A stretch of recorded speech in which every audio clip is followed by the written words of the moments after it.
Chapter 843, Showing Off One's Trivial Skills Before a Master.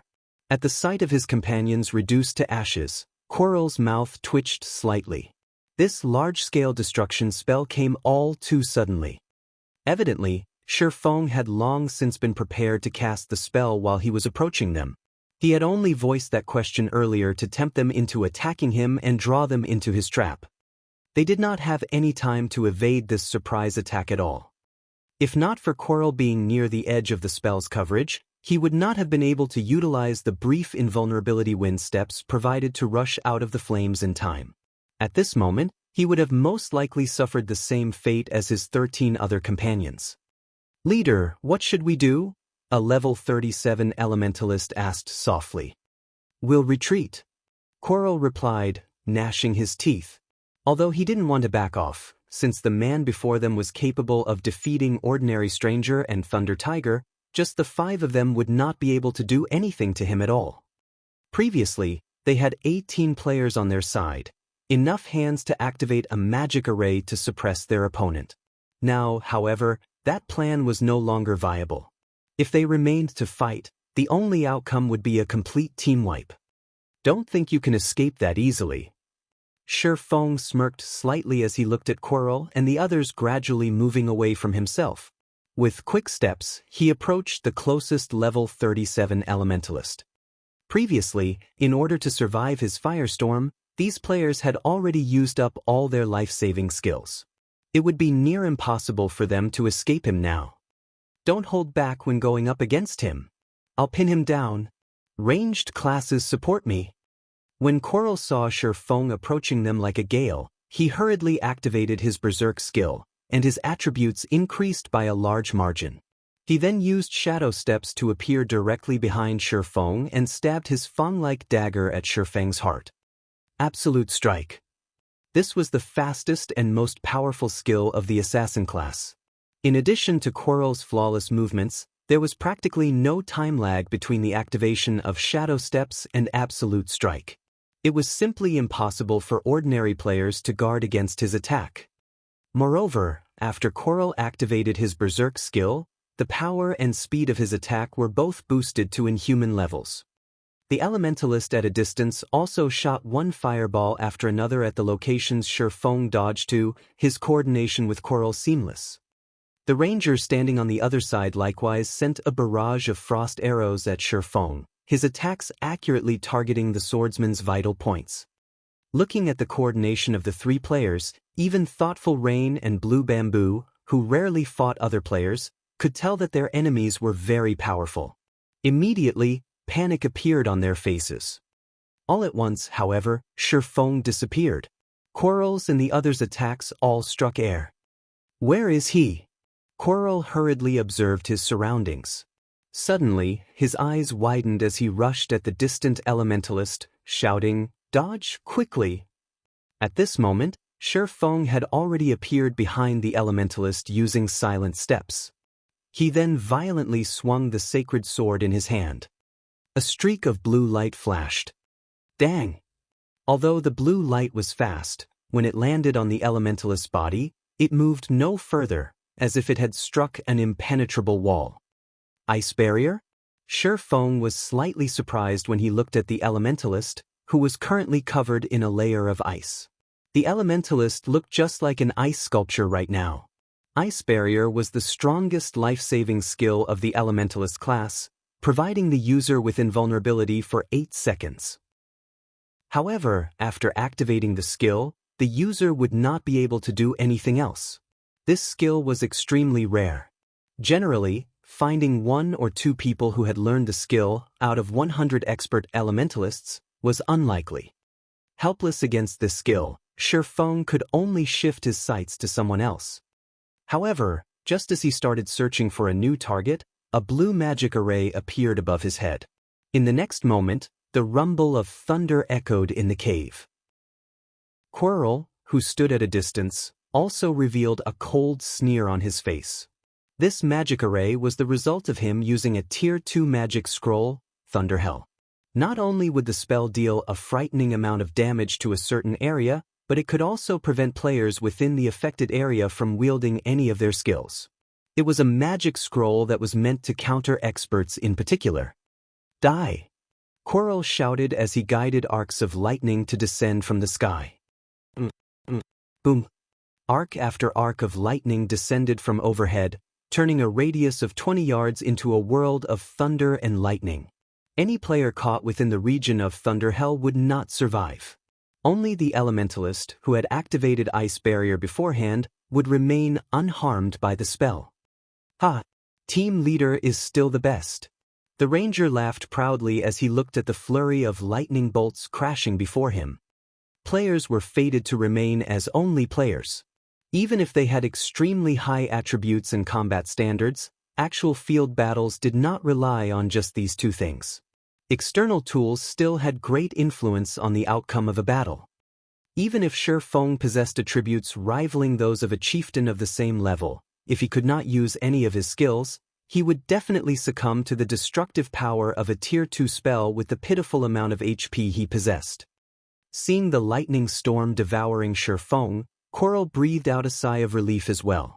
Although Shi Feng's silent steps had surprised him somewhat, the latter must not have expected him to possess a magic scroll that was meant to counter expert players. Only, this magic scroll had a relatively long activation time. However, the Elementalist just happened to earn him quite a lot of time. Alright, you guys are next. Coral then shifted his gaze towards the distant, thoughtful rain. Ah! At this moment, the previously celebrating Ranger suddenly screamed as numerous streaks of blue light bloomed on his body. The Ranger's body then collapsed to the ground, a piece of equipment dropping off his body. How did you manage to escape?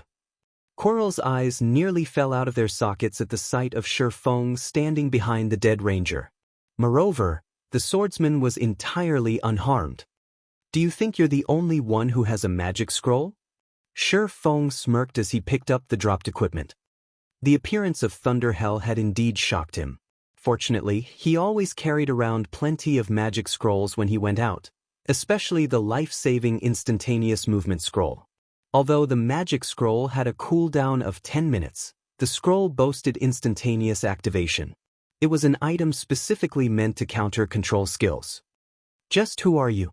Why are you targeting us? Coral asked, his complexion deathly pale. However, while Coral was posing his question, he was also making subtle gestures, signaling the two other assassins in stealth to circle around and ambush Shi Feng. The two stealthed assassins nodded silently. They then began approaching Shi Feng with light steps. Both of them were experts capable of melding their actions with their environment. Even a top-tier expert would find it difficult to discover them while they were in stealth. Trying to divert my attention?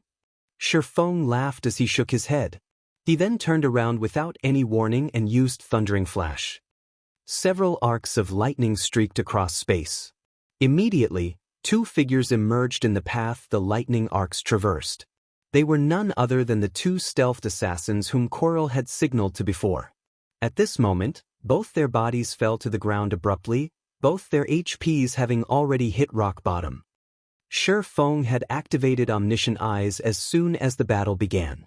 Hence, he could see the two stealthed assassins approaching him as clear as day. He had only pretended not to notice them. However, now that they were taking the initiative to present their lives to him, how could he possibly refuse their offer? Coral's complexion darkened significantly when he saw this scene. Alright, now you're the only one left, Shi Feng said in a low tone. Only me. Coral was inwardly confused.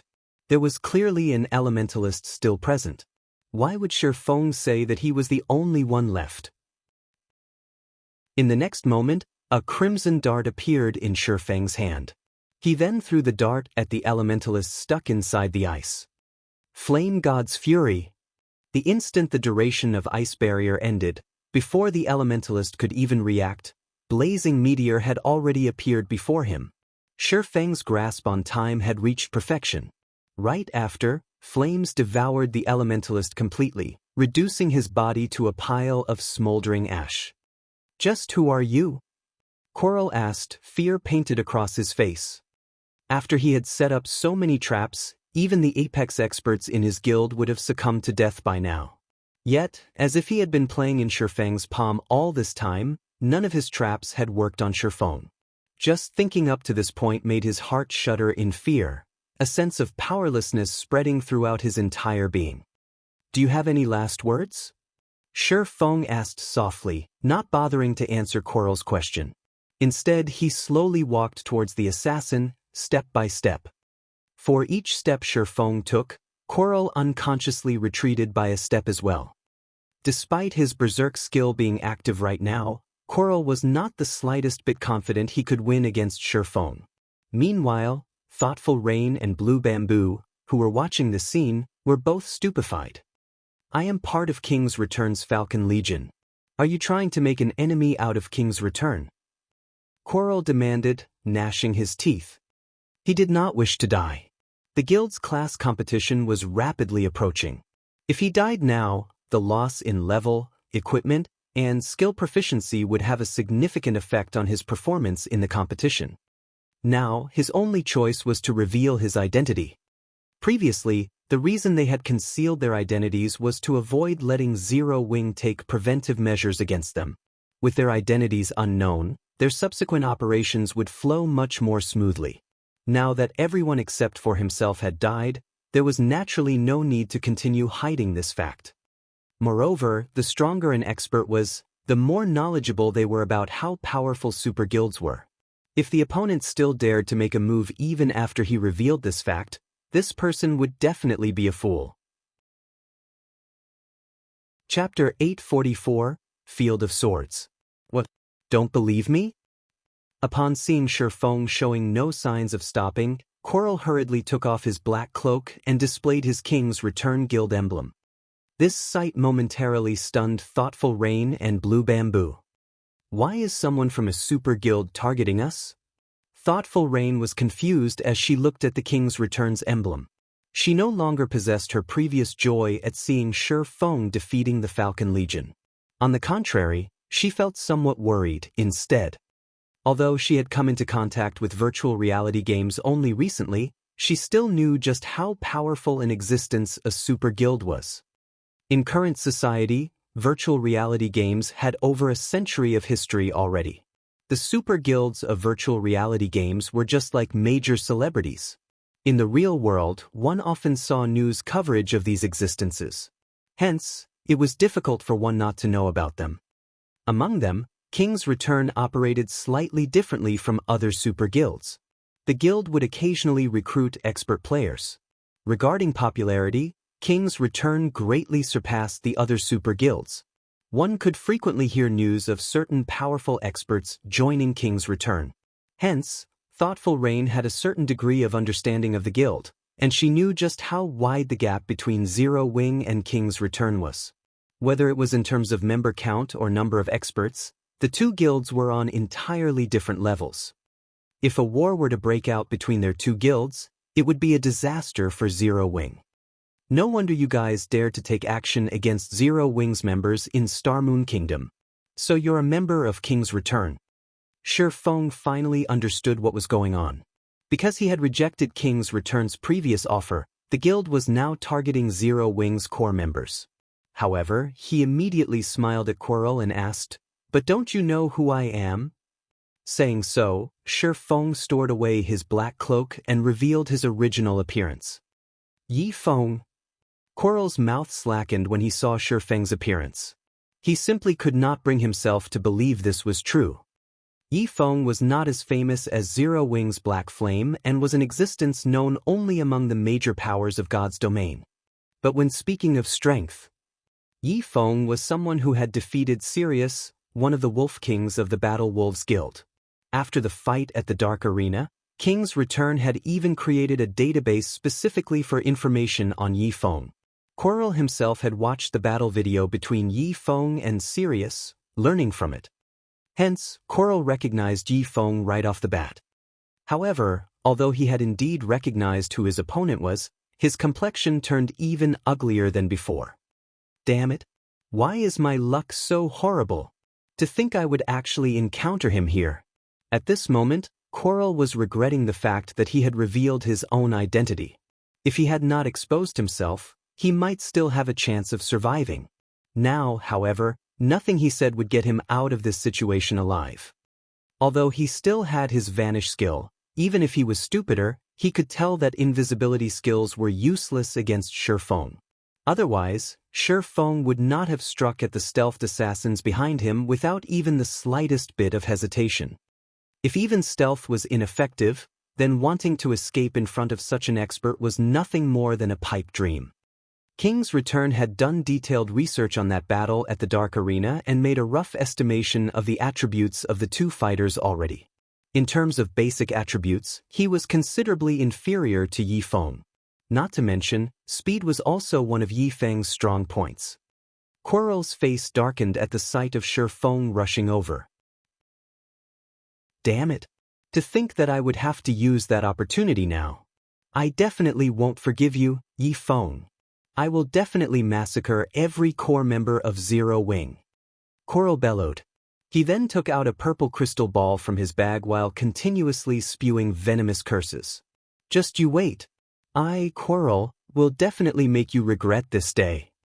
In reality, the real reason he did not wish to die was the crystal ball in his hand.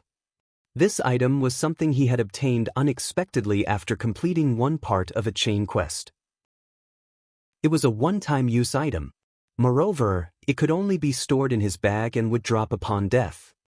This item could directly transfer its user to a special space.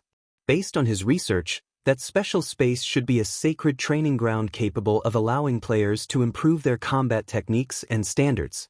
Its effects should be even better than those of a secret technique tablet his guild possessed.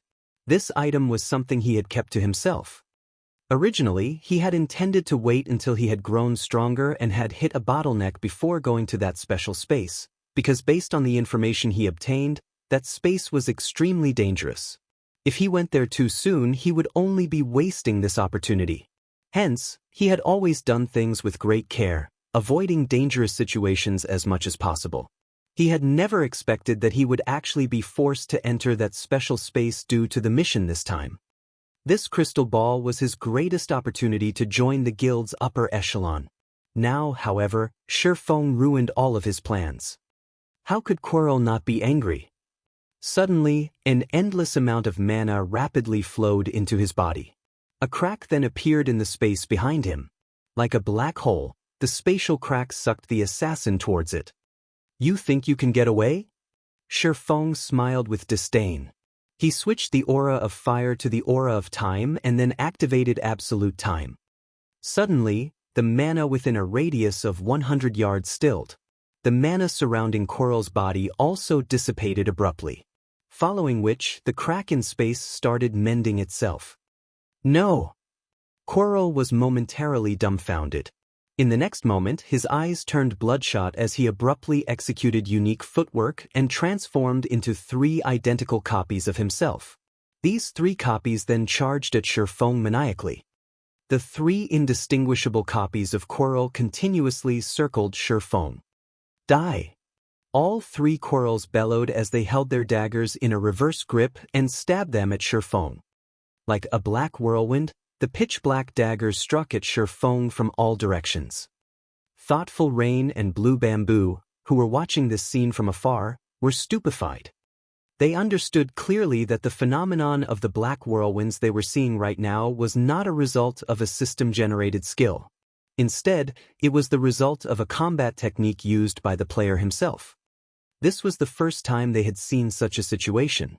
They were utterly clueless as to how the assassin had achieved such a feat. Compared to Quarrel, the experts they had encountered before were simply weaklings. It was no wonder death, wind, and gunfire fell at Quarrel's hands in just a few moves. He was practically a monster in human skin. So he's finally using his specialty, Whirlwind Strike. This sudden development did not surprise Shifeng. After all, Quarrel was no stranger to him. In the past, Quarrel had been titled the Whirlwind Assassin. Although he had not been particularly famous during the early stages of God's Domain, upon his promotion to King's Return's middle management, he began improving rapidly. In the end, he had even managed to become an adjudicator of King's Return. His strength back then had been extremely overbearing. Not daring to be careless, Shifeng chose to activate Thunder God's Descent, which increased his movement speed and attack speed by 150% and damage dealt by 50%, as well as decreased all damage received by 50%. Facing the storm-like dagger attacks, Shi Feng madly brandished his two swords. Immediately, sparks scattered as the clangor of metal clashing against metal echoed throughout the surroundings multiple times. Shi Feng had already reached the Void Realm. He had long since exerted his five senses to their limits. He read his surroundings like an open book. Even if it was an attack that was invisible to the naked eye, Shi Feng could still clearly perceive it and execute a timely response. In the next moment, numerous streaks of blue and silver lights bloomed around Shi Feng's body, forming an inviolable field. As long as the black daggers entered this field, they would immediately get repelled. Since Coral had his berserk skill activated, the assassin was superior to Shi Feng in strength. Hence, Shi Feng would lose around 200 HP following each clash of their weapons. Fortunately, with Thunder God's descent, Shi Feng still had a clear speed advantage, so none of Coral's attacks managed to penetrate his defense. Aside from blocking all of Coral's attacks, Shi Feng would also occasionally strike back at the assassin, reaping a large chunk of the latter's HP. In reality, Shi Feng could have ended the battle instantly. However, he wanted to improve his own techniques by fighting the assassin. Hence, he had not bothered using any of his berserk skills to increase his attributes. How can this be? Why can't I hit him? The more Coral fought, the more fearful he became. Despite having already activated his berserk skill, his basic attributes surpassing Shi Feng, he could not break through Shi Feng's defense no matter what. On the other hand, Shi Feng managed to strike at his vital points time after time, whittling his HP chunk after chunk until it finally zeroed out. As Coral fell reluctantly to the ground, he also dropped several items. Chapter 845, 5 Great Legacies. When Coral died, Thoughtful Rain and Blue Bamboo, who had watched quietly from afar, were astonished. When they looked at Shi Feng again, shock filled their eyes. They felt as if the man before them was a stranger. This was the first time they ever truly understood Shi Feng's strength. Those two were simply too strong. Words alone were no longer sufficient to describe this level of strength. This was the first time they had ever witnessed such an intense battle. Their eyes had not been fast enough to keep up with the combatants' speed, let alone their bodies.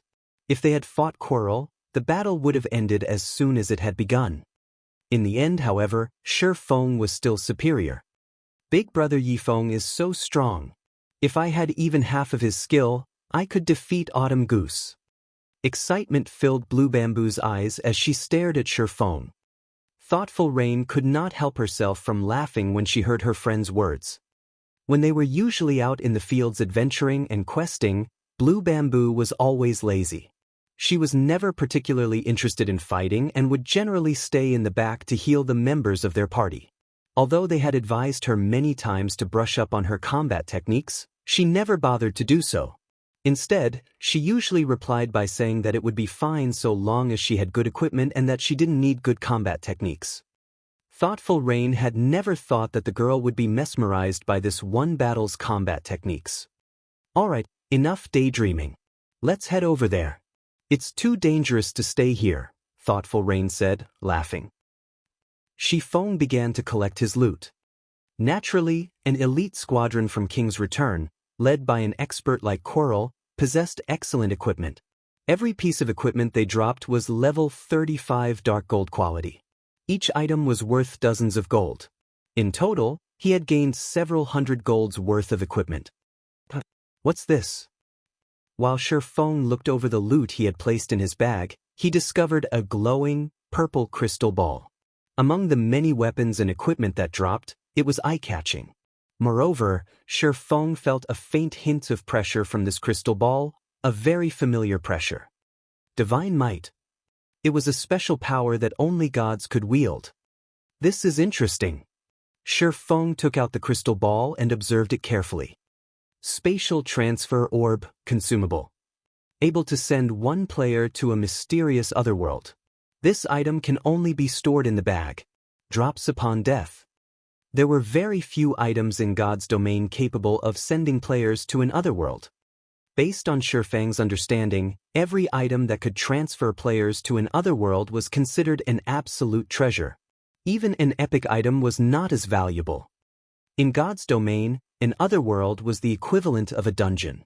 Only, this dungeon was a lot larger than generic dungeons. Otherworlds also offered far more bountiful rewards.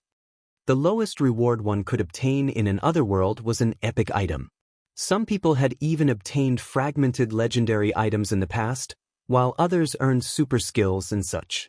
To put it simply, all of the rewards one could gain in an otherworld could significantly improve a player's strength. It's no wonder why he had tried so hard to live. He obtained a chance to head to an otherworld. I wonder what rank this otherworld is? When Shifang recalled the Quarrel's deranged expression as the assassin fought, he could not help but chuckle.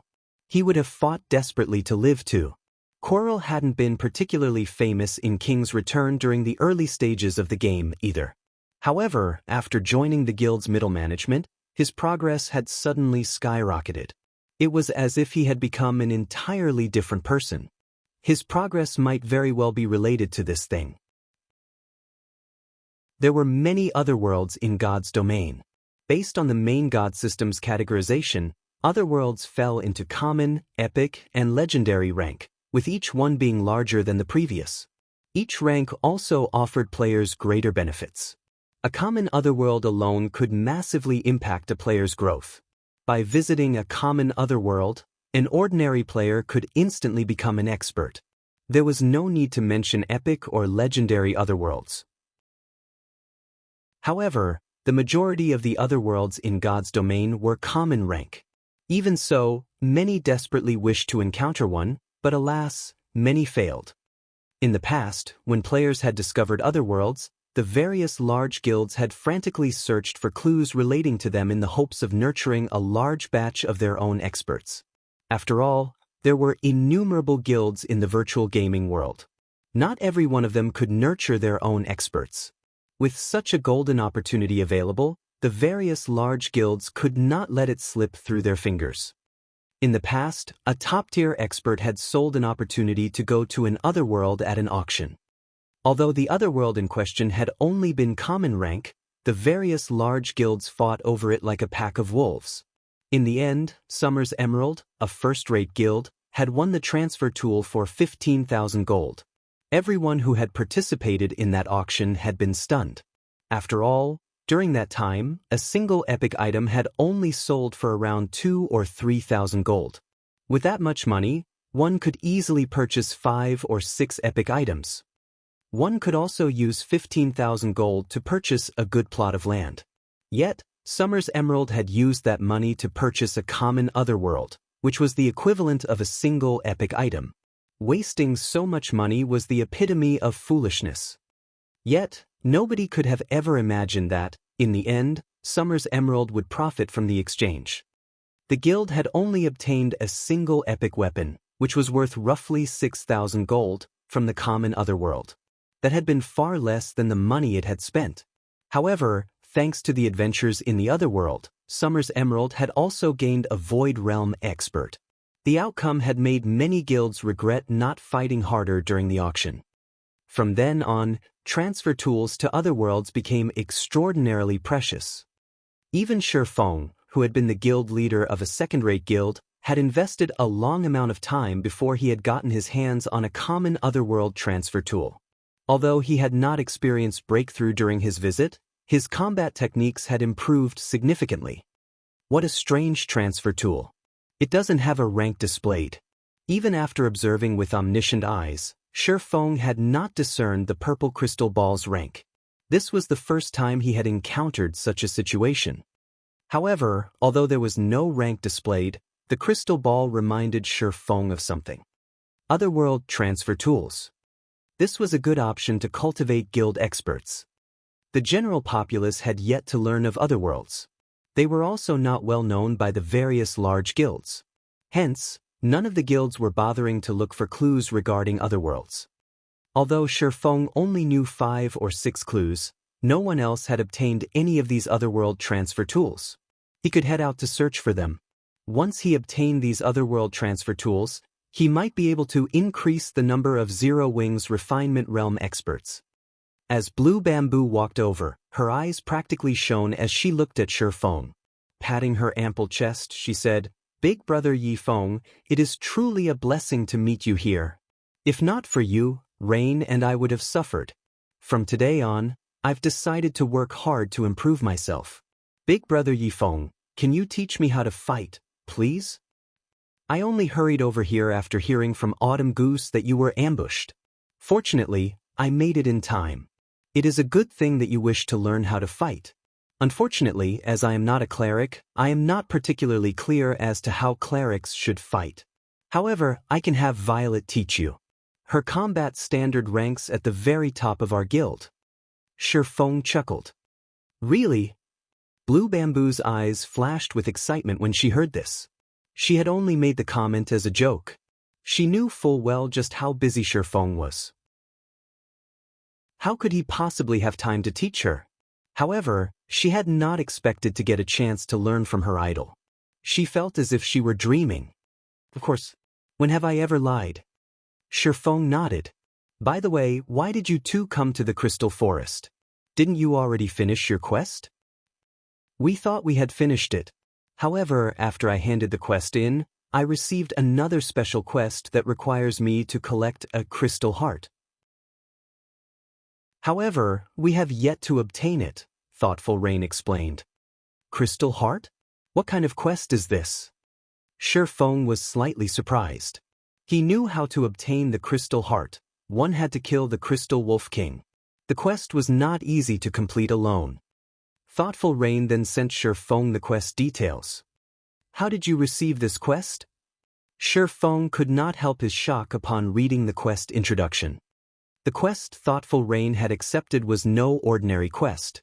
Rather, it was one of Star Moon Kingdom's 5 great legacy quests. The Witch's Sin. Chapter 846, Witch's Sin. When Shifeng read the quest introduction, he wondered if he had read it wrong.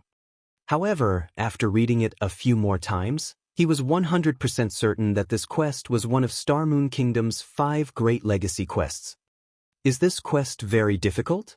Thoughtful Rain asked when she saw Shifeng's shocked expression. "I can't say for certain, but it should be more difficult than an epic quest," Shifeng explained. "Just for the first phase of your quest, you have to kill the Crystal Wolf King to obtain the Crystal Heart. There were many legacies in God's domain.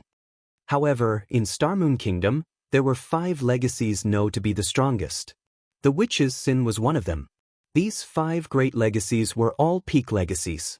Unfortunately, there was no concrete method to triggering any of these 5 great legacies quests. It was highly possible for one to trigger the quest after completing an ordinary quest. Those who encountered these 5 great legacy quests were extremely lucky. They were the system's pampered children. After all, peak legacies were extraordinary. As long as one succeeded in their class change, they would improve their strength tremendously. Until now, throughout Zero Wing, only Shifeng and Violet Cloud had managed to obtain a hidden class. One could just imagine how rare hidden classes were.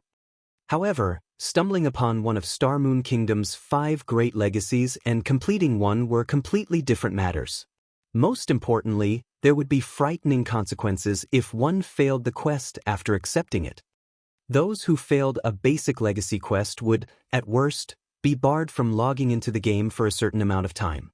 They could continue challenging the quest once they were able to log back into the game.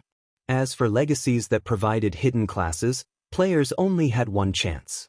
Failing these legacy quests usually resulted in a single death. However, the punishment for failing the 5 great legacy quests was extremely severe. Not only would one lose 3 levels, but they would also enter a weakened state for 10 days. However, this was only the tip of the iceberg. The worst part about failing one of the 5 great legacy quests was that one would permanently lose some of their luck attribute. The luck attribute was a hidden attribute. Normally, it was difficult to increase the attribute by 1 or 2 points. If a player permanently lost some of their luck as a result of failing the legacy quest, It would massively impact their performance in various aspects such as their drop rate when opening treasure chests and grinding monsters. Due to this, the 5 great legacies of Star Moon Kingdom had been extremely famous in the past. There was only a thin line separating heaven and hell. On the surface, they were known as the 5 great legacies. Secretly, however, players knew them as the 5 great curses. In the past, many players had obtained the 5 great legacy quests of Star Moon Kingdom. However, based on Shifeng's knowledge, Gentle Snow was the only one who had completed one of the quests. He had never heard of anyone else. One could just imagine how difficult the quests were. Correspondingly, however, when Gentle Snow had obtained one of the 5 great legacies, she had risen to fame in God's domain instantly. In field and guild battles, she had killed plenty of top-tier experts and had even killed apex experts. Unfortunately, she had suddenly disappeared from the game, and the incident became one of God's domain's unresolved mysteries. If Gentle Snow had not left God's domain, many people speculated that she would have become a Tier 6 God-ranked expert in Star Moon Kingdom. Many players could not help but sigh at how unfortunate the situation was. Hence, when Shifeng saw that Thoughtful Rain had accepted the legacy quest for the witch's sin, he was both excited and worried. More difficult than an epic quest? Thoughtful Rain's eyes widened when she heard this, and inwardly, she smiled bitterly. Up until now, she had completed many quests in God's domain, so she understood one thing very well. The more difficult a quest was, the more difficult its punishment for failure would be. There was nothing good in accepting a quest that was beyond her abilities. A player would suffer if they failed an epic quest. If she failed a quest that was even more difficult than an epic quest, she did not dare to imagine the consequences awaiting her. There is no need to get too hung up about it. The quest has a time limit of 3 months. You still have 3 months to grow stronger and complete this quest. During this period, how do you feel about training with the guild's main force? Shifeng asked. Even Shifeng didn't know the finer details of the 5 great legacy quests. However, since it was a legacy quest, Shifeng was sure of one thing. Players had to rely on their own strength to pass the quest's final phase. If one were strong enough, it would not be too difficult to complete the legacy quest. Based on what Shifeng remembered, Gentle Snow had completed her legacy quest when she had reached the Flowing Water Realm. As long as Thoughtful Rain could also reach the Flowing Water Realm, she should have no problems completing the final test. At that time, Zero Wing would have another player with a hidden class. I can join in the training? Thoughtful Rain could not help her surprise when she heard Shifeng's offer. The treatment Zero Wing's main force enjoyed was far from ordinary. The magic crystals they received each day alone even made experts like Autumn Goose drool. One could use magic crystals to challenge the trial tower inside the Divine Colosseum and improve their combat standards. The magic crystal was an absolute hard currency. However, its supply was low, and it was difficult to obtain even if one had the money. Large guilds would generally supply their main force members with around 3 to 5 magic crystals each day. However, Zero Wing gave its main force members 15 crystals per day. In other words, Zero Wing's main force members could challenge the trial tower up to 15 times each day. Even the members of large guilds could not catch up to their development speed. Moreover, based on what she had heard, Zero Wing's main force members also got to watch all sorts of battle videos. These battle videos included expert battles that were not available on the internet. In addition, they could also spar against top-tier experts like Fire Dance. However, the most amazing part about being a member of Zero Wing's main force was the rumored 100-berry wine. Although she did not know the purpose of the 100-berry wine, she knew that even the main force members fought over this item like crazy. Some were even willing to trade a large amount of guild contribution points and magic crystals for it. However, those who obtained the 100-berry wine would never trade them. Instead, they consumed the beverage secretly. One could just imagine how valuable the item was. Big Brother Yifeng, can I train with the main force as well? Blue Bamboo asked sweetly as she batted her eyelashes. Sure, but let me say this first, you two are only reserve members. If you fail the exam 3 times, you'll be kicked out of the team, Shi Feng strictly informed the women. Thank you, Big Brother Yi Feng. When Autumn and the others hear about this, they will die from envy. Blue Bamboo could not help but giggle when she thought about the benefits the main force members enjoyed. Right, how long will it take before you two are released from your locked state? Shi Feng asked. Roughly 2 hours, Thoughtful Rain replied after she took a look at her status window. Although their enemies were already dead, the soul lock debuff was in effect. They were still stuck in a combat state and could not use a return scroll to leave. Blue, have you learned the Dispel skill? Shi Feng asked Blue Bamboo. Cleric's Dispel skill was not mainstream. Moreover, the skill was relatively rare. Very few clerics had it. However, this skill had a miraculous effect when raiding certain bosses. Dispel could remove a positive buff from an enemy. To bosses who loved buffing themselves, this was the equivalent of yanking out their fangs and claws. The Crystal Wolf King was one such boss. Michim. I bought one from the auction house and learned it already, Blue Bamboo said and nodded strangely. But, has it reached Tier 1 yet? Shi Feng had dealt with the Crystal Wolf King many times before. If one used a Tier 0 Dispel, at most they could remove a few Tier 2 buffs. Only a Tier 1 Dispel could remove buffs from Tier 3 skills. This, not yet. I don't use this skill very often, Blue Bamboo answered awkwardly. Take these magic scrolls. When the time comes, use them before you use Dispel, Shi Feng said. He then took out 5 golden Tier 1 magic scrolls from his bag and handed them to Blue Bamboo. These 5 magic scrolls were spell amplification scrolls. Each one could upgrade a spell up to Tier 1. Big Brother Yi Feng, what am I supposed to do with these? Blue Bamboo was even more confused now. We're getting ready to kill the Crystal Wolf King, of course, Shi Feng responded casually. Kill the Crystal Wolf King? Blue Bamboo was stunned. Thoughtful Rain was also at a loss for words. They had already seen the Crystal Wolf King. It was a level 50 Great Lord. With just the 3 of them, challenging it would be tantamount to suicide. However, ignoring the 2 women's shock, Shi Feng retrieved 2 contracts from his bag and began to chant an incantation. Emerge! Immediately, 2 teleportation magic arrays appeared on the ground. Following a flash of silver light, 2 figures, a man and a woman, emerged from the 2 magic arrays. These 2 were none other than Kite and Anna, Shi Feng's personal guards. Chapter 847, Strength that Surpasses Tears. NPCs.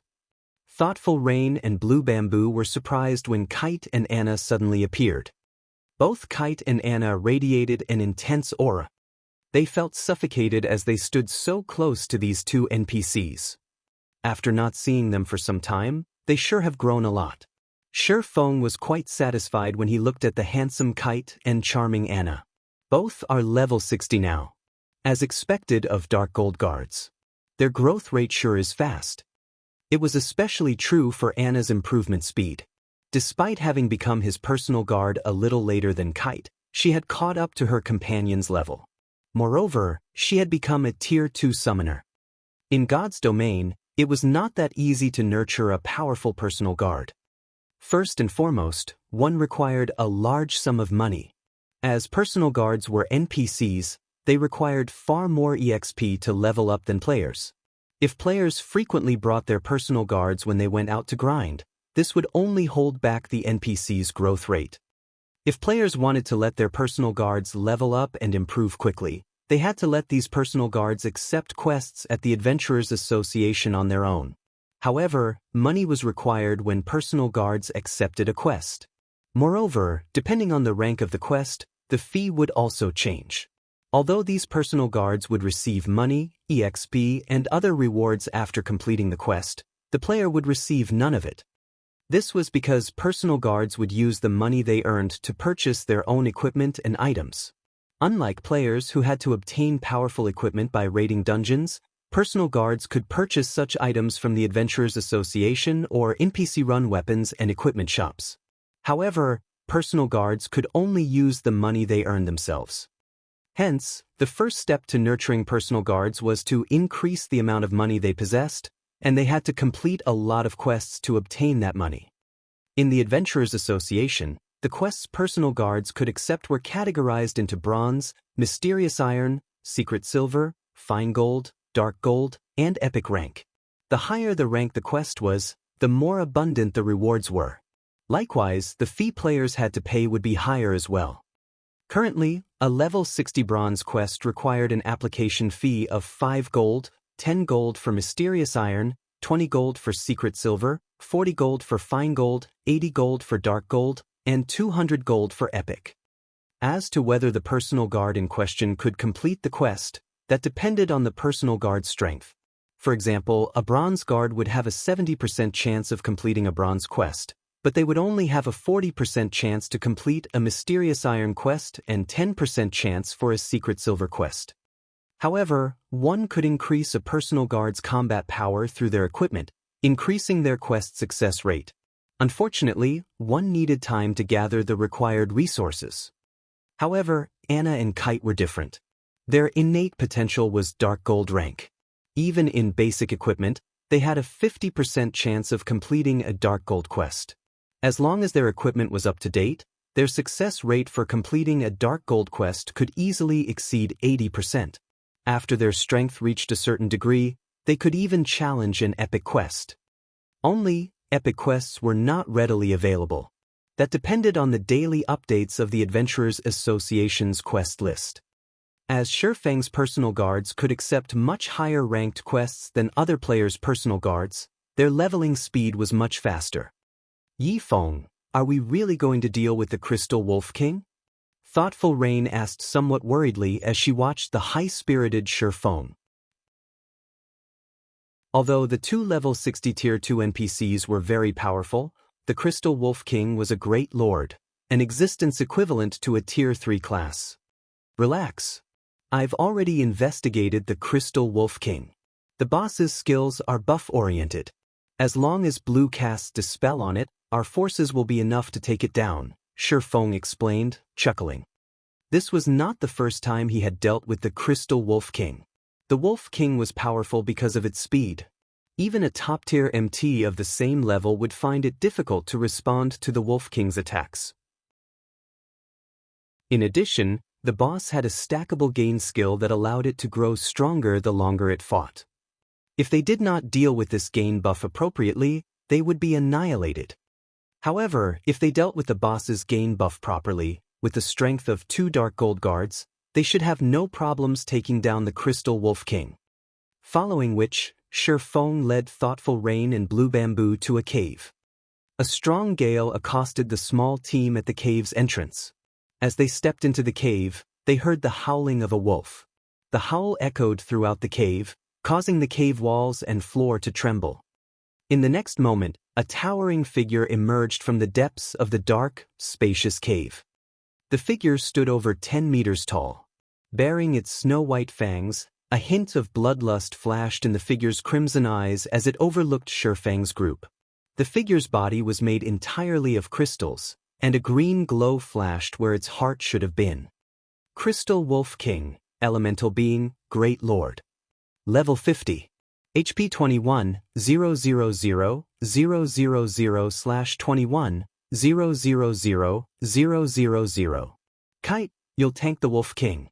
Anna, you'll act as support. Blue, focus on healing Kite, Shifeng immediately commanded. As Shifeng gave his orders, the tall and robust Kite transformed into a gale as he dashed towards the Crystal Wolf King. Kite only had 750,000 HP. Compared to the Great Lord, that was practically nothing. The Crystal Wolf King swung its razor-sharp claws, sending numerous streaks of silver light flying at the Sword Master. The silver lights were so fast that no ordinary player would have time to react. However, rather than dodging, Kite unsheathed his 2 swords and brandished his weapons. Ping! The guard shattered the flying, silver lights.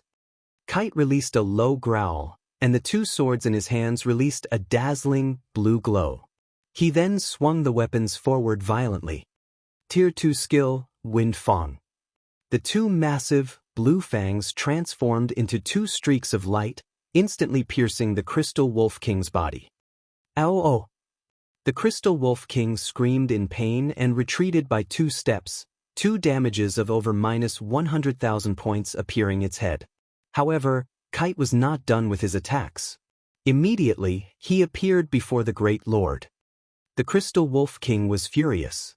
Baring its fangs, it swung its massive paw at Kite so fast that one could only see black shadows move towards the Sword Master. Boom! The earth shook. However, the Wolf King's paw never made contact with Kite's body. Instead, Kite blocked the attack with one hand. Kite then countered with a slash towards the giant paw's joint. A streak of blue light struck the Wolf King's paw, causing the boss to lose over 20,000 HP. Big Brother Yi Feng, your personal guard is so strong. Blue Bamboo's eyes widened with surprise as she watched the fight. She had seen many powerful personal guards before. However, all of the Tier 2 personal guards she had seen had even struggled to deal with a lord, not to mention a great lord. They also required players' assistance. Yet, Kite could block this great lord's attack with a single hand. Shi Feng was similarly shocked. He had never thought that Kite would be this powerful. The NPC had already grown to be capable of withstanding a Tier 3 monster's attack. He even had slightly higher strength than the Crystal Wolf King. Only now did Shi Feng understand why those super guilds in the past had been so desperate to obtain a Dark Gold Guard. If Kite was this strong right now, how powerful would he be when he reached Tier 5? While Shi Feng watched, astonished, Anna, who stood a short distance away from the Crystal Wolf King, also began to attack. When her chanting came to an end, suddenly, a brilliant light filled the dark cave. A massive, golden magic array had enveloped over half of the cave. Anna's aura also grew by multiple times. Even Shi Feng, who stood far away from the summoner, had trouble breathing in the dense aura. Chapter 848, Frightening Dark Gold Guard. What is this spell? Shi Feng could feel the aura around Anna strengthening. Right now, it felt as if a Tier 3 NPC was standing before him. This was the first time Shi Feng had seen such a spell. Tier 3 NPCs were generally tasked to defend a city. Even in a major city like White River City, they would be considered top-class individuals. Players would find it difficult to meet one. Shi Feng immediately called out Anna's skill menu. What? She's grasped a Tier 2 curse already. Shi Feng was extremely shocked when he saw the list displayed on the skill menu. Anna's growth potential was incredible. Previously, Shi Feng had checked Kite's skill menu. Although the Sword Master had learned quite a number of Tier 2 skills, he had picked up just one Tier 2 taboo skill. Moreover, he had obtained this taboo skill only after completing many quests. In contrast, Anna actually already possessed 2 Tier 2 curses right now. Moreover, one of them was even a curse Shi Feng had never heard before. Song of Summoning. Not only would the curse forcefully upgrade the caster to Tier 3 temporarily, but it would also summon a golden giant, a Tier 3 creature. In the next moment, an endless amount of mana began gathering at the center of the golden magic array. After roughly 3 seconds, the large supply of mana condensed into a golden giant over 10 meters tall.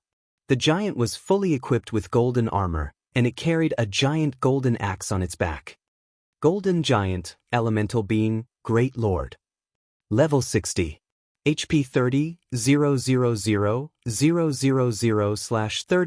000, 000. Shi Feng was ecstatic when he saw the Golden Giant. Anna's performance was simply terrific. Despite being only a Tier 2 NPC, she was already capable of summoning a Tier 3 creature. Moreover, Anna herself had also reached the standard of a Tier 3, albeit temporarily. With this, dealing with a Tier 3 monster of the same level would be child's play for her. In the next moment, the Golden Giant charged at the Crystal Wolf King and swung its golden axe. However, the speed of the giant's axe was not particularly fast. As a result, the Wolf King managed to block the weapon in time using its paw. Boom! The impact of the collision sent the Wolf King flying, and then its body slammed heavily into the ground. The paw it defended itself with trembled uncontrollably as well.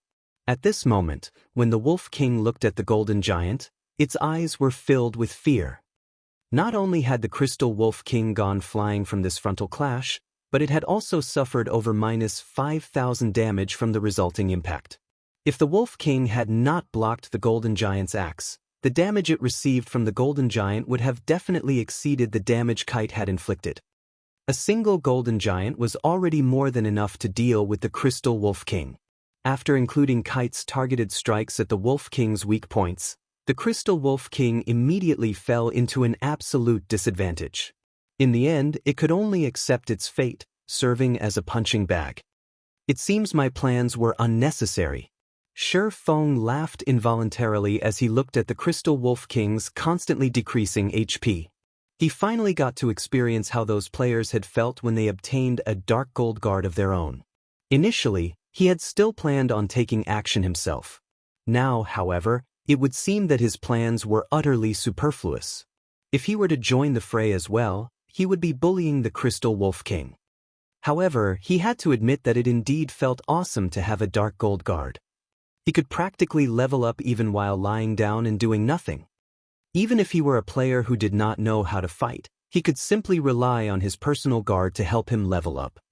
It's no wonder those players back then had invested all their money into nurturing these dark gold guards.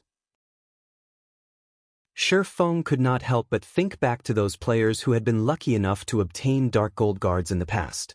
It turns out that the difference in strength is actually so massive. Logically, if one possessed such a powerful guard, grinding, leveling up, and earning money should be a piece of cake.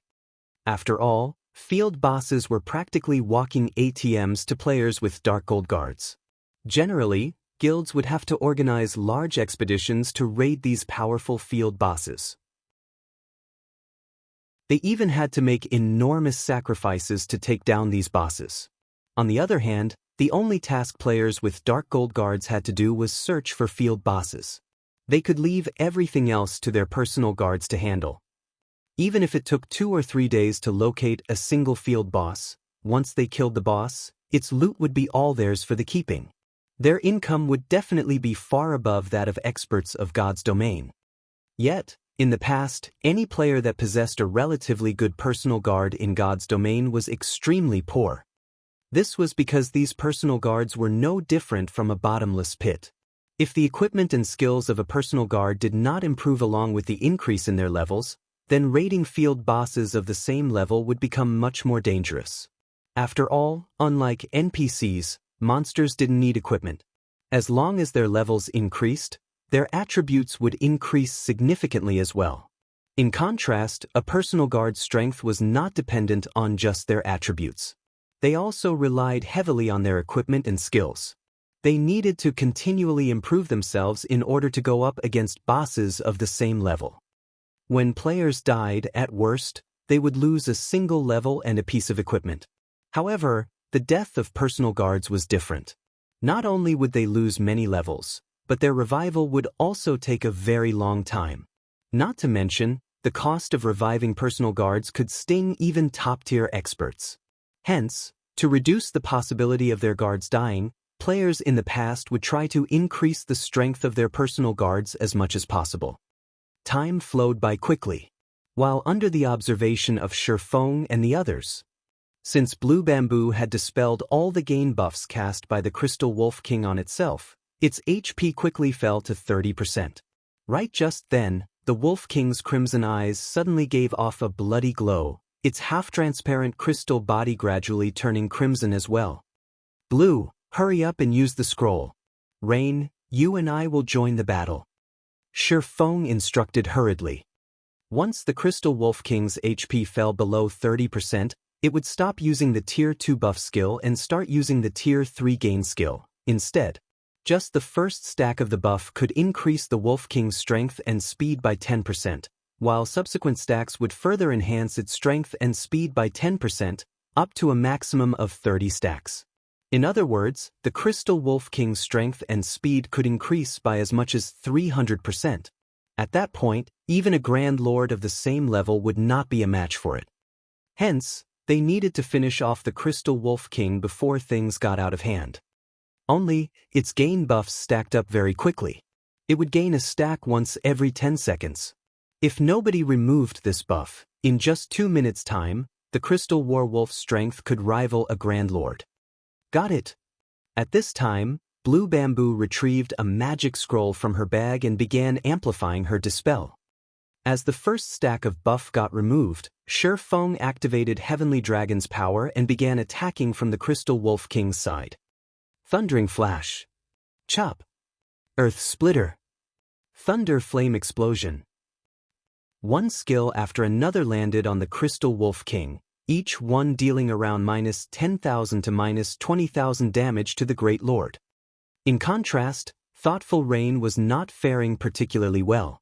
The Crystal Warwolf was an elemental being, so it possessed relatively high magic resistance in addition to its own defense. Thoughtful Rain's attacks very rarely dealt over -3,000 damage to the Great Lord. When the Crystal Wolf King's HP fell below 3 million, Kite executed the Tier 2 taboo skill, Hurricane's Descent. Anna also stopped holding back as she cast the Tier 2 curse, Judgment of Light. A gray cyclone promptly appeared in the sky, and like a sharp blade, it stabbed directly at the Crystal Wolf King. As for Anna's Judgment of Light, when she completed the curse, it called forth a battle angel into the battlefield. The moment the battle angel appeared, she threw a sacred golden spear at the Wolf King. Boom! -1,045,137. -1,274,646. Instantly, 2 massive damages appeared above the Crystal Wolf King's head, forcing an agonized howl out of the Great Lord. The Wolf King then fell to the ground, its body paralyzed. It had obviously suffered massive injuries from the 2 attacks and entered a weakened state for a short period. The tremendous amounts of damages thoroughly stunned Thoughtful Rain and Blue Bamboo. Naturally, Shi Feng would not let this golden opportunity pass. He immediately activated Divine Providence, followed by Flame Burst. When he finished executing his 15 consecutive attacks, the Crystal Wolf King collapsed to the ground, its body completely motionless. Chapter 849, Alchemy Equipment. With the Crystal Wolf King's death, everyone's experience bars rose by a large margin. Shi Feng reached 41% of level 40, while Thoughtful Rain and Blue Bamboo were now only 20% away from level 40. They would have to grind for just one more day, at most, to bridge this final gap. However, compared to the EXP they obtained, Shi Feng paid much more attention towards the Wolf King's loot. The Crystal Wolf King was the guardian monster of this map. Moreover, this was the first time it had been killed. Its loot would naturally be much more bountiful than usual. Sure enough, among the 10 items dropped, 5 were rare materials. As for the remaining 5, 3 were level 50 fine gold equipment and 1 was the crystal heart that Thoughtful Rain required. With this crystal heart, she would be able to proceed to the next phase of her quest. The Witch's Sin was a chain legacy quest with a total of 5 phases. Unlike other legacy quests, where one simply had to obtain a legacy tool and activate it, the Witch's Sin allowed one to enter its legacy grounds and undertake the final trial only after the completion of a series of quests. It was much more troublesome than the legacy quests of other hidden classes. However, it was also one of the easiest legacies to encounter. Sure enough, the loot this time is good. Shi Feng smiled as he held up a deep blue crystal bottle. This crystal bottle was neither a weapon nor equipment that combat players sought. Instead, it was an item that was in demand among lifestyle players, particularly alchemists, because this crystal bottle was alchemy equipment. Azure Ocean Crystal Bottle, Alchemy Equipment, Secret Silver Rank. Increases the alchemy success rate by 5%. Although the crystal bottle only increased the success rate of alchemy procedures by 5%, for comparison, a complete set of mysterious iron alchemy equipment provided a total increase of only 8%. Meanwhile, the complete Azure Ocean set could increase the alchemy success rate by 12%. It was a set that was highly desirable even to master alchemists. Although Shi Feng currently had only a single bottle, this item would suffice to help an intermediate alchemist get promoted to advanced alchemist quickly. After reaching the advanced alchemist standard, an alchemist could begin producing all sorts of rare intermediate potions such as the intermediate fire resistance potion and intermediate ice resistance potion. The value of these potions would skyrocket once the eclipse gate opened. Unfortunately, the candlelight trading firm simply had too few advanced alchemists at the moment. Now that Shi Feng had obtained a piece of the Azure Ocean set, it would help a lot in addressing this problem. After killing the Crystal Wolf King, Shi Feng did not remain idle. Instead, he led Thoughtful Rain and Blue Bamboo around the Crystal Forest, killing chieftains and lords, using this opportunity to gather the other set pieces of the Azure Ocean set. Finally, around the time when the soul lock on Thoughtful Rain and Blue Bamboo disappeared, he obtained an Azure Ocean test tube, which increased the alchemy success rate by 3% after killing a Lord-ranked boss. Shi Feng lacked just 2 more to complete the set. However, seeing as it was getting late, he had to bring Thoughtful Rain and Blue Bamboo back to the city first. As for the remaining 2 set pieces, he could only put off collecting them for the future. White River City, at an open-air restaurant close to the candlelight trading firm. Players and horse carriages constantly traveled down the street outside the restaurant, every one of these players in a hurry to raise themselves to level 40. All of this was due to the sudden appearance of a mount in White River City. This incident had whetted the appetites of White River City's players for mounts. At the same time, the number of players trying to join Zero Wing had further increased. Previously, everyone had considered mounts to be just another mode of transportation. However, after seeing the demonic flame tiger, everyone came to understand one thing. Mounts could also assist players in battle. This was especially true for a mount like the demonic flame tiger. Its mere presence was enough to make one shudder. One could just imagine how much more help it could provide in combat. That tiger mount sure is cool. It would be great if I could have one as well. Stop dreaming. Someone on the forums is offering to buy the mount for 8 million credits right now. Even so, many people are still ridiculing that person. Ridicule? That's 8 million credits we're talking about. If I had that much money, I wouldn't have to work for the rest of my life. If I were the owner of the tiger mount, I would definitely sell it. Do you think that mount is worth only 8 million? Although some guilds have managed to get their hands on mounts as well, those mounts are just bronze rank, with very few being mysterious iron rank. Currently, rumor has it that the tiger mount might be a dark gold mount. If that's true, it's the highest ranked mount currently known in God's domain. Instead of it being just a mount, it is a symbol of one's identity. Most likely, 8 million credits isn't even worth 10% of that mount. These people are just insane. I'm having a headache just trying to earn 40 gold. Who knows when I'll be able to save up that much money? It would be great if the mounts were cheaper. Of course, there is a cheaper alternative. A guild mount costs only 25 gold. However, you'll need to join a guild with a stable first. Currently, Zero Wing is the only guild in God's domain that has a stable. The number of players trying to join Zero Wing every day has nearly filled up Zero Wing's residence to the point of bursting. If I had known something like this would happen, I would have tried to join Zero Wing sooner. Zero Wing really is amazing. Right now, even super guilds have yet to construct their own stables, but Zero Wing has done so already. In a few years' time, Zero Wing might even become a new super guild. While the players on the street were busy chatting, a handsome young man wrapped in a black cloak wore a gloomy expression on his face as he sat in the open-air restaurant. Zero Wing sure is something. It's no wonder they dared to oppose King's return, the tall and beautiful woman seated beside the handsome youth said, a faint smile on her face. It's been too long since our guild has made a move. It seems that people have started to forget how frightening we actually are. In the minds of ordinary players, super guilds were merely guilds with long histories and plenty of experts. They did not understand the truly formidable aspect of super guilds. The reason why super guilds were powerful was not because of their large number of experts and vast resources, but more due to the quality of their experts. The Falcon Legion sent to kill the core members of Zero Wing was the best proof. The Falcon Legion was a legion of experts King's Return had secretly nurtured. Every member of the Falcon Legion could rank among the top experts of a first-rate guild. The more powerful members were even in the refinement realm already.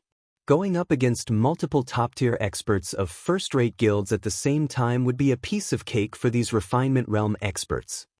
Now, not only had King's Return sent a 20-man team after Zero Wing's core members, but the guild had also assigned Quirrell, one of the team leaders of the Falcon Legion, to lead it.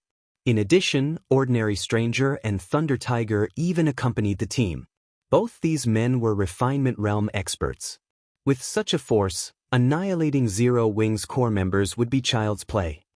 Of course, King's Return's intention was not to exterminate Zero Wing but to give it a warning. Hopefully, Zero Wing will learn their lesson after this little warning. If they still dare to stand against me, their core members won't be the only ones to die next time, Fiend stated, a cold glint flashing across his eyes. Sind Heart has already departed from his guild residence and is currently heading over. It should be time for us to meet that guild leader of Zero Wing. It would indeed be difficult for King's Return to thoroughly exterminate Zero Wing in one fell swoop. However, other methods could be used to deal with the guild slowly. The simplest way was to repeatedly kill the upper echelons of the guild. If the guild's upper echelons were frequently killed, their deaths would negatively impact the growth of the guild. If the situation was prolonged, guild members would lose faith in their upper echelons. In the end, members would start quitting, which would, in turn, weaken the guild. This was also the reason why the various guilds were afraid of super guilds. Just as Fiend was about to head to the candlelight trading firm, 20 cloaked players appeared before him. These 20 players were none other than Ordinary Stranger's group. Well, did you finish the mission? Fiend asked softly as he looked at Ordinary Stranger, who stood in the lead.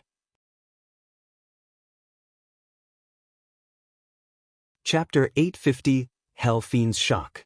Why are you all quiet? Fiend asked sternly as he looked at Ordinary Stranger's team, which remained silent. However, Fiend's follow-up questions still failed to elicit a reply from Ordinary Stranger and the others. Instead, their heads hung even lower, their complexions becoming extremely gloomy. Did you, or did you not complete the mission? Have you all become mute? Fiend asked suspiciously. Whether it was Ordinary Stranger or Thunder Tiger, both of them were usually chatterboxes. Yet now, neither of them had uttered even a single word. How could he not find this situation odd? After a long period of silence, Quirrell finally stepped forward and answered in a low tone, "We didn't complete the mission." You didn't complete the mission? Fiend was momentarily stunned. He then looked at Quirrell and demanded in a deep tone, "Tell me exactly what happened." Following which, Quirrell and Ordinary Stranger made a full report to Fiend. After hearing their recollection, Fiend fell silent. Praying Lotus, the beautiful level 39 oracle dressed in sacred white robes who was standing beside Fiend, also revealed an astonished expression. The reason for her astonishment was not because Quirrell and the others had died. Instead, it was because of who had ambushed them. Although Ordinary Stranger had guessed that the cloaked man was Black Flame, Quirrell had personally seen the cloaked man's true appearance, and he could say with 100% certainty that their ambusher was Yifeng. Yifeng was someone who had long since entered the list of targets to pay attention to of super guilds and super first-rate guilds. He was ridiculously strong. Even if Fiend were to take action himself, the outcome of the fight would be uncertain. Fiend's chances of suffering defeat might even be higher than Yifeng's. Hence, it came to her as no surprise that Yifeng had killed Quirrell and the others. If this were normal times, she could still chalk it up to Quirrell and the others having extremely bad luck. Unfortunately, things were not as simple as just having bad luck, and this was the part that gave her and Fiend a headache. The movements of the Falcon Legion were kept top secret. Even Fiend himself had been in the dark. For the mission this time, only the 20 players on the team had known the details. Hence, before the team had made its move, it was impossible for Zero Wing to have known about the ambush. Moreover, when Coral and the others had taken action, they had even used Soul Lock on their targets. Their ambush targets had no way to get news out unless they died and logged out of the game. As for Yi Feng appearing at that location by coincidence, that was also impossible. After all, Yi Feng had ridden around White River City on his mount for a long time, causing a huge commotion in the city. When Coral and the others took action, Yi Feng had still been in the city. Hence, Yi Feng's appearance at the Crystal Forest was definitely no coincidence. It was certain that he had only rushed to the rescue after finding out about the incident. However, just how far away was the Crystal Forest from White River City? By the time Yi Feng arrived there, even with a mount, the Falcon Legion should have long since finished their targets. Yet that was not the case. Not only had Yi Feng slaughtered the Falcon Legion, but he had even managed to save his companions. The speed of his mobilization was simply staggering. This meant that dealing with the members of Zero Wing would be much more troublesome in the future. If they were not careful, they might even end up suffering a huge loss. However, they also could not afford to send out their guild's apex experts. These people usually had their own tasks to handle. How could they possibly have the time to play around with an upstart guild? Moreover, if they really did dispatch these experts, doing so would turn their guild into a laughingstock for other super guilds. It's no wonder even the Dragon Phoenix Pavilion is helpless against Zero Wing. It turns out that they still have such a card to play. Good. Very good. Hell Fiend exclaimed, his mouth twitching in anger. This move of Zero Wing had foiled his plans considerably. Hell Fiend, are we still going to meet with Black Flame? Praying Lotus asked. Their initial plan had been to teach Zero Wing a lesson and let the guild know what kind of consequences awaited it should it offend King's return. Now with the Falcon Legion's defeat, they naturally lost their deterrent against Zero Wing. Go! Of course, we're going. If Sind Heart thinks he can get that sum of money, he can forget about it. Hell Fiend declared, bloodlust shining in his eyes. With a resolute tone, he added, since we can't do this subtly, we'll just use force to convince Zero Wing. I don't believe an upstart guild with no backing won't submit to King's return. Saying so, Hell Fiend had ordinary stranger contact Zero Wing. White River City's teleportation hall. Suddenly, several white flashes appeared inside the building as Shifeng and the others returned to White River City once again. What a pity! It would be great if we could continue grinding for a few more hours, Blue Bamboo said in disappointment as she looked at her own experience bar. During their time following Shifeng around, their leveling speed simply left one speechless. With 2 personal guards capable of overwhelming a great lord present, dealing with those chieftain and lord-ranked monsters was extremely relaxing. The crystal wolves they slaughtered as they traveled around the crystal forest also boosted their experience bars significantly. Currently, she was only 5% away from reaching level 40. At most, she would need an hour's worth of grinding to bridge that final gap. Level 40 was a relatively major milestone in God's domain. Throughout their travels, Blue Bamboo had eyed Shifeng's demonic flame tiger with longing. Unfortunately, she had yet to reach level 40, so she could not even give riding Shifeng's mount a try. In God's domain, mounts could generally carry 2 people at the same time. If a mount was of a sufficiently high rank, it could even accommodate 3 people at once. A dark gold mount like the demonic flame tiger could bear a maximum of 3 people. However, the riders had to be level 40 or above. After exiting the teleportation hall, Shifeng summoned the demonic flame tiger once again. The demonic flame tiger's cool and massive body immediately attracted the gazes of the passers-by. I still have something to take care of, so I'll be leaving first. If you encounter any problems in your quest again, just contact me or Aqua and the others, Shifeng said as he jumped onto his mount. He gave the demonic flame tiger a tap and then sped towards the candlelight trading firm. After Shifeng departed, the players on the streets promptly shifted their gazes towards Thoughtful Rain and Blue Bamboo. Are those 2 beauties members of Zero Wing? I saw them talking to that mount riding person just now. Could that expert be a member of Zero Wing? All sorts of ideas started popping up in people's minds. Many beautiful female players also started looking at thoughtful Rain and Blue Bamboo with eyes filled with envy and admiration. Although they were acquainted with many experts, compared to Shi Feng, those experts were simply noobs. On the other hand, thoughtful Rain and Blue Bamboo actually managed to make friends with an expert like Shi Feng. It would be great if I can get a mount that's as cool as Big Brother Yifeng's. At that time, my classmates will definitely die of jealousy, Blue Bamboo said as she looked at Shi Feng's departing figure admiringly. However, thoughtful Rain, who stood beside Blue Bamboo, did not have such thoughts in her mind. Instead, she was currently pondering how she could go about improving her strength. Shi Feng's battles had truly widened her horizons.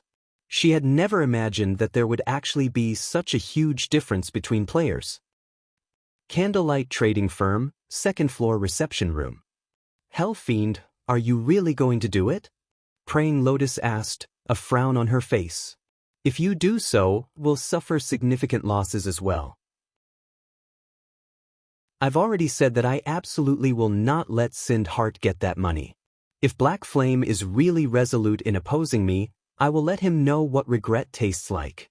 Let's see if he thinks opposing me just for a stranger like Sind Heart is worth it or not. Hell Fiend sneered and nodded decisively. As Hell Fiend and Praying Lotus were waiting quietly, the doors to the room opened suddenly. Shi Feng, who was currently in the guise of Black Flame, slowly walked up to Hell Fiend and Praying Lotus. Chapter 851, Book of Disaster. So he is Black Flame? Hell Fiend began carefully observing Shi Feng as the swordsman approached him. Although the general public did not have a clear grasp of Black Flame's strength, practically all experts from super guilds knew just how powerful the man was. Ranked 51st on God's Domain's experts list. Although the rankings on this list did not measure the exact strength of an expert, they were still useful as a reference. Someone ranked 51st on the list was unquestionably an expert who could rank at the top in any super guild. Moreover, the fact that Black Flame had managed to develop an upstart guild like Zero Wing to its current state showed that he was strong in more than just fighting. While Hell Fiend and Praying Lotus were observing Shi Feng was also observing the two. Whether it was Hell Fiend or Praying Lotus, both of them had been very famous experts in the past. It was especially true for Hell Fiend. During the initial stages of God's Domain, he had already become an adjudicator of King's Return. The title of adjudicator was not just for show. It represented King's Return's apex combat power. Even the weakest adjudicator was a Void Realm expert. In addition, there was also an age restriction. Candidates for adjudicator could not be over 30. In other words, no one over 30 years old could take part in the exam to become an adjudicator. Hell Fiend had managed to become one at such a young age. 10 years later, he had even become a Tier 6 mage god that everybody knew of. As for the female oracle, Praying Lotus, she was similarly very amazing. Although she could not compare to Hell Fiend, she had similarly been promoted into one of King's Return's adjudicators a year or so later. In the end, she had even become a Tier 5 Red Priest. Her combat power back then had reached the peak of Tier 5. She had been an existence that countless experts looked up to. Shi Feng had never imagined that the two people looking to talk to him would be them. What business do you have with me? Shi Feng asked in a deep tone as he looked at Hell Fiend. You can't be trying to get me to give up on the trade, right? Actually, we are. The reason we've come looking for you this time is indeed to have you give up on that exchange. If you give up now, our previous agreement will still take effect. Hell Fiend nodded. He then took out a tattered old book from his bag. Smiling confidently, he said, You can take a look at this thing here. If you are not willing to give up on the exchange, it won't be the Falcon Legion taking action the next time. Instead, I'll make use of this item. You don't wish to see any accidents happening to the stone forest town that you've arduously developed, right? This ancient book was very old. There didn't seem to be anything special about it. Its cover had long since been ruined. However, if one tried hard enough, one could still make out the faint words written on the book's cover. Abyss Summoning. The instant Shi Feng saw these words, his heart involuntarily shook. This book was a nightmarish item in God's domain. This book itself was a disaster. In God's domain, the human race was constantly at war with the Abyss. However, it was not that easy for the Abyss to invade the continent of God's domain. Abyssal monsters needed to travel through an Abyss passage to enter God's domain en masse. It was extremely difficult to open an Abyss passage. Nevertheless, this ancient book could simply do so. This ancient book was an item monsters from the Dark Abyss had specifically sent over. The reason for doing so was to have the people residing on the continent of God's domain use it. The book would then act as a marker that allowed abyssal monsters to open a passage to God's domain much more readily. The opening of an Abyss passage would mean that endless abyssal monsters would surge into God's domain. At that time, many kingdoms and empires would fall to the invasion. Shi Feng had never dreamed that Fiend would actually possess this item. No wonder he's so confident. So he still has such a trump card. Shi Feng was momentarily at a loss for words as he looked at the ancient book on the table. If an Abyss passage opened close to Stone Forest Town, it would indeed bring about the destruction of the town. However, opening an Abyss passage was no laughing matter. In the past, a player had similarly used one such ancient book to open an Abyss passage. The abyssal monsters that came out had ended up destroying an entire kingdom and even spreading to several neighboring kingdoms. The Glory Empire was only a short distance away from Star Moon Kingdom. With the scope of the Abyss passage, the Glory Empire would naturally suffer from the invasion. In such a case, King's Return would not escape unscathed either. However, this ancient book had one more secret that was not mentioned by the system. If you don't mind losing Stone Forest Town, you can go ahead and trade with Sindheart, Fiend laughed. This ancient book was extraordinarily precious. Originally, he had not intended to use it for such a matter. After all, it could be used to deal with other super guilds in the future. Now, however, with the situation as it was, he couldn't care less about wasting the book. However, he did not believe that Shi Feng would be so foolish. How could a measly 5 plots of land possibly compare to Stone Forest Town? Contrary to Fiend's expectations, however, Shi Feng shook his head and said very seriously, "Sorry, but I still refuse. If you wish to use this ancient book of yours, go ahead." When Praying Lotus heard Shi Feng's reply, she stared at him with an expression of disbelief on her face. Thinking that the man did not understand the severity of the situation, she hurriedly exclaimed, "Guild leader Black Flame, you have to think this through carefully. That's Stone Forest Town we're talking about, not an NPC city. Do you think you can fend off an endless wave of abyssal monsters?" This ancient book was extraordinary. Just the price to activate the Abyss passage would cost them significantly. It would be a complete waste to use it on a small guild like Zero Wing. I've considered this very clearly. If you don't have anything else, please leave. I still have many things I need to tend to, Shi Feng said. Then he stood up and left. At this time, both Fiend and Praying Lotus were stunned. A lunatic. Black Flame clearly had a mental problem. Or did he think they would not actually carry out their threat? Black Flame, I applaud you. You are the first person to have earned my admiration since entering the virtual gaming world. Since you insist on doing so, I'll fulfill your wish, then. I will definitely make you regret your decision today, Black Flame. Fiend laughed maniacally as he looked at Shi Feng's receding back. We're leaving. Following which, Fiend and Praying Lotus departed the candlelight trading firm. Guild leader, will helping Sindheart really be worth it? Aqua Rose asked curiously as she looked at Fiend's departing figure. She had watched everything that happened very clearly from a secret room beside the reception room. After all, 2 important figures from King's Return had come. How could the vice leader of Zero Wing possibly be absent from this situation? Although Sindheart was a good-natured person, they were merely acquaintances. If Shi Feng were to abandon Stone Forest Town just because of a promise, it would be the epitome of foolishness. However, Aqua Rose also understood that it was precisely due to this personality of Shifeng's that she had agreed to join Zero Wing back then.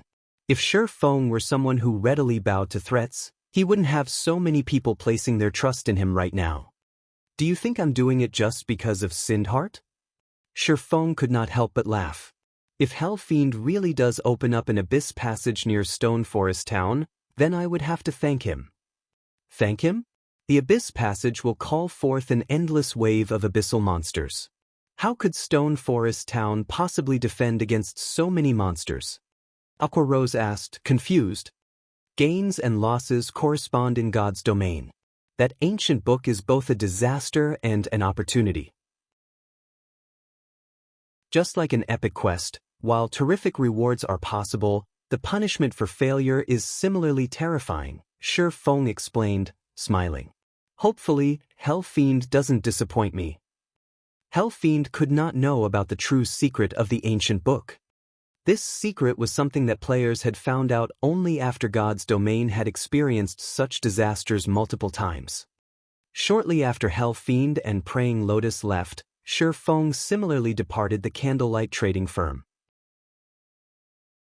However, to avoid attracting too much attention, Shifeng hailed an advanced horse carriage and headed towards the library. Previously, due to thoughtful Rain's matter, he had not managed to deal with the Golden Tablet's quest. Now that he was done with that matter, he naturally could not leave the tablet quest alone. However, after arriving at the library, before Shifeng could head to the entrance of the building, a beautiful figure suddenly intruded into his path, blocking him. Taking a closer look, Shifeng discovered that the person blocking him was actually Yulan of Underworld. Guild Leader Black Flame, you really are difficult to find. May I know if you have time for a private chat? Yulan asked softly, smiling as she looked at the cloaked Shifeng. Chapter 852, Sacred Grounds. Your ability to find someone is really amazing, Shifeng said. However, his attention was currently not on Yulan. Instead, he was surveying his surroundings. However, even after careful observation, nothing in particular drew his eye. He did not detect anybody trailing him. Moreover, in a city, many players chose to wear a black cloak to avoid exposing themselves. Hence, cloaked players were not an uncommon sight in a city. Despite that, Yulan had still managed to locate him. At this moment, Yulan wore a set of luxurious purple robes, a glowing, silver staff clasped in her hand. The staff had many runes engraved on it, and Shifeng could faintly feel the ambient mana gathering around it. Yulan's level was similarly extraordinary. Currently, she was already a level 39 summoner.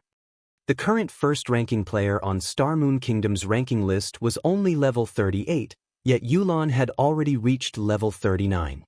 Her leveling speed was already on par with the experts of super guilds. Guild Leader Black Flame is overpraising me. Why don't we find a quiet place to sit down and have a chat? Yulan revealed a meaningful smile. I have some intelligence that I know will certainly interest Guild Leader Black Flame. Intelligence that will interest me? Shifeng could not help but laugh when he heard Yulan saying so. He had already mingled in God's domain for over a decade already. In the past, he had even been the guild leader of a second-rate guild. The information he had regarding God's domain far surpassed that of any current player or guild. Right now, most likely, only the secrets gathered by super guilds could possibly interest him. Isn't Guild Leader Black Flame interested in the holy city of Titan? Yulan asked as she revealed a confident and provocative smile. How do you know about the holy city of Titan? Shifeng was greatly shocked as he looked at Yulan. The holy city of Titan was one of God's domain's major secrets. Even in the past, not many players had known about the holy city. It was a place that independent players had no chance of ever visiting. Even those who knew about the existence of the holy city would not necessarily be able to go there. Only an extremely few large guilds were capable of visiting it. Generally, only first-rate guilds and above had the ability to get to the holy city.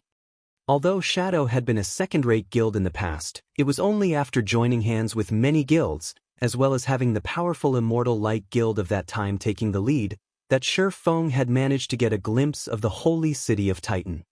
The holy city of Titan was originally a city where the Titans resided. It was once an extremely powerful city, capable of going up against even gods. However, after the war between the gods, the city had weakened significantly. Even so, it was still much more powerful than the current 4 great empires of God's domain, and was roughly Blackwing City's match and greatly respected by the various kingdoms and empires of God's domain. However, the holy city of Titan was different from Blackwing City. Blackwing City was more of a place for players to conduct trade at. Titan City, on the other hand, was a place meant for nurturing players. It had been titled a sacred training ground by many players. The reason for this was because the mana density at Titan City was much denser than in most locations in the outside world. Aside from being a sacred training ground for combat players, Titan City was also a sacred ground for lifestyle players. Due to the excellent environmental conditions there, lifestyle players would have their production success rates improved considerably. In addition, the chance of obtaining lifestyle designs at the grinding spots around Titan City was much higher than at other locations. Hence, many lifestyle players yearned to visit the holy city of Titan. However, Titan City was not a place that just any player could visit. Similar to Blackwing City, one needed to obtain a pass. However, the drop rate for Titan City's pass was much lower than Blackwing City's. Moreover, only level 30, 100-man large-scale team dungeons or above had a chance of dropping the pass. Although Shi Feng had thought of going to Titan City, until now, not a single team in Zero Wing had managed to obtain a pass for Titan City. In Shi Feng's opinion, though, this was a very normal occurrence. The drop rate for that item was simply too low. Obtaining it in level 30 or level 40 dungeons was practically impossible. Only after reaching level 50 would 100-man team dungeons have a slightly higher possibility of dropping the pass. Even so, the probability was only 1 in 1,000. In other words, one had to raid 1,100-man team dungeons to obtain a pass to Titan City. Moreover, the drop rate for the pass was unaffected by one's luck attribute. Hence, Shi Feng had excluded the holy city of Titan when thinking of ways to nurture guild experts. That method simply relied too heavily on luck. It seems guild leader Black Flame really does know about Titan City. That will make the following discussion easier. Yulan smiled. I have a pass to go to that place. Have I managed to catch your interest now? You've got me. Shi Feng could not help but laugh. He had never imagined that this woman before him would actually be so capable. A pass to the holy city of Titan. The value of this item far surpassed that of an epic weapon. In the past, some guilds had even been willing to pay 20,000 gold just for a pass. Unfortunately, no guild was willing to sell this item. After all, the value of going to Titan City was far above 20,000 gold. Following which, Shi Feng followed Yulan to a high-class restaurant. The restaurant was located in the Nobles District, so the prices here were way beyond the means of independent players. As a result, Shi Feng and Yulan were the only players within the restaurant. Inside a quiet VIP room on the second floor, Shi Feng and Yulan quietly sat facing each other. Miss Yulan, I'm very curious. With Underworld's power, you guys should have a high chance of getting through the entrance trial. Why have you come looking to cooperate with me? Shi Feng asked curiously. Guild leader Black Flame, surely you jest. Underworld has existed for a long time already. Like those super guilds, the power structure inside the organization is very complicated. Everyone has their own opinions and motives. For example, Feng Xianyang and I are under different superiors. How could Underworld possibly compare to a straightforward organization like Zero Wing? Yulan laughed. This Titan City's pass is something I just happened to chance upon. Nobody in the guild has found out about it yet.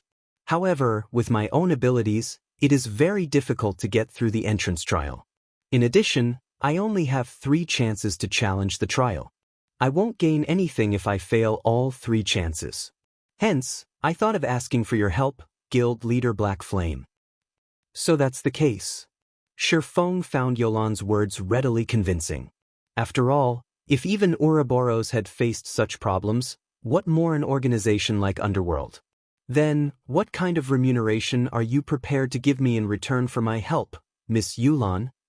Since Guild Leader Black Flame knows of the holy city of Titan, you should also know of the value of a pass to the city. As long as we get through the entrance trial, I'll give 30 slots to you. How about it? Yulan said, gnashing her teeth in reluctance. A single pass could allow a maximum of 100 players into Titan City. However, the difficulty of Titan City's entrance trial was very high. With just her subordinates, she was unlikely to pass it. They needed the help of several powerful experts. Otherwise, she would not be willing to offer so many slots. That won't do. I want half. I can't help you if you don't give me half of the slots. Shifeng shook his head. Guild Leader Black Flame, this is simply daylight robbery. I am only trying to borrow a few experts from your guild, yet you want half of the slots. I might as well rely on myself to get through the trial if this is your price, Yulan countered as she glared at Shifeng. She had never imagined that Shifeng would be so black-hearted. If Shifeng were not someone known to keep his word, she would have long since sought out other experts. Then, she wouldn't have to give away any of her limited slots. Just paying some coins would suffice. Chapter 853, Entrance Trial. Yulan took a deep breath. In a very determined tone, Yulan said, I'll offer 5 more slots at most. Based on her investigations, Titan City was an excellent location to nurture lifestyle players. Nowadays, the impact lifestyle players had on the game was increasing. The various large guilds were all investing heavily in lifestyle players in the hopes of nurturing many more powerful lifestyle players. It was especially true for forging and alchemy lifestyle players. In addition, enchanting, tailoring, engineering, and other fields were also becoming increasingly important in the game. If she could nurture a group of high-ranking lifestyle players, she could use them to earn large sums of money in the future. Hence, every slot to Titan City was of utmost importance, as these slots would become the capital for stabilizing and elevating her position in Underworld. I believe that Miss Yulan should have challenged the entrance trial once already. Otherwise, you wouldn't have come looking for me. So, I'm sure you are very clear about how difficult the trial is. It is not a problem that can be resolved easily with just a few more experts. If you fail all 3 challenges, then the pass will automatically become invalid. At that time, not to mention 50 slots, you won't even get a single slot. Shifeng had no intention of changing his mind. The slots to enter the holy city of Titan were equally important to the candlelight trading firm. Moreover, the trading firm had many more members to nurture.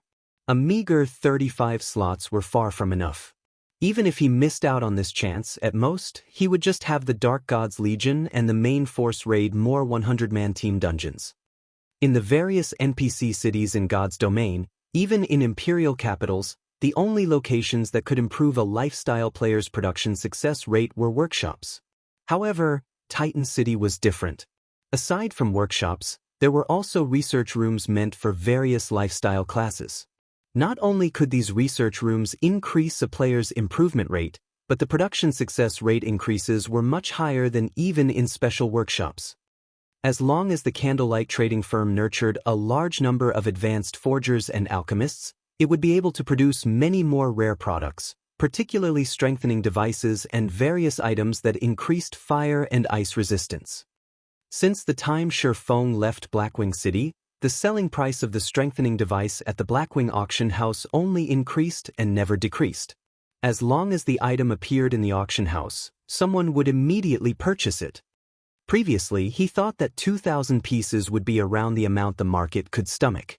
Now, however, it seemed that even the additional 3,000 pieces he had scheduled to sell would not be enough to satisfy the market's appetite.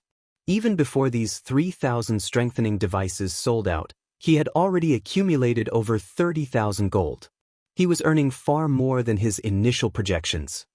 At this moment, Shifeng could not help but wish he could make more strengthening devices. Obtaining the design for the item was not much of a problem. After all, he only needed to raid level 50 or above Great Lords to get them. With a godly skill like Divine Providence, 1 out of every handful of Great Lords he killed would definitely drop the design. The problem was that, even if he managed to obtain a large number of designs, the Candlelight trading firm did not have that many advanced forgers to learn them. Are you absolutely confident of clearing the entrance trial? Yulan frowned. She had never imagined that Shifeng would have such a deep understanding of the entrance trial. The difficulty of Titan City's entrance trial was greater than even that of a 100-man team dungeon. Otherwise, she would not have come looking for Shifeng. She would have long since monopolized the entry slots herself. I won't say absolutely, but I'm at least over 70% certain, Shifeng laughed. He had visited the holy city of Titan multiple times in his previous life, so he was very familiar with the holy city's entrance trial. The system set the difficulty of the trial based on the levels of the players undertaking it, so players would always feel that the trial's difficulty was the same, regardless of when they challenged it. Getting into Titan City depended on the overall strength of the team. With Zero Wing's current strength and his understanding of the trial, he was far more than just 70% certain of making it to Titan City. Yulan fell silent upon hearing Shifeng's words. Even with Underworld going all out, its chances of getting through the entrance trial was far from reaching 70%. Worse, if she were to attempt it with just her own team, her success rate would be 20% at most. Moreover, the pass gave only 3 chances to challenge the trial. She had already failed once. If she relied on her own team, it was simply impossible for them to get through it. Indeed, just as Shifeng had said, if she could not clear the trial, then this pass of hers would be worth nothing. Moreover, looking at Shifeng's calm and confident behavior, he did not seem to be boasting. Demand for advanced lifestyle players was continuously increasing nowadays. The sooner she could nurture more advanced lifestyle players, the greater the advantage she would hold in the future. She could not afford to sit still and wait for her team to grow stronger. In the end, Yulan could not help but sigh as she conceded, "All right. As long as you manage to clear the entrance trial, I'll give you 50 slots. However, I also have a condition. You need to clear the trial within 3 days." "Deal. I'll have to make some preparations first. I'll contact you when the time comes." Shifeng's thoughts paralleled Yulan's. The sooner they entered Titan City, the better. Moreover, many rare designs were obtainable only at the holy city of Titan and nowhere else. Following which, the two of them established a contract between themselves. Shortly after Shifeng left, an assassin youth entered the VIP room. Fully garbed in silvery gray leather armor, this assassin should be roughly 18 or 19 years old, based on his appearance. However, his level was extremely high. He was actually level 38, far beyond the reach of ordinary experts right now. "Big Sis Yulan, aren't we giving Zero Wing a little too much? That's 50 advanced lifestyle players we're talking about. Who knows how much money we'll have to spend to nurture that many advanced lifestyle players? Won't it be fine if we look to Heaven's Burial or the Star Alliance for help instead? These 2 guilds aren't beneath Zero Wing in terms of strength. Moreover, we also wouldn't have to pay such a huge price if we employ their help." The assassin youth was very furious about the conditions Shifeng proposed. The Star Alliance and Heaven's Burial more or less possess a connection with Underworld. If we get them to help us, the possibility of the others from Underworld finding out about Titan City is very high. However, we won't have such a problem with Zero Wing, Yulan said, shaking her head. Besides, Zero Wing is filled with experts. They'll have a much higher possibility of clearing the entrance trial. Being able to enter Titan City securely is much more important than saving a few more slots for ourselves. Although the assassin youth did not make any further retort to Yulan's words, he inwardly still felt very dissatisfied. Back when they had entered the entrance trial, they had all been brimming with confidence. They had all thought that the trial was just a small matter. However, once the battle began, they found out that their thoughts had been too optimistic. The entrance trial was not something a 100-man team dungeon could compare to. The two were on entirely different levels. Even if Zero Wings experts challenged the entrance trial, the outcome would be the same. White River City's library. After Shi Feng entered the library, he immediately made his way to the top floor of the building. Compared to the last time he had come here, the security in front of Starmoon Hall was much stricter. Tier 3 knights filled the place. Even his identity as a demon hunter would not have gotten him entry into the hall. If not for his identity as a Count of White River City, the most he would have been able to do now was stand at the entrance of the hall. Walking inside, Shi Feng was immediately greeted by the sight of the white-robed Charlene sitting before a table and quietly observing a floating crystal ball. Magic arrays encircled her as she radiated an incredibly powerful aura. Even Shi Feng found himself paralyzed when bathed in this aura. A fourfold magic array? An expression of disbelief appeared on Shi Feng's face. It would be understandable if this pressure he was feeling was due to a domain released by an NPC. However, Charlene did not have her domain out right now. This pressure he was currently experiencing was only a side effect of the mana gathered at the magic array. Just what kind of spell is this? It is actually this strong. At this moment, there was an image displayed inside the crystal ball. Meanwhile, this image was none other than the scene of the Blackwing auction house under the effects of space freeze. The crystal ball had completely locked on to the appearance and aura of the mysterious youth back then. His every action was clearly replicated in the crystal ball. However, when the mysterious youth vanished from Blackwing City, the crystal ball suddenly cracked and shattered into countless tiny pieces. In the end, the broken fragments of the crystal ball ignited into silver flames before disappearing into nothingness.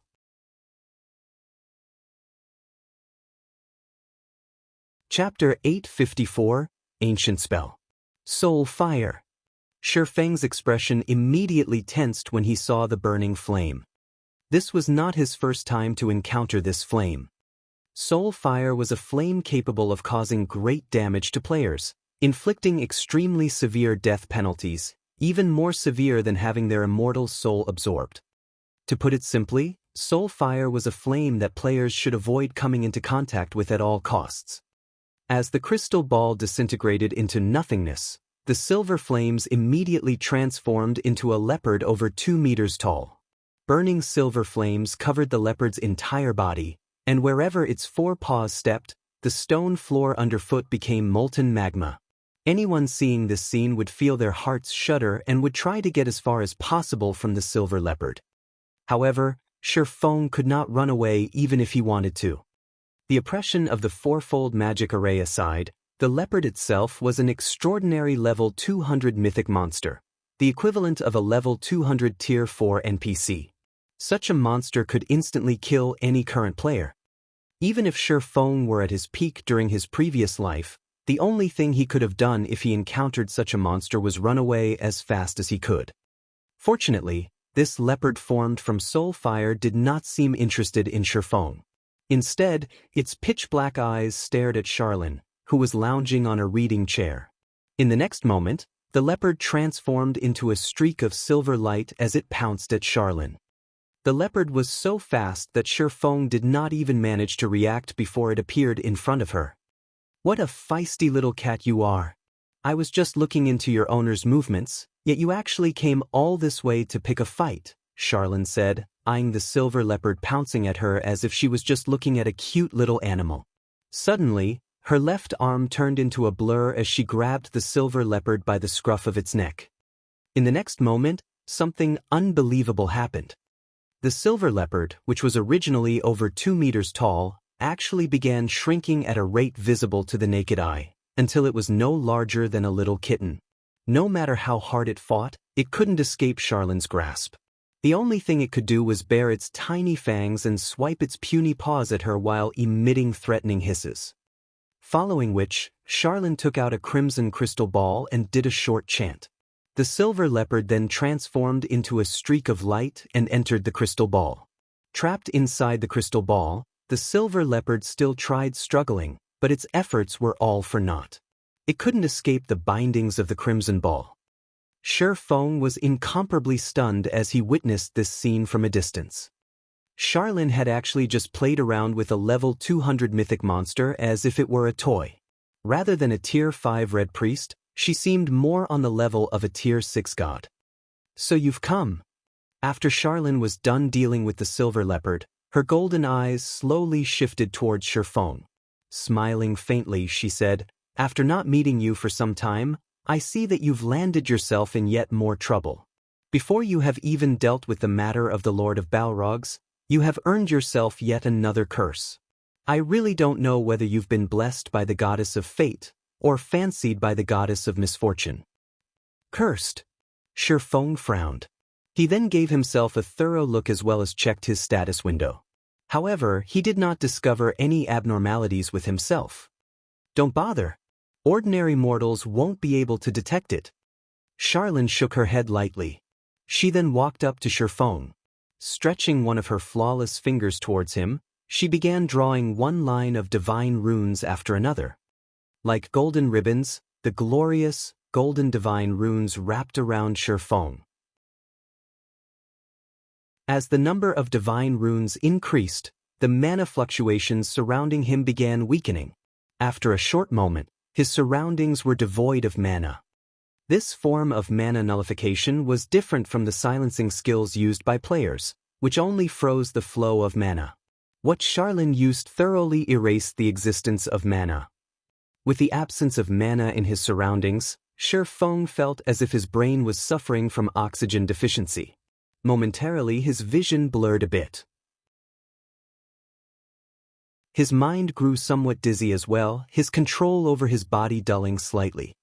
But in the next moment, a silver chain with the thickness of a finger appeared, extending from Feng's chest. When this chain went beyond the mana nullification field, it quickly became invisible once again as if it had never existed. What's this? Feng could not help his surprise. This was his first time seeing such a situation. Moreover, with the appearance of this chain, he could clearly feel himself continuously weakening. This is your curse. This silver chain is a soul chain, and it is bound to your soul. You can consider this a parting gift that mysterious youth left for you when he escaped, Charlene said, her cherry-red lips hooking up into a smile. Chuckling softly, she continued, "How about it? Are you feeling a little anxious now?" Feng could not help but roll his eyes at Charlene. Even if he were stupid, he could tell that this curse was no trifling matter. A single mistake could very well send him to the netherworld. Problems related to the soul were the most frightening thing to players. After all, failure to deal with such problems would not end with just suffering a simple death. It was very likely that his entire account would be crippled. How could he not feel anxious? "Can this curse be removed?" Feng asked. In response, however, Charlene spread her hands in a gesture of helplessness. "Even you can't remove it?" Feng was far more shocked now.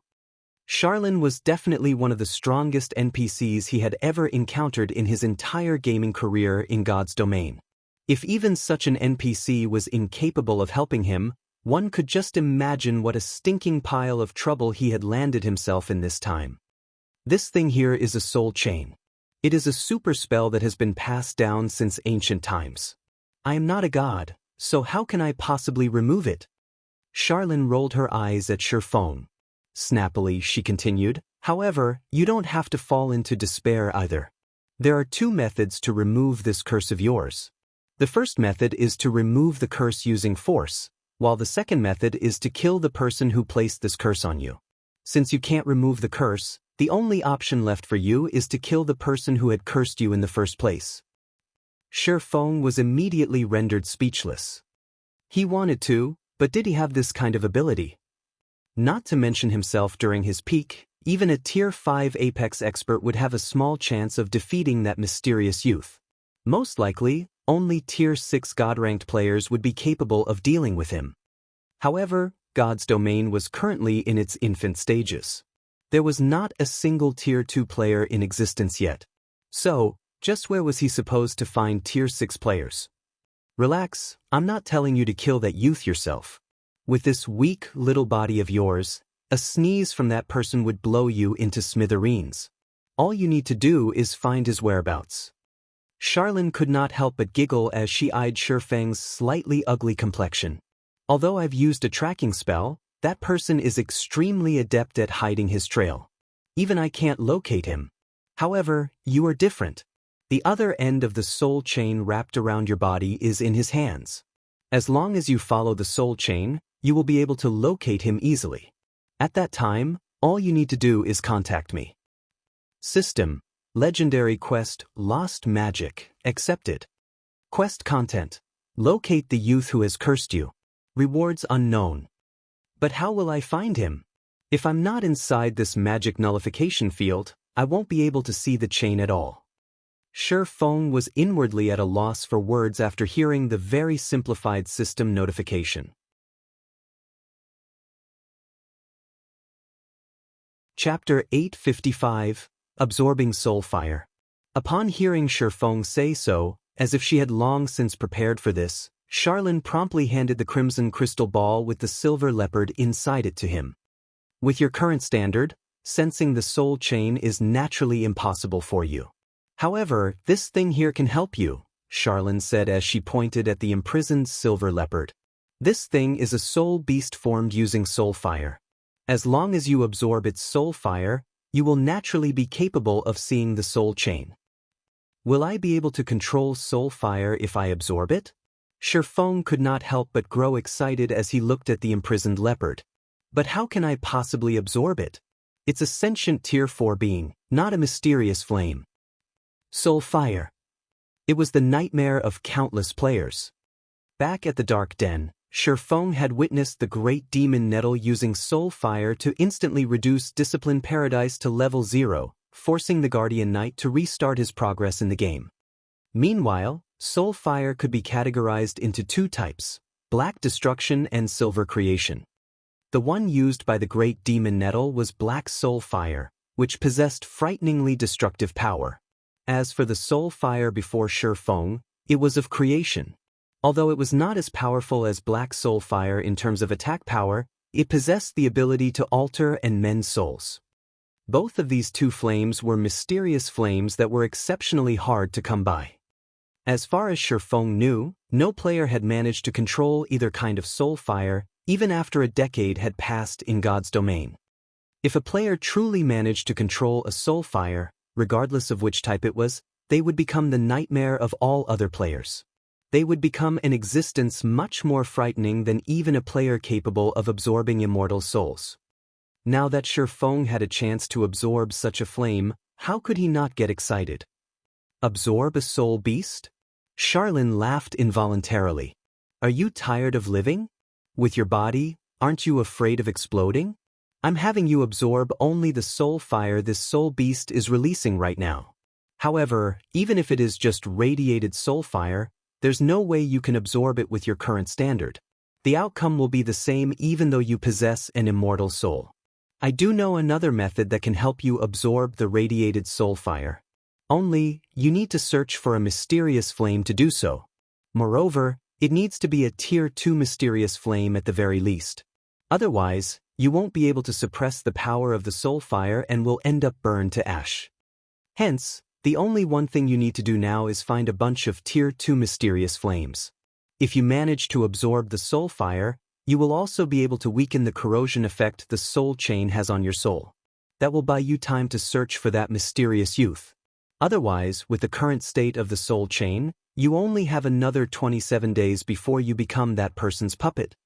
Well, there's nothing to worry about even if you fail to find that person.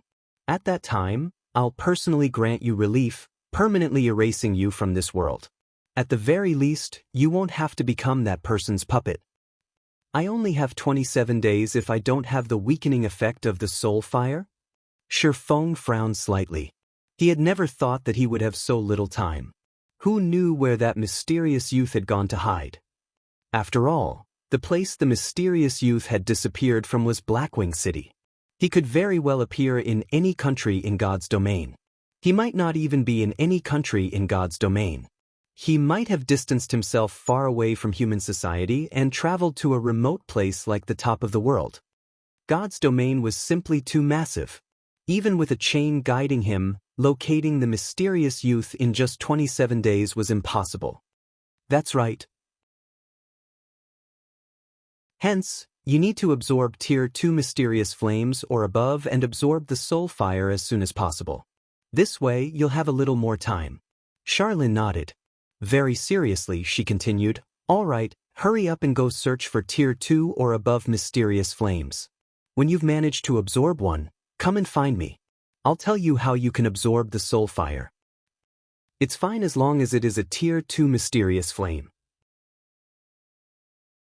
Saying so, Shifeng summoned the ice blue devil flame. A dark blue flame immediately manifested above his right palm, its appearance causing the ambient temperature to decrease gradually. To forgers and alchemists, mysterious flames were priceless treasures. Unlike top-tier weapons and equipment, which could be obtained easily through raiding dungeons and field bosses or completing quests, one needed to investigate every map carefully to locate a mysterious flame. Finding one within a short span of time was not a feasible task. Besides which, a Tier 2 mysterious flame was something capable of inciting a great war between various large guilds. It was not something that could be found in just 20-odd days. Even super guilds would barely be capable of such a feat. Fortunately, Shifeng had known the exact whereabouts of the ice blue devil flame and had secured it for himself as soon as possible. Otherwise, this quest would truly be his doom. Thinking about it now, he had indeed made a wise decision to secure the ice blue devil flame back then. When Charlene saw the deep blue, burning flame, an expression of surprise appeared on her face. The ice blue devil flame, a Tier 2 mysterious flame. This is a flame that only places filled with death are capable of producing. Just how did you manage to obtain it? Charlene asked, greatly surprised as she looked at Shifeng. I just happened to discover it when I was traveling by the 100 Ghost Forest. Shifeng gave a casual reply. You really have been blessed by the goddess of fate.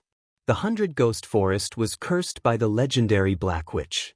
That Black Witch was a considerably amazing existence, and only a step away from becoming a god. The curse on the 100 Ghost Forest might not be a problem to a weakling like you, but to powerhouses, that place is an absolute forbidden ground due to the curse. Charlene could not restrain her laughter. Since you already possess the ice blue devil flame, then you indeed possess the qualifications to absorb the soul fire. There are two things you need to do when absorbing the soul fire. The first thing is control the ice blue devil flame and have it wrap around the radiated soul fire. You need to envelop the soul fire completely. There must not be even the tiniest of leaks. If you fail to do so and get contaminated by the soul fire, even though you are a heaven-blessed individual, you will similarly suffer. The second thing you need to do is the most crucial part when absorbing the soul fire. After you have completely contained the soul fire, you have to absorb it into your body. Afterwards, you need to fuse the ice blue devil flame with the soul fire. However, the soul fire is too strong. The fusion needs to be a certain ratio. If the proportion of soul fire is too high, the merged flame will damage you. If it is too low, you won't be able to display the power of the soul fire. Balance is a must. As for how to achieve that balance, you will have to depend on yourself for that. I will set up a magic array to carry out this fusion for you. While inside this magic array, you'll have an easier time guiding this fusion.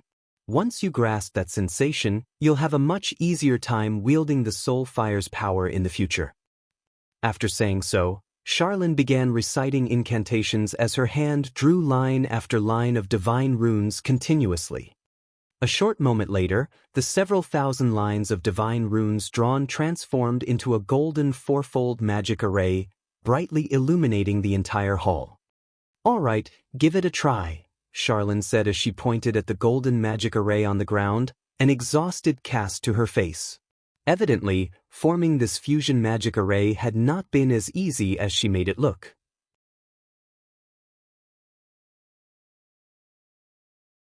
Chapter 856, Basic Control. Star Moon City, Teleportation Hall. A group of cloaked players suddenly appeared inside the building. Standing at the head of this group were an uncloaked young man and woman. The instant these two appeared, they immediately attracted the attention of many players. Aren't they Hell Fiend and Praying Lotus, experts of King's Return? Why would they appear here? As expected of a super guild. Their levels and equipment are simply too amazing. Both of them are fully equipped in level 35 Dark Gold equipment. That staff Hell Fiend is carrying is actually epic ranked. The difference between us is just too massive. I wonder when I'll be able to wear a full set of level 35 Secret Silver equipment? Could King's Return be looking to develop in Star Moon Kingdom? Experts of King's Return were practically big-time celebrities in the virtual gaming world. Not to mention, neither Hell Fiend nor Praying Lotus had bothered to hide the special effects of their equipment. Hence, many players quickly managed to determine the ranks of the two's equipment, which immediately prompted a discussion among the onlookers as they cast envious gazes at the two experts. Currently, mainstream players had yet to reach even level 35. Only the elite players of large guilds had mostly attained this level. Being able to have a complete set of Secret Silver equipment was also a very amazing achievement already, yet these two experts from King's Return, a super guild, had already reached level 39. They even sported the current best weapons and equipment from head to toe. An epic weapon. This was definitely the first time these ordinary players had seen such an item. There had been no news of such a weapon appearing in the entire Star Moon Kingdom. One could just imagine how frighteningly powerful a super guild was. Hell Fiend and Praying Lotus paid no attention to the looks they were receiving as they walked directly towards an outgoing teleportation array. Look who it is. Hell Fiend came to an abrupt halt, his gaze shifting towards an elementalist waiting to use a teleportation array. Hell Fiend? Why are you here? The elementalist youth also noticed Hell Fiend. Suddenly, as if something occurred to him, his expression immediately darkened as he asked, "Could you be trying to threaten Zero Wing?" "Sind, it seems your luck is quite good. You actually managed to find a trustworthy ally. However, don't celebrate too soon. Your fate has long since been determined. Nothing will change no matter how much you struggle," Hell Fiend sneered in disdain. He then turned away and left. A trustworthy ally? Sind's heart hid his confusion as he looked at Hell Fiend's departing figure. Could Zero Wing have rejected Hell Fiend's offer? He had never seen Hell Fiend lose his composure to such an extent before. Inwardly, he breathed out a sigh of relief. The goodwill he felt towards Zero Wing also increased significantly. Not many people would dare to resist King's Return, much less offend the Super Guild, just for a stranger. Hell Fiend, are you really going to use the ancient book? Seeing Hell Fiend's hurried steps, Praying Lotus anxiously advised, "Don't let your anger get to your head. Even if you utilize the ancient book's power, Sind Heart will still get that sum of money. At that time, you will have wasted the true value of the ancient book." Of course, I know this. Lotus, do you actually think I've let my anger overwhelm me? I haven't forgotten our primary goal in coming here.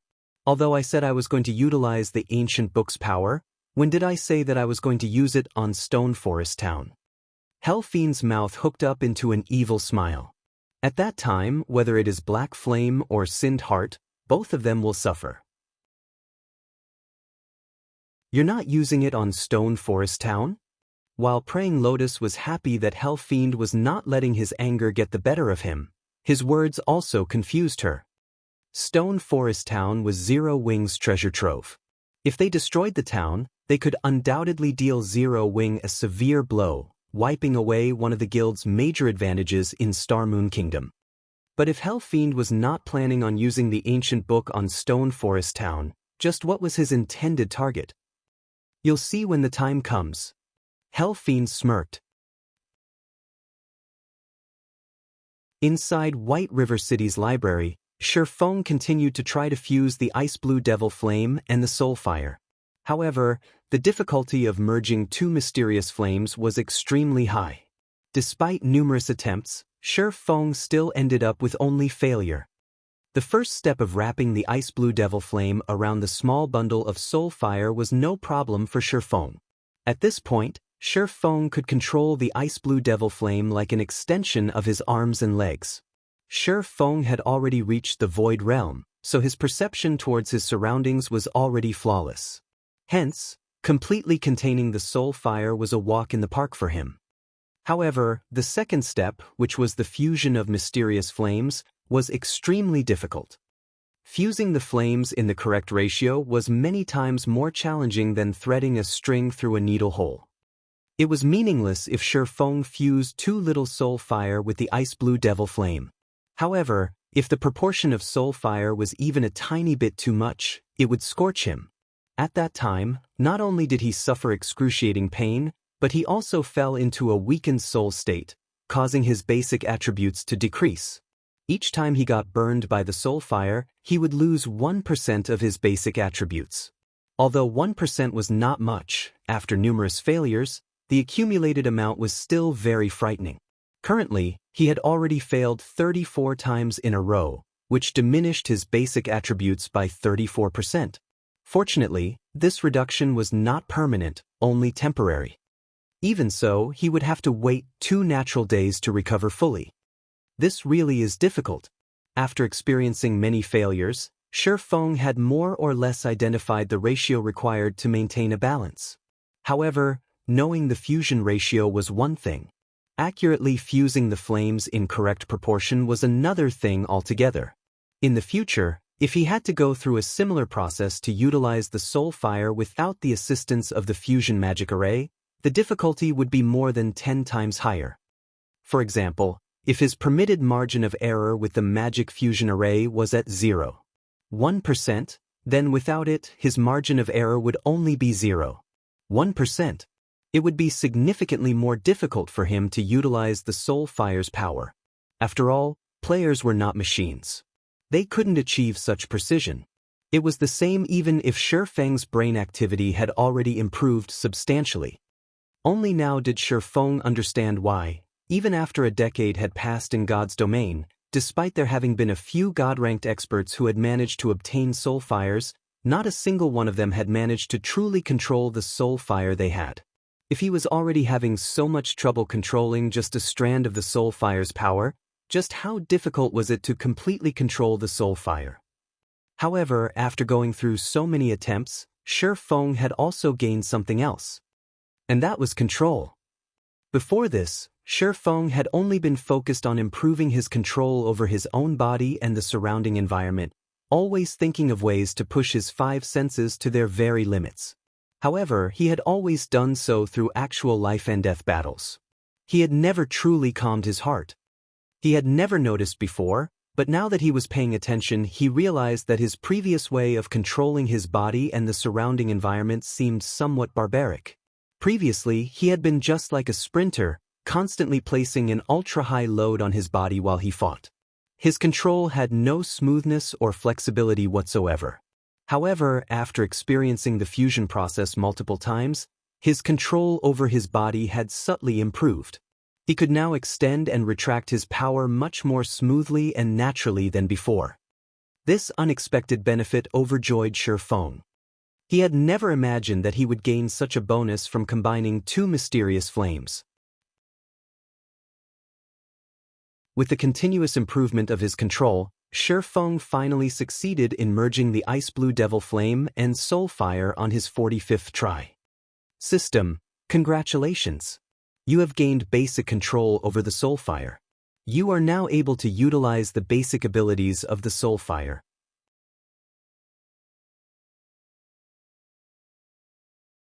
Chapter 857, New Class. Hearing the crisp sound of the system notification, Shifeng let out a deep sigh of relief. He was supposed to challenge the Holy City of Titan's entrance trial in 3 days. If his attributes had decreased any further, he would have to wait until he had fully recovered from the weakened soul state before he could do so. He did not wish to miss out on this opportunity to visit the Holy City of Titan.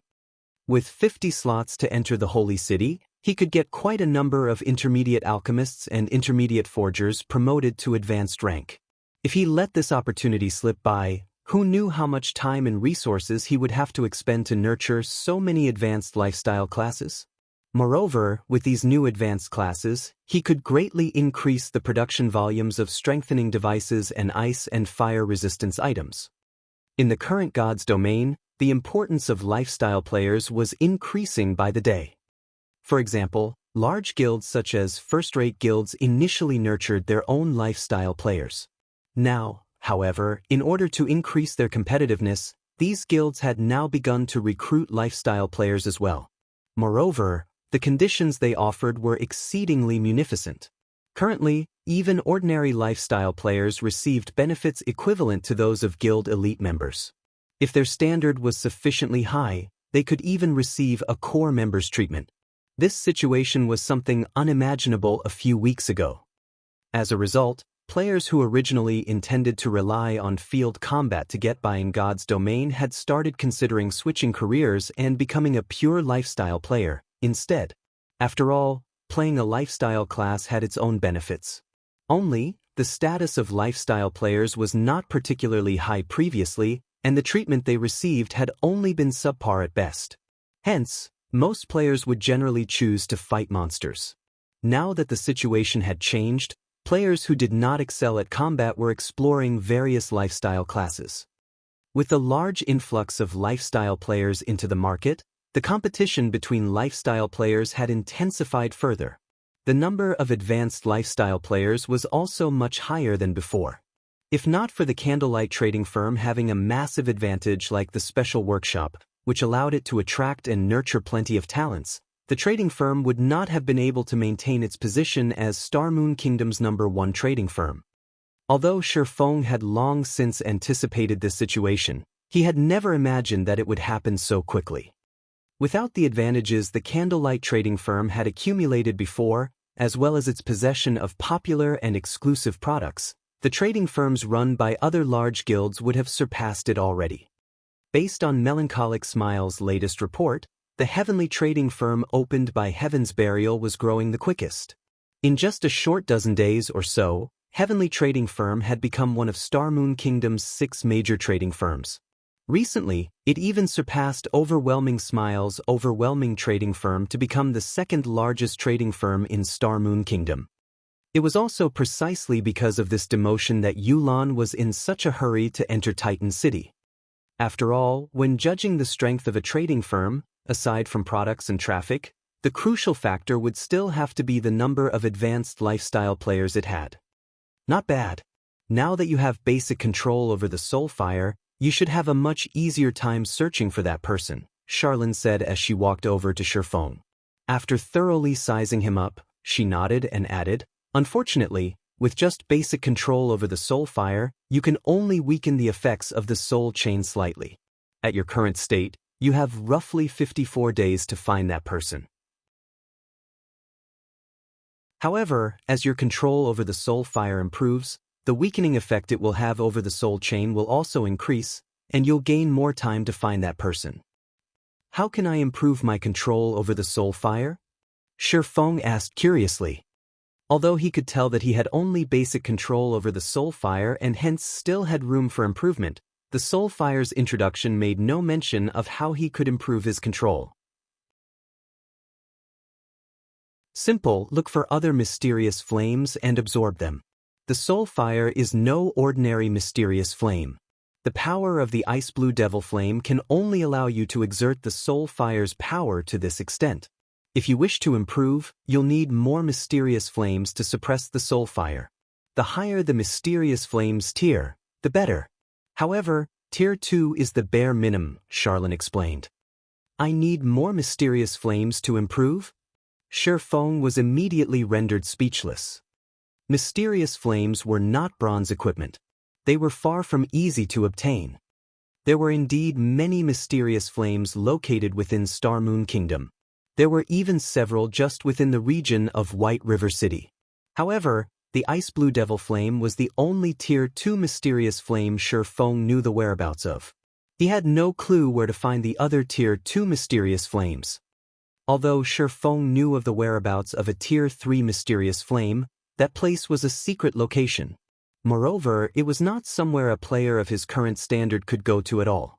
At the very least, he needed to reach level 60 or 70, as well as achieve his Tier 2 class, to obtain that Tier 3 flame. With just 54 days, accomplishing such a feat was simply impossible. It seems I'll have to have Aqua notify the guild members to gather information on a few mysterious flames as soon as possible, Shifeng thought to himself. A legendary quest was no laughing matter. Shifeng also did not think he was capable of finding the traces of that mysterious youth in his current state. The mysterious youth's strength exceeded Tier 5. Moreover, seeing as the quest provided him with a way to extend its duration, this indicated that this quest was not one he could currently complete.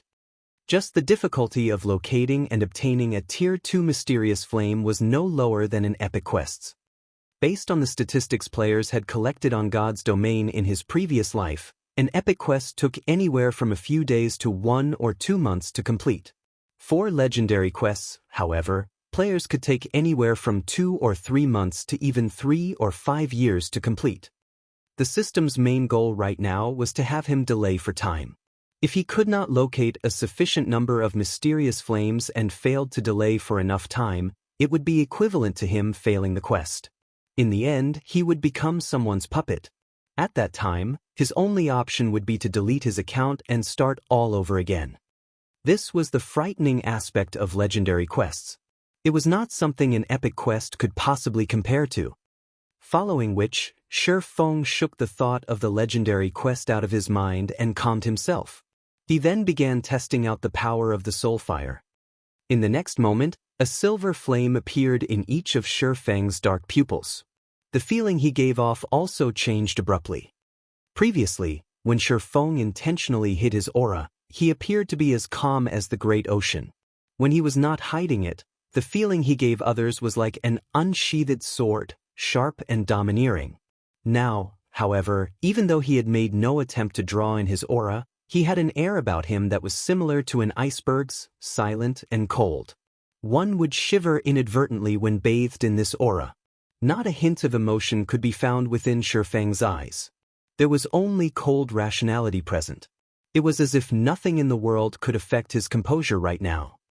Is this the power of the soul fire? Shock filled Shifeng's heart as he observed his surroundings. Previously, when he activated the ice blue devil flame, the mysterious flame only increased the damage of his fire and ice-type skills.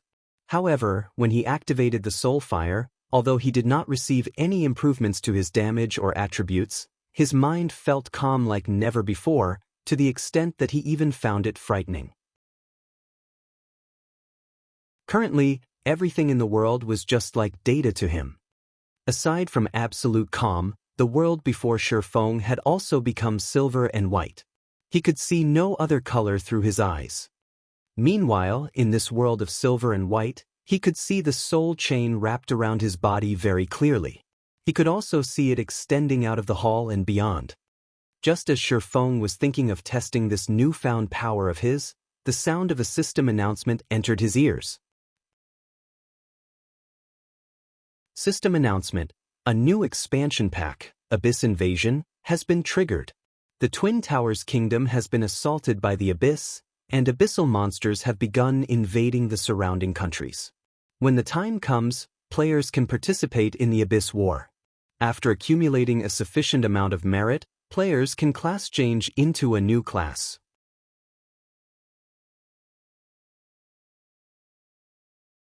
Chapter 858, Fallen City. When the system announcement appeared, every player in God's domain was stunned. There was nothing surprising about the launch of a new expansion pack. After all, this was not the first time something like this had happened. However, the mention of a new class piqued everyone's interest. A new class being offered as a reward showed that this new class undoubtedly possessed an advantage other classes did not.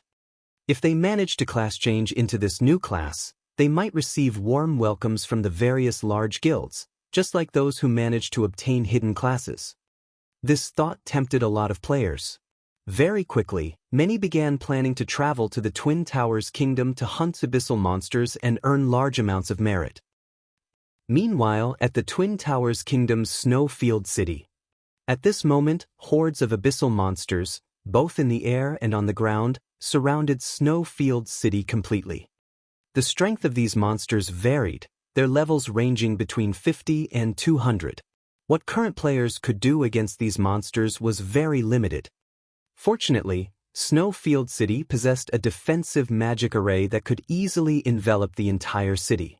As a result, the horde of abyssal monsters could only roam outside the boundary of the magic array and continuously bombard it with attacks. The sound of explosions echoing throughout the entire city instilled fear and despair in the players there. Can this magic array really hold? This is an NPC city's magic array. It should be able to. Otherwise, what will we players be able to do against those monsters? Just as the players inside Snowfield City were debating about the city's defensive magic array, a crack suddenly appeared in the magic array above the city. Along with the appearance of this crack, the magic array also began destabilizing. Not good. The magic array is collapsing. Nobody knew which player shouted, but these words triggered a stampede as the players on the street fled for their lives. Every one of them rushed towards the city's teleportation hall in an attempt to leave Snowfield City.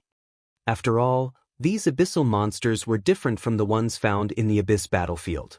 The abyssal monsters in the Abyss battlefield were orderly, sorted based on their levels, and players could choose which area to go to, depending on their own strength. Now, however, even monsters with levels in the triple digits mixed in with level 50 monsters. With just their strength, the players would be killed instantly, losing a level.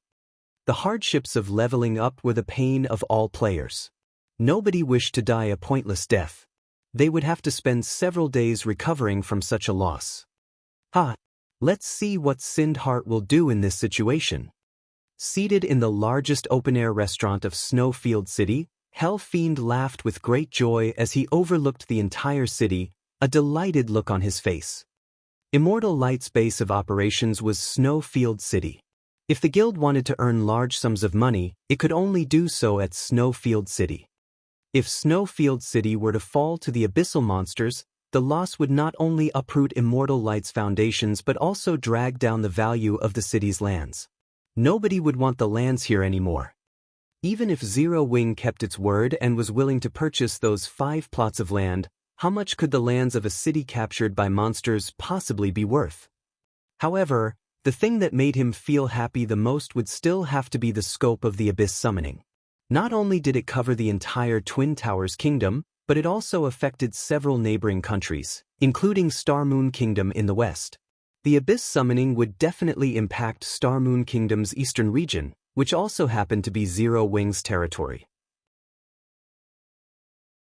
At that time, Zero Wing would similarly suffer, losing all the advantages it had piled up to the abyssal monsters. Fiend, we should leave as well. That magic array won't last for much longer, Praying Lotus said hurriedly as she looked at the gradually collapsing magic array in the sky. Relax. As long as you're by my side and neither of us actively attack those abyssal monsters, they won't try to attack us, Fiend said nonchalantly. Using the Abyss summoning, he had opened an Abyss passage. As a reward for his efforts, he had obtained a strand of the Abyss's power. To others, the abyssal monsters might be extremely dangerous. To him, however, these monsters were practically his allies. White River City's library, Starmoon Hall. The system announcement was repeated 3 times, the contents of the announcement resonating in Shifeng's ears. Fiend activated the Abyss summoning in the Twin Towers Kingdom? Shifeng was slightly surprised. Originally, he had thought his provocation would prompt Fiend to use the incomparably precious ancient book on Stone Forest Town. He had never thought that the Elementalist would give him such a surprise. Now, it would be somewhat difficult for him to take advantage of the situation. The Abyss invasion indeed posed an enormous threat to the country the invasion occurred in. Players residing in said country wouldn't even be able to level up normally. They would be forced to give up the leveling spots they were familiar with and head to safer locations instead. However, this invasion was also an excellent opportunity for players to earn large amounts of merit. Merit could be used to exchange for large numbers of magic array and siege tool designs, as well as to increase guild popularity significantly. It also provided players with a huge opportunity with class changing into a new class. This new class was known as the Demon Blade Knight. Not only was it a class that possessed the characteristics of a berserker, making it extremely strong in melee fights, but it also had ranged attacking capabilities. Although the Demon Blade Knight was neither a match for the berserker class in a melee nor a match for rangers and elementalists in a ranged battle, the combination of these two modes of attacking increased the class's survivability in battles significantly. After all, in both field battles and dungeons, bosses boasted a wide array of attack patterns. Dealing with these bosses with just a single mode of attack was not easy. Players who loved to fight both in a melee and at range would choose this class without hesitation. Just who is the fool who actually dared to open an abyss passage? At this moment, Charlene's complexion had turned extremely ugly, a wrathful flame burning in her eyes. Shifting her gaze to Sherfong, she said, "I have some matters I need to deal with. If you manage to absorb another mysterious flame, you can come here to look for me." After saying this, Charlene immediately disappeared from the spacious hall. It seems someone is out of luck. Seeing Charlene disappear, Sherfong could not help feeling some pity for Fiend. How could the power of the ancient book sent from the abyss be that easy to obtain? God's domain was fair. Although the ancient book could grant a player power, this power came with its own risks as well. It would be fine if an NPC of the human race did not catch the player who had used the ancient book. The consequences of capture, however, would not be one bit inferior to the penalty for failing a legendary quest. Sherfong couldn't care less about the trouble Fiend had just landed himself in. After all, he still had to thank him. Without these abyssal monsters, the members of his guild wouldn't have the opportunity to class change into a Demon Blade Knight. Following which, Sherfong quickly left the library and hurried back to Zero Wing's residence. Although he had previously received news that Sindheart was already waiting for him at the residence, he had wanted to absorb the soul fire as soon as possible. Hence, he had not gone to meet with him right away. Now that he had gained basic control over the soul fire, it was about time for him to meet up with Sindheart. Zero Wing's guild residence. How could this be? Inside the reception room, Sindheart was currently walking around aimlessly, a very ugly expression on his face. His thick eyebrows were tightly knitted together, his heart filled with anxiety. This was especially so after he received the message from his guild, which notified him that Snowfield City had already fallen into chaos. Many players had died horrible deaths at the hands of the abyssal monsters, and Snowfield City was no longer a place where players could reside now. Upon hearing this, Sindheart sank into deep despair. If Snowfield City had already fallen into such a state, then the lands of the city might as well be worth nothing. Just as Sindheart was trying to figure out a solution to his problem, Sherfong entered the reception room.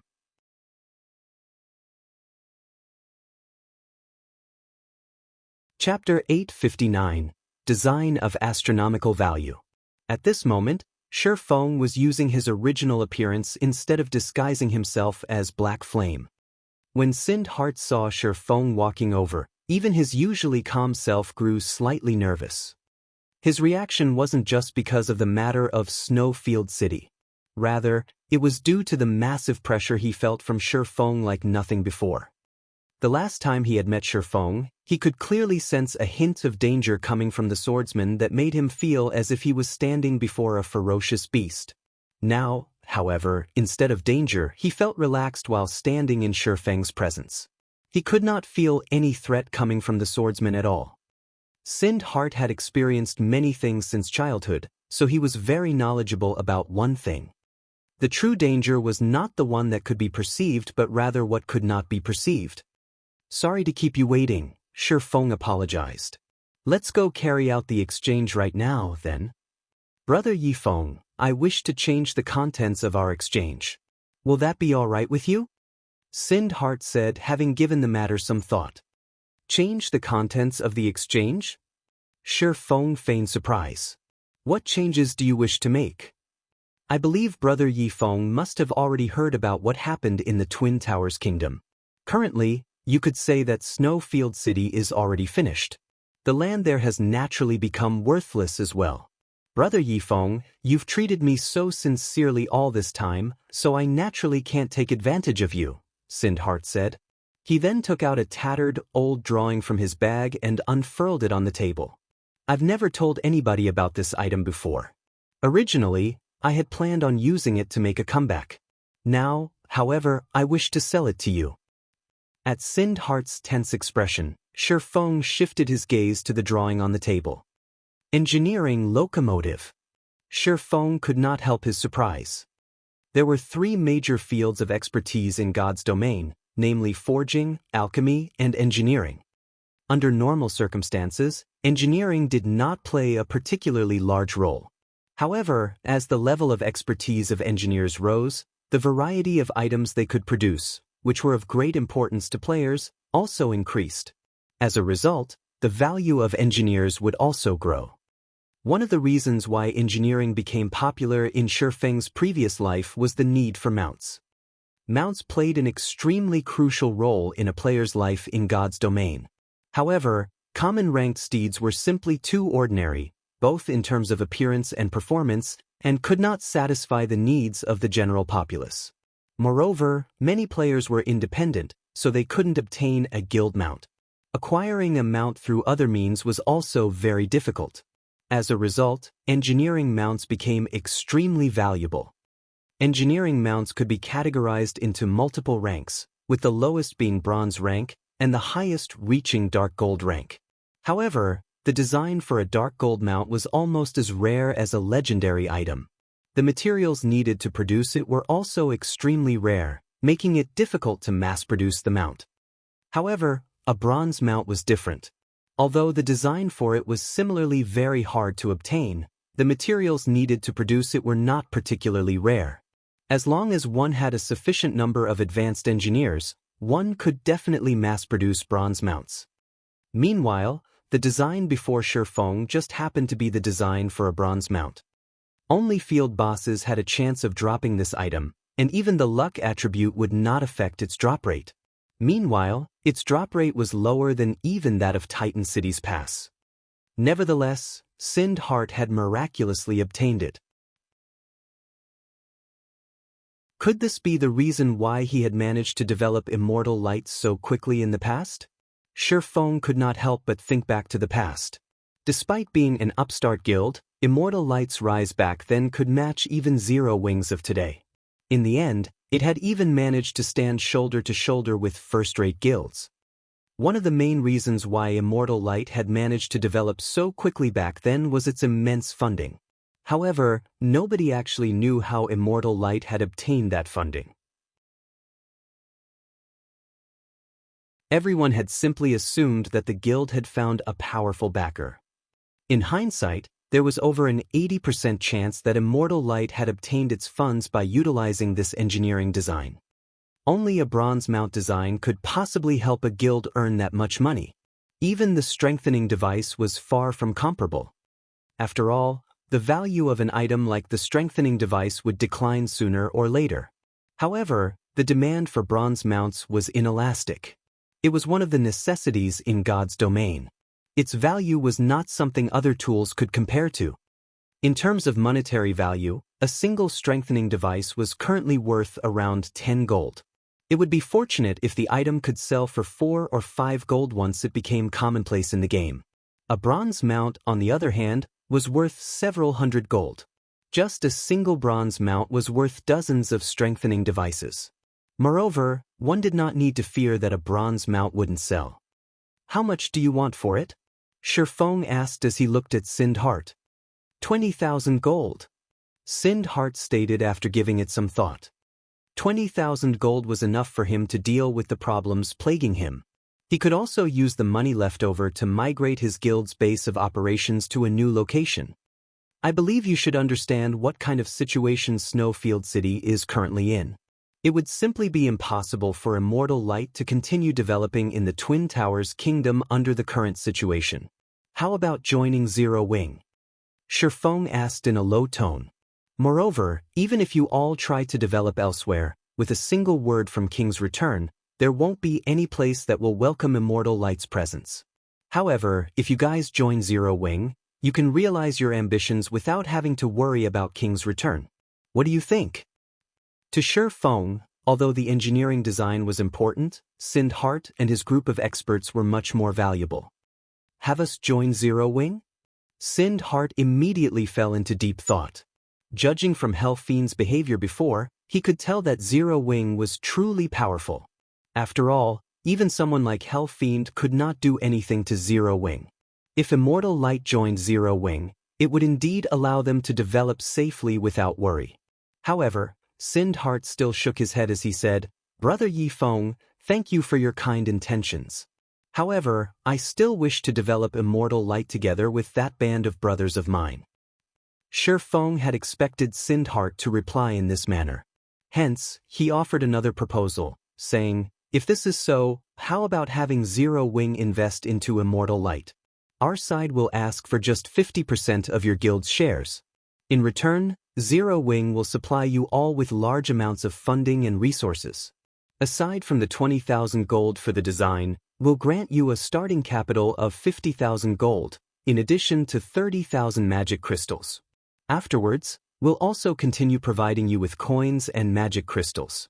This much should be enough to let Immortal Light develop in any city. Zero Wing also won't interfere with Immortal Light's development. What do you think?" Sindhart was momentarily stunned when he heard Shi Feng's offer. "Brother Yi Feng, you're joking, right? With this much funding, not to mention Immortal Light, even buying 50% of a second-rate guild's shares won't be a problem," Sindhart said. He felt both moved and shocked right now. Immortal Light was currently at its lowest point. Practically nobody felt optimistic about Immortal Light's future, much less want to invest into the guild. Before this, he had always heard other people mentioning how rich a guild Zero Wing was. He never imagined that the guild would actually be wealthy enough to casually throw out tens of thousands of gold and magic crystals. With this much funding, Immortal Light would be able to become a second-rate guild quickly.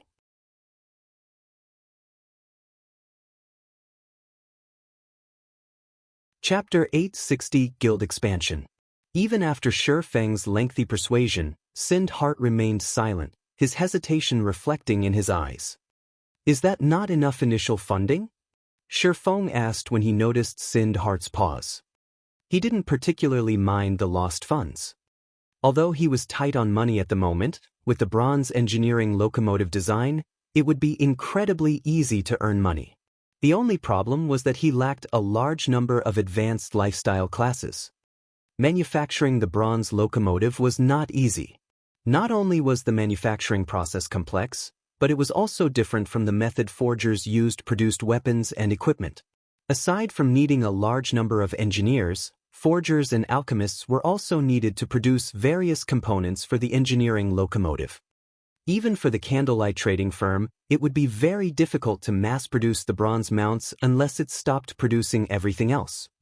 In Shi Feng's previous life, abyssal monsters had not overrun the Twin Towers Kingdom. Hence, even though King's return had oppressed Immortal Light, the guild had a place to develop itself and nurture its own advanced lifestyle players. Now, however, that was not possible. "No. It's more than enough. Only," Sindhart hesitated as he looked at Shi Feng. After considering the situation at length, he said, "There is one thing that I am really confused about. Brother Yi Feng, we are only strangers who met by chance. I have also earned King's Return's ire. Why are you so willing to help us? Immortal Light is an upstart guild, even weaker than a third-rate guild. There should be no reason for Zero Wing to sacrifice so much for us. Can you tell me why?" If he claimed that Shi Feng's offer of initial funding did not tempt him, he would be lying. Even a first-rate guild would be greatly shocked by such wealth. Moreover, what had Immortal Light done to deserve such kindness? He was not particularly famous in the virtual gaming world. It was the same for his brothers in Immortal Light. There was no point for Zero Wing to go so far for them. "Do you want to know the truth?" Shi Feng laughed. "If you're willing to tell me, yes." Sindhart felt as if he were dreaming. Naturally, he wanted to understand this situation. If Shi Feng's goal was the same as Hell Fiend's, even in death, he would refuse Shi Feng's offer. "All right." Since you wish to hear it, I'll tell you. I have 3 reasons. The first is that Zero Wing needs to expand to other countries.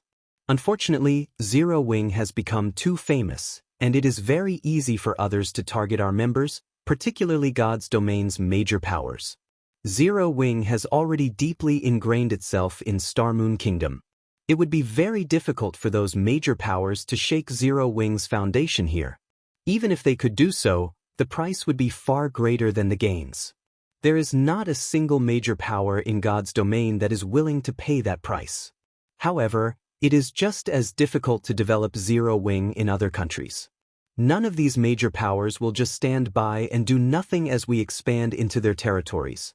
However, another way for Zero Wing to expand its influence is to develop an affiliated guild that won't attract these powers' attention. Immortal Light just happens to fit this bill. Your personality and potential are my second reason. I can tell that you've only joined the virtual gaming world recently.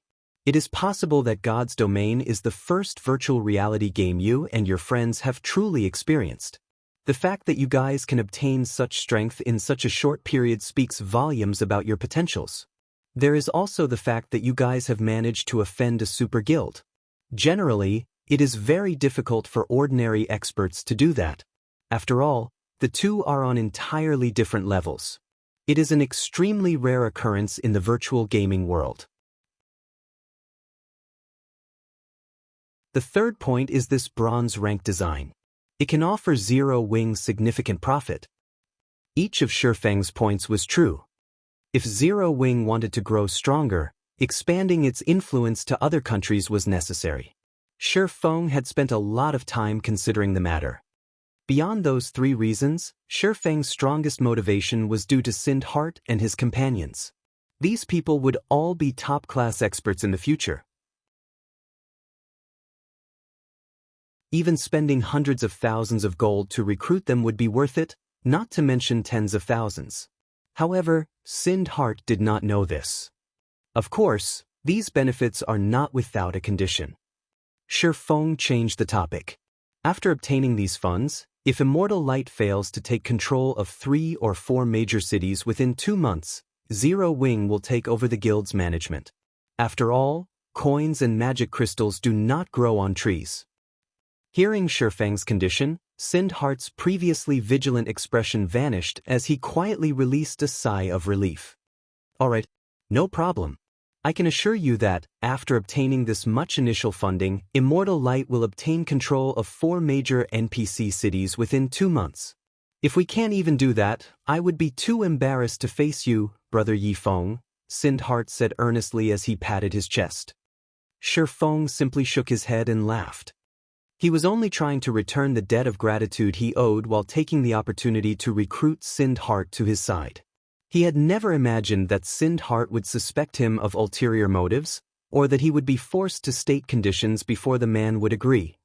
There were only so many cities in a country.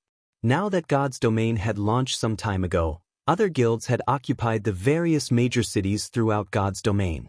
Even a second-rate guild would find it difficult to take control of 4 major cities within 2 months, not to mention Immortal Light, a guild that had recently been uprooted. However, Shifeng did not mind. Regardless of whether or not Sindhart succeeded, Zero Wing would still make a profit. Following which, Shifeng and Sindhart signed an agreement. Shifeng then spent 20,000 gold to purchase the bronze engineering locomotive design. He also spent 3,000 gold to purchase the 5 plots of land of Snowfield City, paying far less than what they had initially agreed upon. In response, gratitude filled Sindhart's eyes when he looked at Shifeng. He had never imagined that Shifeng would keep to his word to such a degree. At this point, even if he tried to give them away for free, no one would want those lands. After all, one would have to pay the city the corresponding management fees after accepting the lands. Who would be willing to accept such a loss? However, Shifeng did not feel as if he had taken any loss. On the contrary, he felt that he had made a huge profit. At the end of the day, the Abyss invasion was only an expansion pack. Sooner or later, it would be resolved. Although not all NPC cities affected by the invasion would recover to their peaks and would undergo some changes, As one of the Twin Towers Kingdom's top 10 cities, Snowfield City would recover. Other guilds might not be able to afford to wait, but Zero Wing could. Moreover, aside from being able to resell these lands for a high price in the future, Shifeng had an important purpose for these 5 plots of land. When the time came, aside from the bronze locomotives, the 5 plots of land in Snowfield City would earn him the most money.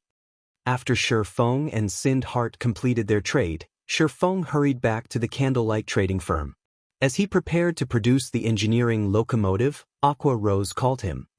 Guild leader, I've found Fiend's location. He is currently residing in Light City, the Glory Empire's imperial capital. Here are his current coordinates. Aqua Rose then sent Fiend's whereabouts to Shifeng. He sure moves quickly. Shifeng's lips hooked up into a grin as he read the coordinates. Even if you hide in Light City, you cannot escape.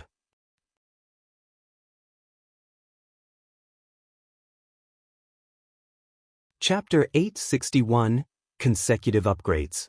While the ancient book Abyss Summoning could bring a disaster to God's domain, it could also bring power to players. However, there was one thing that Fiend did not know.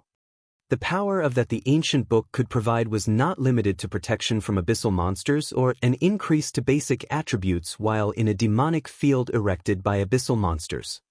Establishing a safe zone was the ancient book's true purpose. Inside the established safe zone, abyssal monsters would not actively attack players. This was the Forbidden Book's greatest value to players. Now that the Abyss Passage had been opened, not only had swarms of abyssal monsters appeared in the Twin Towers Kingdom, but Starmoon Kingdom would also be invaded. Fortunately, the abyssal monsters required some time to fly from the Twin Towers Kingdom to Starmoon Kingdom. Hence, Starmoon Kingdom was still relatively peaceful. When the abyssal monsters reached Starmoon Kingdom, the kingdom's players would suffer. Of course, Starmoon Kingdom wasn't the only country affected by the Abyss invasion. Twin Towers Kingdom's neighboring kingdoms and empires would similarly be affected. Only, they would not suffer as severely as the Twin Towers Kingdom. If Shifeng wanted an advantageous position during the Abyss invasion, the ancient book was a necessary item. Fortunately, the ancient book would drop upon death. Moreover, after Abyss Summoning was used, the ancient book could only be stored inside a player's bag. As long as he killed Fiend, he could obtain the ancient book. Now, Light City was the only problem. As an imperial capital, the city's security was incomparably strict. A level 180 Tier 3 NPC led every patrol group that roamed the city streets. If a player tried to cause trouble, these Tier 3 NPCs would kill them immediately. It seems I'll have to level up the Abyssal Blade. Shifeng felt somewhat helpless when he looked at his own attributes. To absorb the soul fire, he had temporarily sacrificed 44% of his basic attributes. Even if his attributes had been quite high, after such a huge decrease, his basic attributes could no longer compare to Apex expert like Fiend. Furthermore, he had to kill the elementalist inside Light City. Shortly after he had upgraded the Abyssal Blade to level 30, he had obtained the Sacred Sword Killing Ray. Hence, he had not rushed to upgrade the magic weapon. However, now that his attributes had dropped by so much, he had to upgrade the Abyssal Blade if he wanted to increase his combat power quickly. Following which, Shifeng entered the Candlelight trading firm and stored the engineering locomotive design in the trading firm's warehouse. He then grabbed some of the weapons Melancholic Smile had prepared for him previously before using space movement to leave White River City and reach the deserted Howling Moon Canyon. Howling Moon Canyon was a level 10 to level 20 leveling map. To current mainstream players, this map was far too low-leveled for grinding. Only newcomers to God's domain would come here. Howling Moon Canyon didn't offer particularly abundant resources either. There were also very few quests in this area. Hence, players rarely ventured here to level up, which made it a perfect location for Shifeng to upgrade the Abyssal Blade. I wonder what kind of commotion will happen with this upgrade? Shifeng carefully unsheathed the Abyssal Blade from the scabbard hanging at his waist. He then called up the Abyssal Blade's system interface and chose to upgrade it. Compared to the upgrade to level 30, the Abyssal Blade required far more weapons to reach level 35. It needed 20 level 35 fine gold weapons and 3 level 35 dark gold weapons. To current players, level 35 fine gold weapons were top-tier weapons. Very few ordinary experts could obtain weapons of this rank. It was even more so for level 35 dark gold weapons. Even to large guilds, weapons of such caliber were exceedingly rare. However, without hesitation, Shifeng chose to sacrifice the level 35 fine gold and dark gold weapons he had prepared. Following which, the Abyssal blade transformed into a dark cloud as 23 weapons flew out of Shifeng's bag and hovered around him. Immediately, a black magic array formed beneath Shifeng's feet. The pitch-black light that the array released shot into the sky. If one watched from afar, they would discover a pillar of light rise up from the canyon's forest. The 23 weapons then disintegrated and transformed into 23 balls of pure, golden energy that melded into the magic array. After the golden energy balls vanished, Shifeng heard chains snap. Following which, a dragon's roar echoed throughout the canyon, causing the monsters in the area to drop to the ground, paralyzed with fear. As if their lives had been stolen from them, the plants around Shifeng began to wither before eventually turning into ash. This phenomenon continued to spread, only stopping after it had extended 20 yards away from Shifeng. In the next moment, the Abyssal blade reformed into a sharp, silver sword with engraved, crimson runes on its blade, radiating a faint bloodlust. The runes gave off a sinister feeling. However, Shifeng did not pay much attention to the changes that had occurred as he clicked the upgrade button once more. This time, to level up the Abyssal blade from 35 to 40, although the number of sacrificial weapons had not changed, it now required level 40 weapons. To current players, level 40 top-tier weapons were utterly out of their reach. After all, even the number 1 players on Empire's ranking lists were only level 39. They were still far from level 40, not to mention obtaining level 40 dark gold weapons. Shifeng, however, had plenty of level 40 fine gold weapons. Previously, while farming for designs, he had killed tons of high-ranking field bosses. He even had a godly skill like Divine Providence to assist him. He had piles of level 40 weapons in stock. Hence, he could easily offer the Abyssal blade the required 23 articles. The Abyssal blade leveled up once more. Compared to the previous black magic array, a twofold magic array now appeared beneath Shifeng's feet. The array's radius had also expanded from the previous 15 yards to 45 yards. In the next moment, a massive pillar of black light appeared in the middle of the canyon. Even those standing at the canyon's entrance could see the pillar of light clearly, much less the players within the map. What's that? What's going on with those monsters? The players grinding in the canyon were momentarily stunned. The pillar of black light towered like a mountain. Everyone felt as if they were suffocating while they bathed in the pillar's pressure. It felt as if their fate were no longer in their own hands. Shortly after, the pillar of black light faded. However, before anyone could feel relieved, a deafening dragon roar shook Howling Moon Canyon. This roar was so powerful that it even frightened some of the weaker monsters to death. The players inside the canyon had not fared much better as every one of them slumped to the ground, trembling. Is there a legendary monster over there? Why don't we go take a look? It might be a fortuitous encounter or some kind of rare boss. If we can kill it, we might be set for life. Although the numerous parties were afraid, they were also excited. There were many fortuitous encounters in God's domain. One frequently read such stories being on the official forums. There were many cases where unknown noobs miraculously stumbled across a powerful treasure, instantly becoming a famous local expert. Either that or they could make a fortune from selling the treasure they obtained and gear themselves with powerful equipment, earning countless players' envy. Hence, compared to dying, the players in Howling Moon Canyon were more eager to obtain the treasure. This might very well be a turning point in their lives. At this moment, however, the source of the pillar of light was a disaster. Every plant and monster within a radius of 100 yards had been turned into ash. Currently, only one man and one sword resided in the center of this desolate area.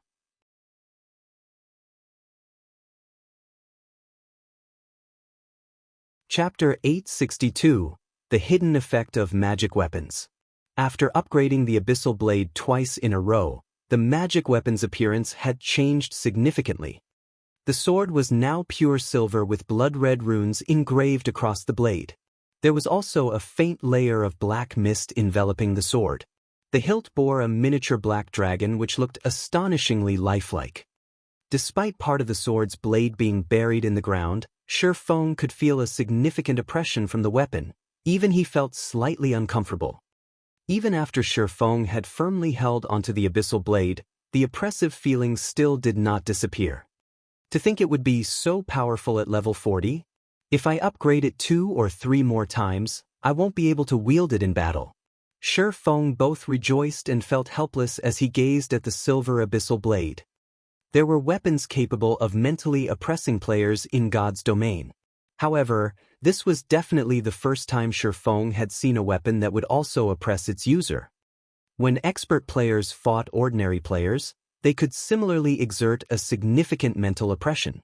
This mental oppression could dull an opponent's reactions and weight down their movement, which would, in turn, reduce their combat powers significantly. But against experts of similar standards, this mental oppression was practically negligible. However, the mental oppression that God's domain's weapons and equipment exuded was different from that of players. This kind of mental oppression resembled what players felt when they faced Grand Lord-ranked monsters. Not only could it dull players' thought processes, but it could also increase players' stamina consumption rate. It was precisely this reason that Grand Lords were so difficult to deal with. It was practically impossible to rely on numbers to defeat Grand Lords.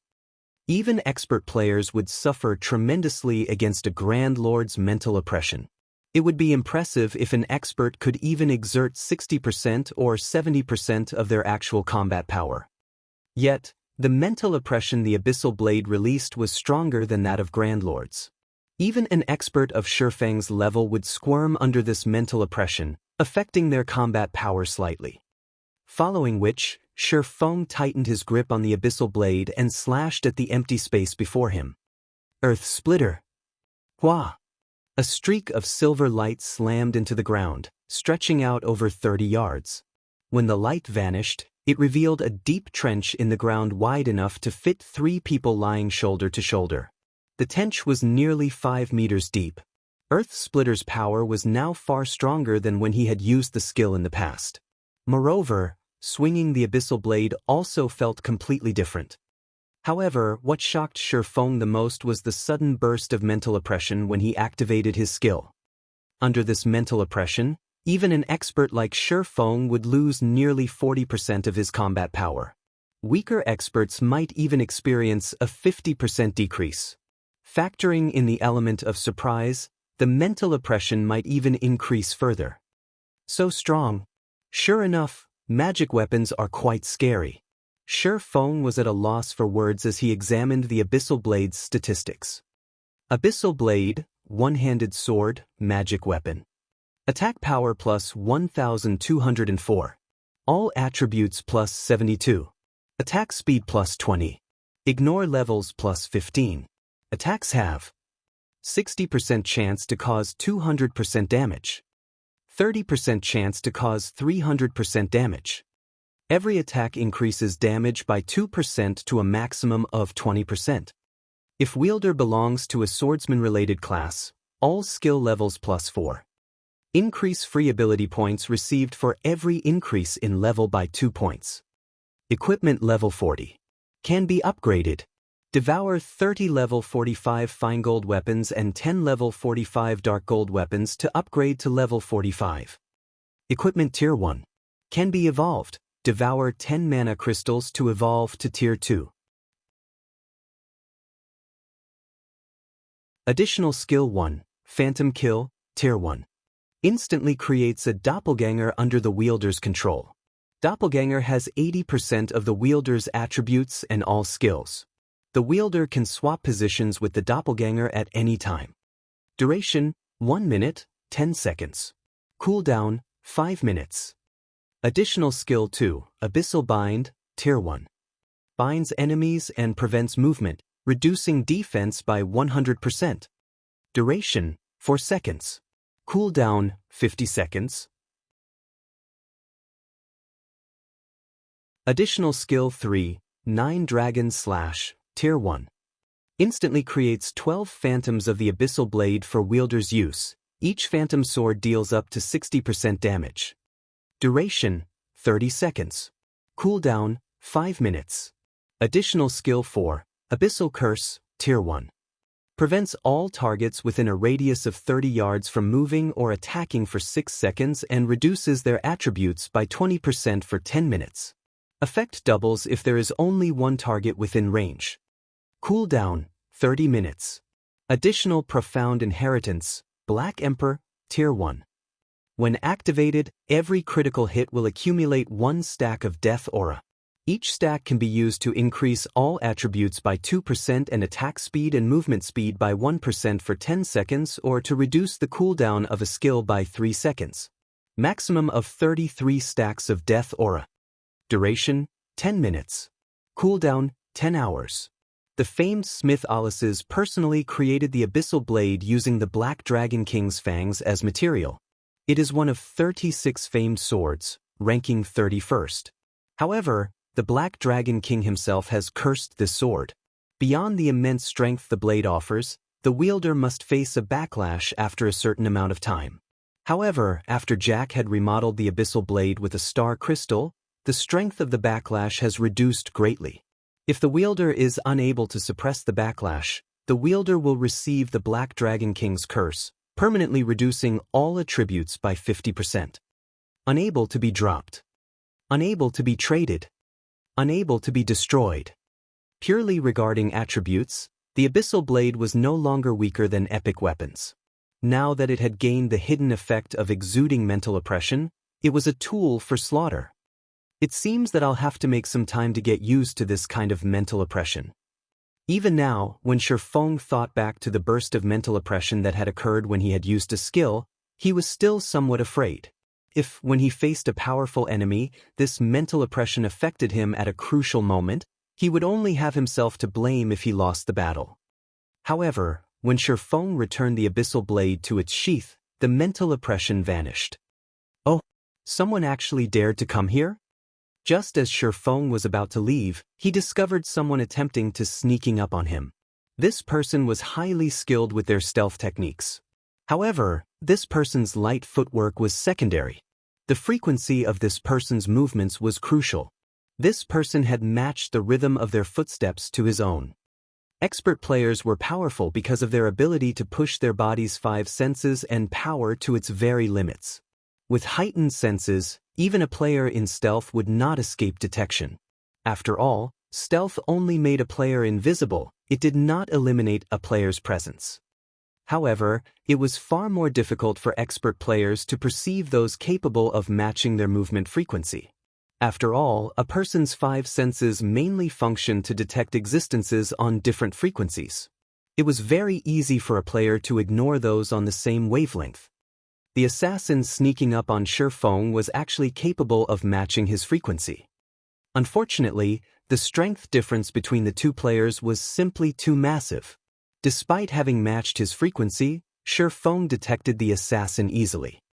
A pity, Shifeng laughed. He then vanished from where he stood. Void steps. When Shifeng disappeared, the young man, a level 18 assassin, dropped his jaw in shock, not daring to believe what he had just seen. A swordsman player had actually vanished right before his eyes. How did he disappear? Can swordsmen learn the stealth skill as well? The assassin youth ran to where Shifeng had disappeared from in an attempt to make sense of what had just happened.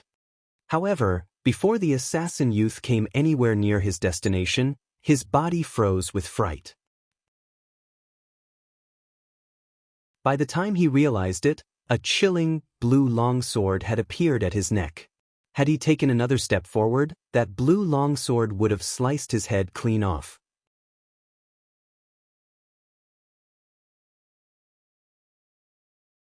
Chapter 863, Audition.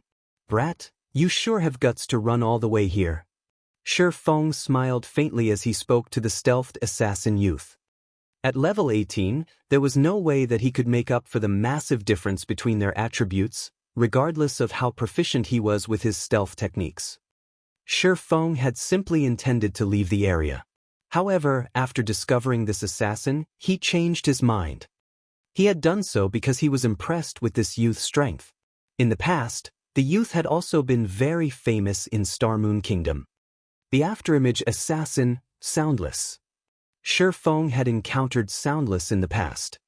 Soundless had garnered fame in the past due to the mess he had made of Ouroboros. Not only had Soundless targeted the first-rate guild, but he had also targeted its guild leader, Chao Qinghua. Soundless had actually succeeded in killing Chao Qinghua for a total of 3 times. This incident had humiliated Ouroboros thoroughly. It wouldn't have been so bad if Chao Qinghua's killer had been a well-known assassination expert in the virtual gaming world. However, a nameless assassin had claimed his life not once, but 3 times. After that incident, Ouroboros had tried furiously to get rid of Soundless. In the end, however, the guild had failed to do anything about the assassin. A single independent player had actually stood against a first-rate guild.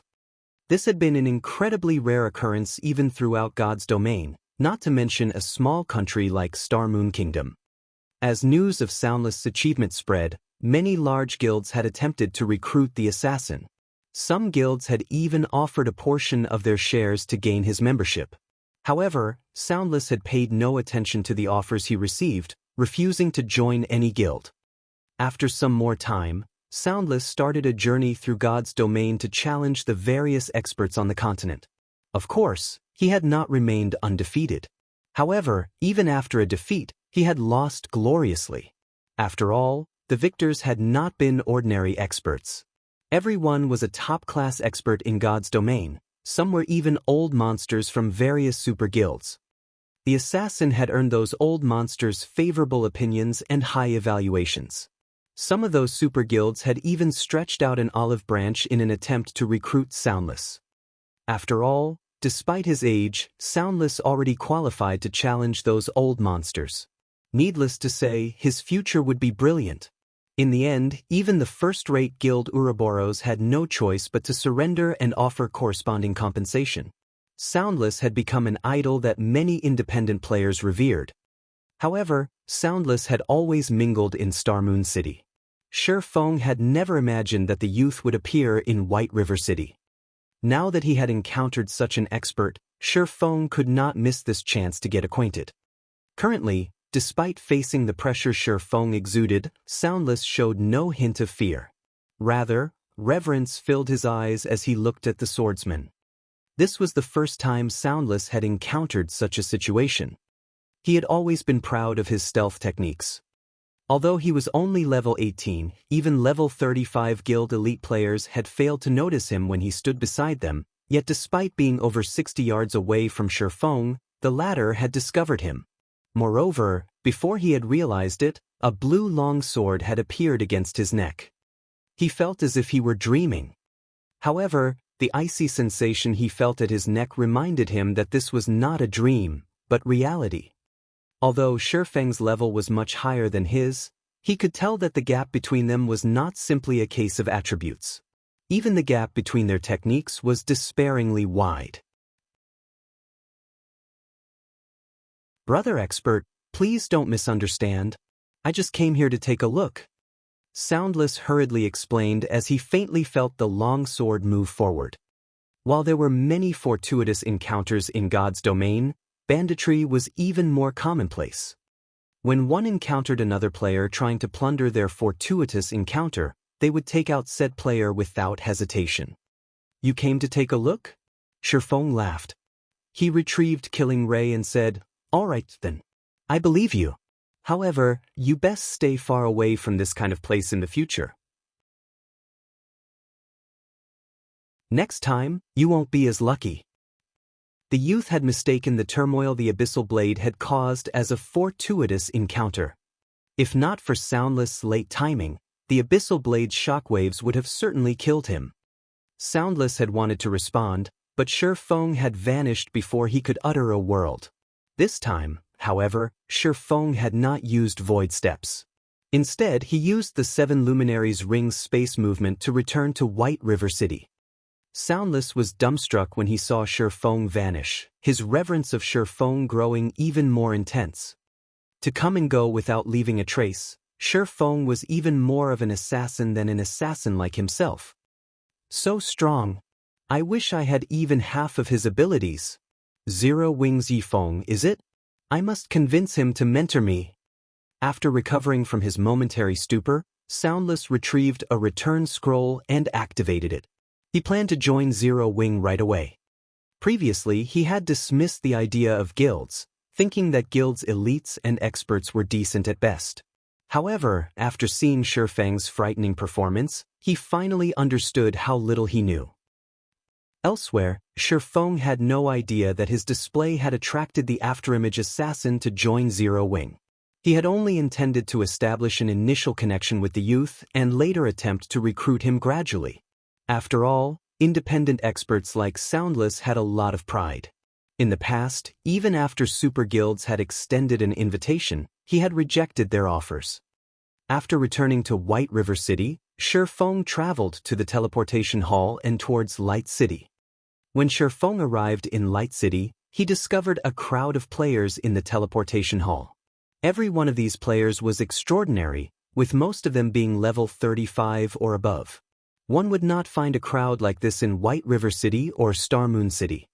Many players who had traveled to Light City were stunned by what they saw. Just as Shifeng wondered how he should search for Fiend, a sudden commotion across the street attracted his attention. King's Return's audition has begun. Let's hurry over and check it out. I heard that more than 1 million players are participating in this audition. There are over 6 million players here to watch. This is the grandest recruitment competition King's Return has ever held. I know, right? Right now, God's Domain is insanely popular. Even King's Return has made some slight adjustments to how many people they will recruit this time. Instead of recruiting 100 people like usual, they are recruiting up to 300. I even heard that the upper echelons will be here to observe the auditions. I heard that Fiend, the newest adjudicator, will be watching. If I had even 1/3 of his abilities, I could secure first place. I'd get to enjoy the benefits of a core member. Keep dreaming. I'm not as greedy as you. I don't need 1/3. 1/5 will be enough for me. Swarms of players on the street were discussing the event. Recruitment competition? Shifeng could not help his smile after overhearing these conversations. This is a good opportunity.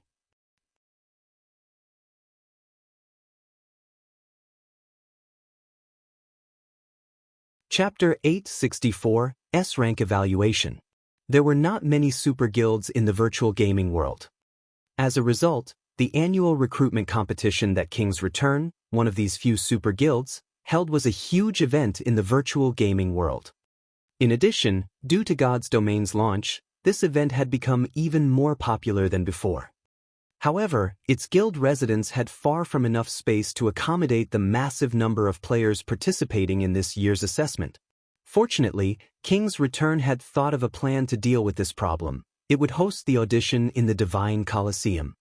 Unlike White River City, Light City's Divine Coliseum had been constructed in the sky, above the imperial capital.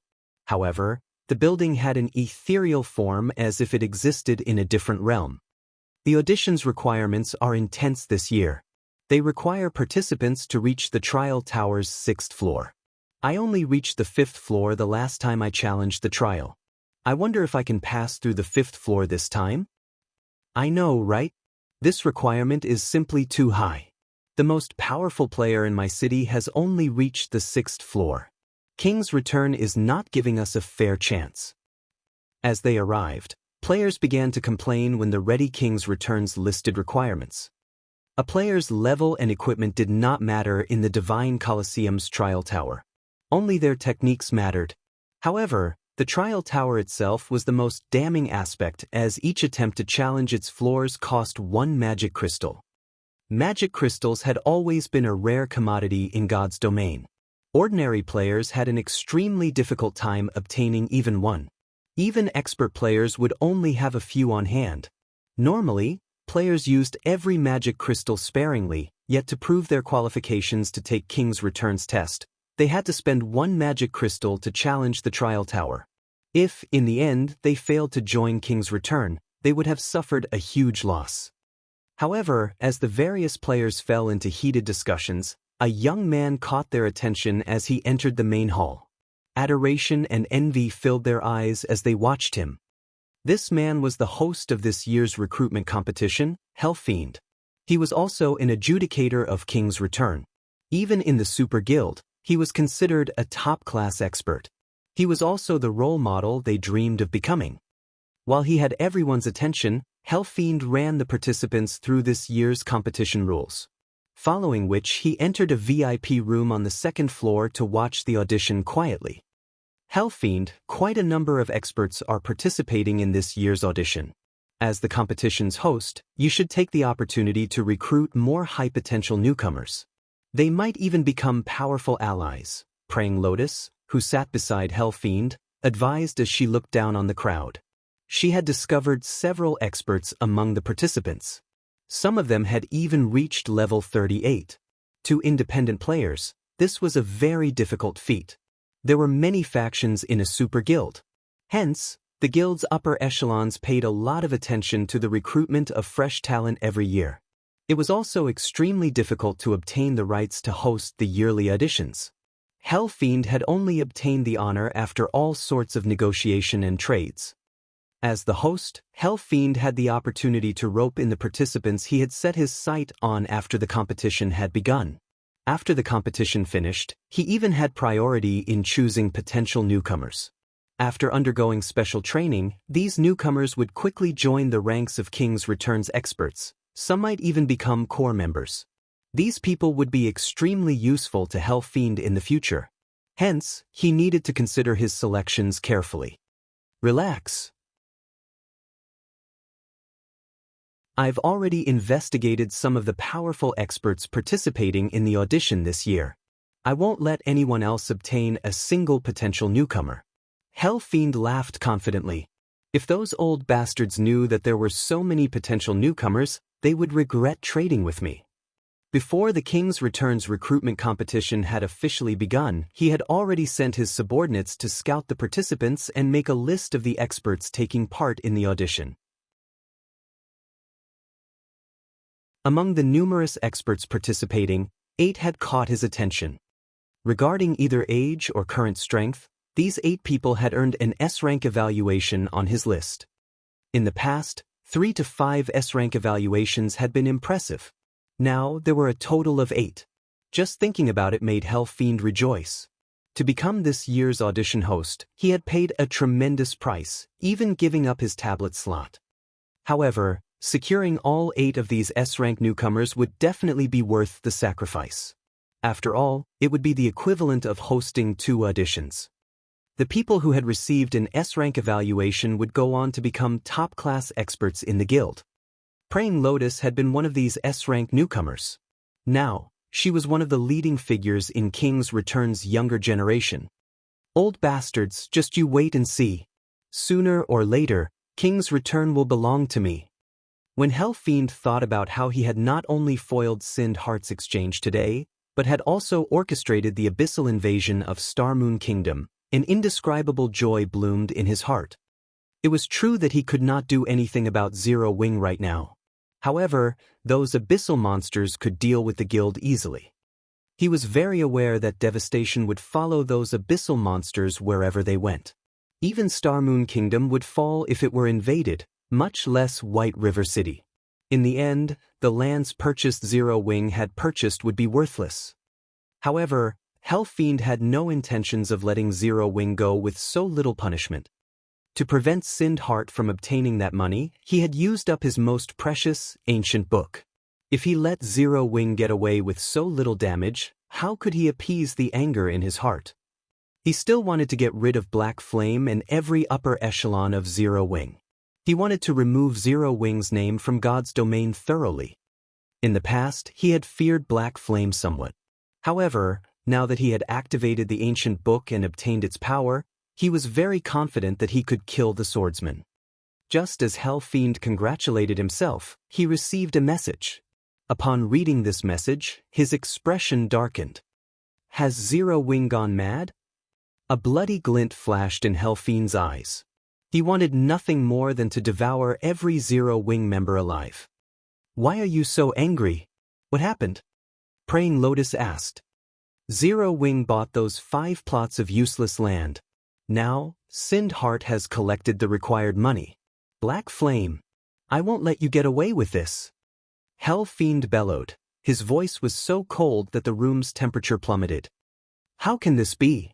The Abyssal monsters have already taken over Snowfield City. The lands are worth nothing. Are Zero Wing's upper echelons fools? Praying Lotus was shocked as well. She knew just how much money Sind Heart needed. Zero Wing must be insane to spend that much money on 5 tattered lands. Lotus, we're leaving. Everyone in Starmoon Kingdom will watch as I end the Sword King's legend today. Hell Fiend growled as he stood and prepared to leave. What about the selection? Praying Lotus hurriedly asked. The audition had already begun. I've already notified Ordinary Stranger. When the time comes, he will represent me in choosing those experts. Hell Fiend refused to waste any more time. He rushed out of the room, intending to head towards Light City's teleportation hall. However, as soon as Hell Fiend set foot out of the room, numerous black chains emerged from the ground and bound him, startling the adjudicator. He couldn't respond to the sudden development while he was restrained.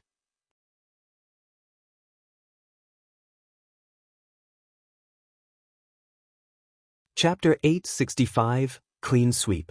The instant the pitch-black chains bound Hell Fiend, the Elementalist released a low shout as he activated a control removal skill, breaking free from his restrictions. He then instinctively raised his staff and used Frozen Circle.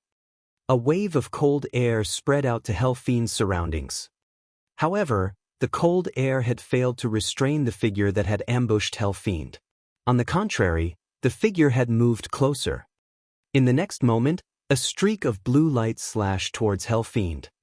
Having no other choice, Hell Fiend used his blink skill, vanishing and reappearing 20 yards from where he had stood in the corridor.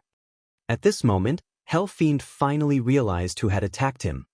It was a man hidden under a black cloak.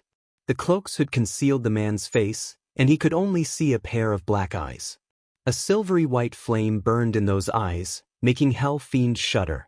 Despite the man standing in front of him, he couldn't even pick up the slightest tension or oppression with his 5 senses. It didn't even feel as if the man actually existed. Who are you? Hell Fiend immediately realized that the man before him was no weaker than himself, and a hint of fear flashed in his eyes. If not for his sharp senses instantly detecting the chains that had emerged from the ground, this man would have likely killed him already. Still inside the room, Praying Lotus was similarly stunned.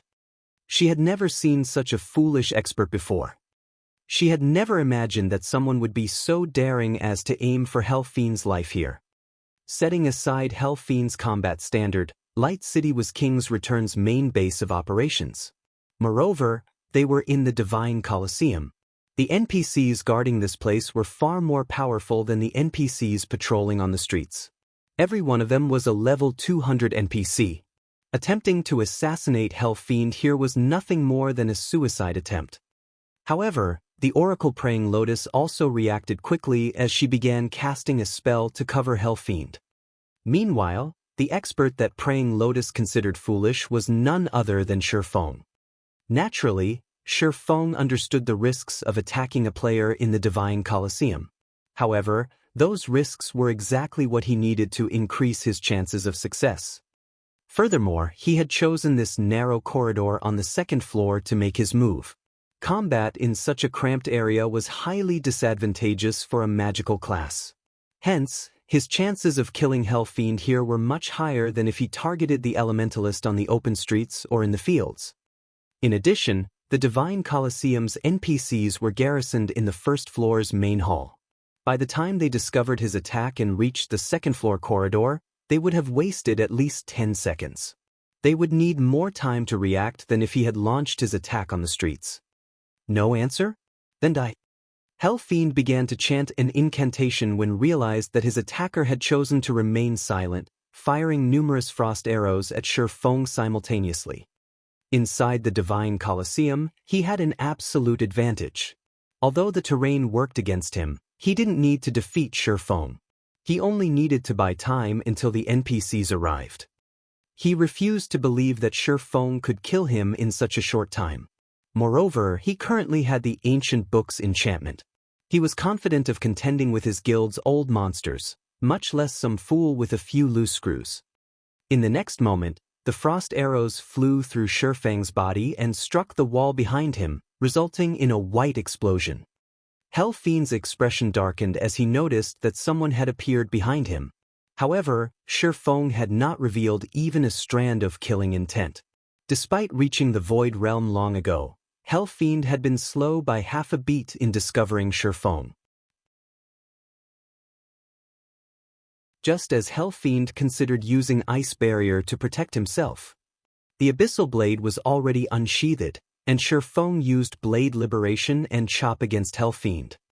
The Abyssal Blade's mental oppression while unsheathed was already extraordinary. After using a skill, the mental oppression increased by several times. Any ordinary player would freeze and fall in fear against such a powerful oppression. Even standing would be a difficult task. To an expert like Hell Fiend, however, although he had not frozen, the mental oppression still delayed his reactions. Although mental oppression could not distinguish allies from enemies, Shi Feng had utilized the Soul Fire's power before using the Abyssal Blade. His mind was utterly serene. With the help of the Soul Fire's power, even the Abyssal Blade's suffocating mental oppression felt like a light breeze. The Abyssal Blade could not affect him whatsoever. As a result of Hell Fiend's delayed reactions, he allowed the Abyssal Blade to slice through Praying Lotus's magic shield and his frost shield without any resistance. Hell Fiend had no time to deploy his Ice Barrier as the magic weapon bit into his body. Blade Liberation's power had doubled Shi Feng's strength and agility attributes. Even if Shi Feng's attributes were currently weakened, his attack power was still higher than before. Even after the magic shield and frost shield absorbed a significant amount of damage from his attack, when his chop struck Hell Fiend, it achieved a critical hit and dealt minus 13,418 points of damage. To Hell Fiend, who only had around 11,000 HP, this single attack was enough to deplete all of his HP instantly. Just who are you? Watching his HP rapidly decrease, Hell Fiend turned his head to look at Shi Feng, regret filling his eyes. If he had activated Ice Barrier from the very beginning, he might have held this man off until the NPCs had arrived, yet he had allowed his confidence of being in the Divine Colosseum to get the better of him. As a result, he underestimated his opponent's strength. However, no matter how much Hell Fiend regretted his arrogance, his body still collapsed to the ground. He dropped a piece of equipment and an ancient book as he died. Praying Lotus, who still stood inside the VIP room, looked at Shi Feng grimly. She no longer dared to look down on Shi Feng. This had all happened too quickly. She had never dreamed that Hell Fiend would die like that, without even enough time to even activate Ice Barrier. Even if she relayed this story, nobody would believe her. However, this unimaginable scene had indeed occurred. Killing Hell Fiend inside the Divine Colosseum might have seemed extremely foolish, but they had been the true fools. After all, how could an expert of such standard possibly accomplish such a suicidal assassination without at least some confidence of succeeding? Moreover, the burst of mental oppression that had suddenly appeared was simply too frightening. Even from so far away, her mind had still gone blank for a moment. If Shi Feng approached her, only death would await her. Experts were experts because of their quick reactions. However, that kind of mental oppression had even slowed her thought process. In a battle between experts, even an instant of hesitation could be fatal, not to mention falling into a daze. Just who is he? Praying Lotus's mind rapidly shuffled through the well-known experts in God's domain as she watched Shi Feng's cloaked figure. However, not one of the experts she knew of possessed a cold, ethereal aura like the man before her. She felt as if she were looking at an emotionless robot, rather than a human being. While Praying Lotus tried to guess Shifeng's identity, Shifeng hurriedly collected the equipment and ancient book Fiend had dropped. He then used space movement and departed from the Divine Colosseum silently. Shortly after Shifeng left, a group of level 200 guards wielding spears reached the scene of the crime. However, aside from Fiend's corpse, nobody else was present in the corridor. Moments after the guards arrived, a few curious players rushed to the scene as well. When they discovered Fiend's corpse, none of them could believe their eyes. Someone had killed King's Return's adjudicator in the Divine Colosseum.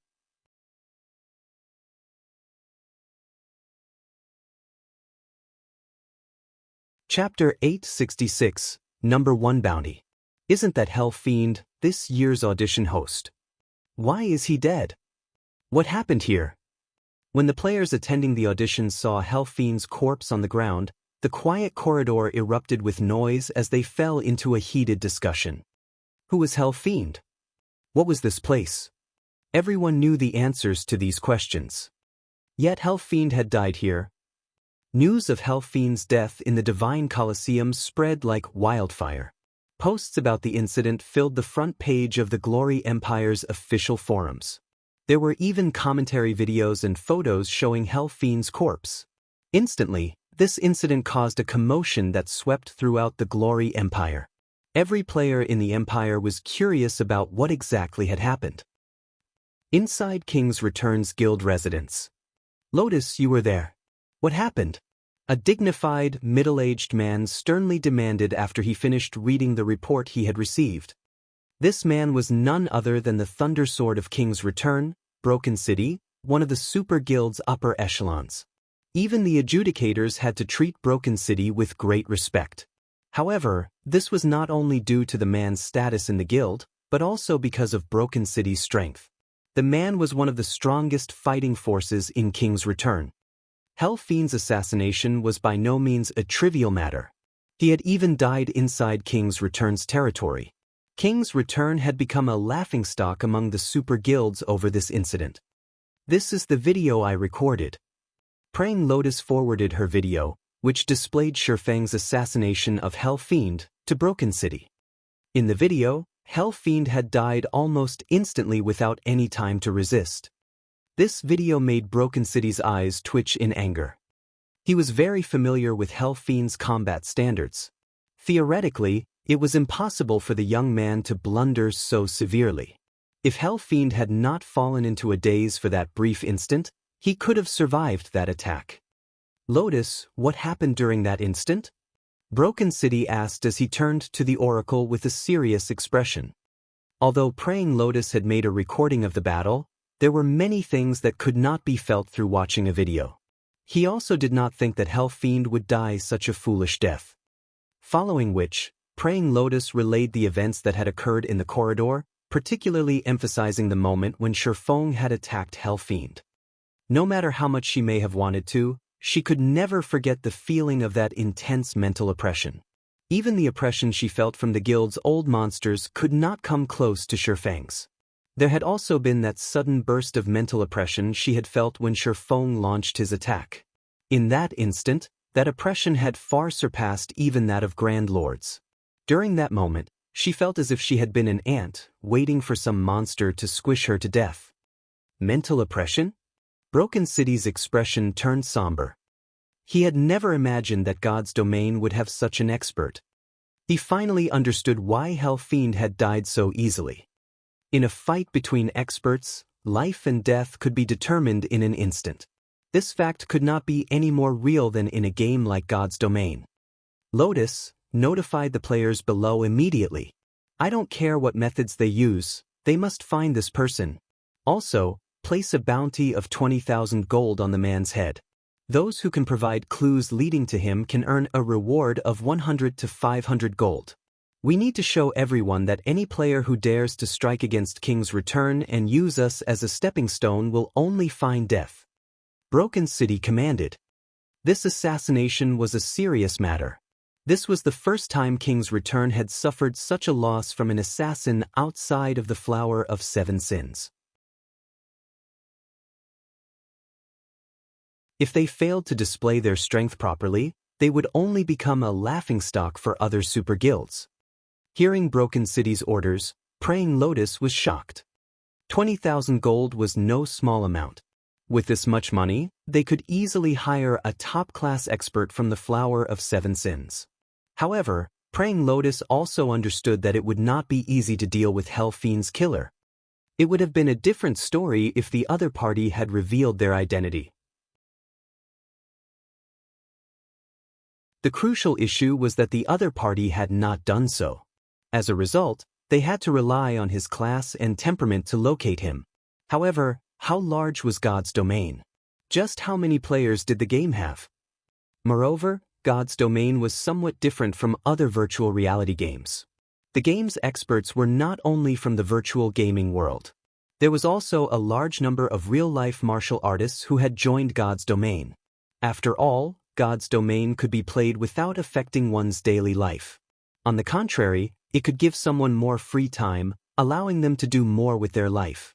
The game practically extended one's lifespan. Who knew just how many unknown experts roamed about God's domain? Furthermore, even if they looked into the motive behind Hell Fiend's assassination, finding the killer would not be any easier. It would be a simple matter if that person had only killed Hell Fiend out of revenge or for a bounty. However, what if the player had done so to gain fame and prove his strength? There were countless players in God's domain who would be so daring. This would be like trying to find a needle in a haystack. Such incidents often occurred every day. There were some who used guilds to become famous, while others used well-known experts to become famous. It was typical for players to use super guilds experts to garner fame. Moreover, such incidents had occurred many times in the past. Among them, the most famous case regarded Silver from the Flower of Seven Sins. Silver had used the upper echelons of several super guilds to build his fame. Although these super guilds had tried to retaliate, they were all helpless against the man. Aside from Silver's personal strength, he had extremely powerful backing. In the end, the various super guilds had been forced to compromise. However, unlike Hell Fiend's killer, Silver had not hidden his identity. Hence, the only way they could possibly locate this killer was to offer an astronomical bounty. Shortly after, news regarding the Bounty King's return had announced spread throughout God's domain. The bounty of 20,000 gold stupefied everyone. The previous top player on the bounty list had only been worth 8,000 gold. This was, by far, a new record in God's domain. King's return is insane. That's 20,000 gold they're talking about. If I had that much money, I wouldn't have to work for the rest of my life. This is too cool. If a super guild placed a 20,000 gold bounty on me, I could die with pride. But why isn't there a mention of the target's name? Silver fire burns in both of his eyes. He also has a chilling vibe about him. Why don't we call him Frost Eye? Frost Eye? That sounds like a fitting name. A chilling aura and silver eyes. I can picture that person easily with that name. After the bounty had gone public, it was all many players throughout God's domain could talk about. Many also started to idolize Shurfeng. For countless players, both Hell Fiend's strength and his background were unattainable. Now, however, a mysterious expert had slain a powerful existence like Hell Fiend. Moreover, as everyone thought that the nickname Frost Eye was rather fitting for the Image King's return had published of Shurfeng, the nickname spread like wildfire. As a result, another top-tier assassin had emerged in God's domain. His name was Frost Eye. However, Shurfeng, the incident's culprit, was clueless about this as he had long since returned to the candlelight trading firm in White River City and was carefully studying the ancient book.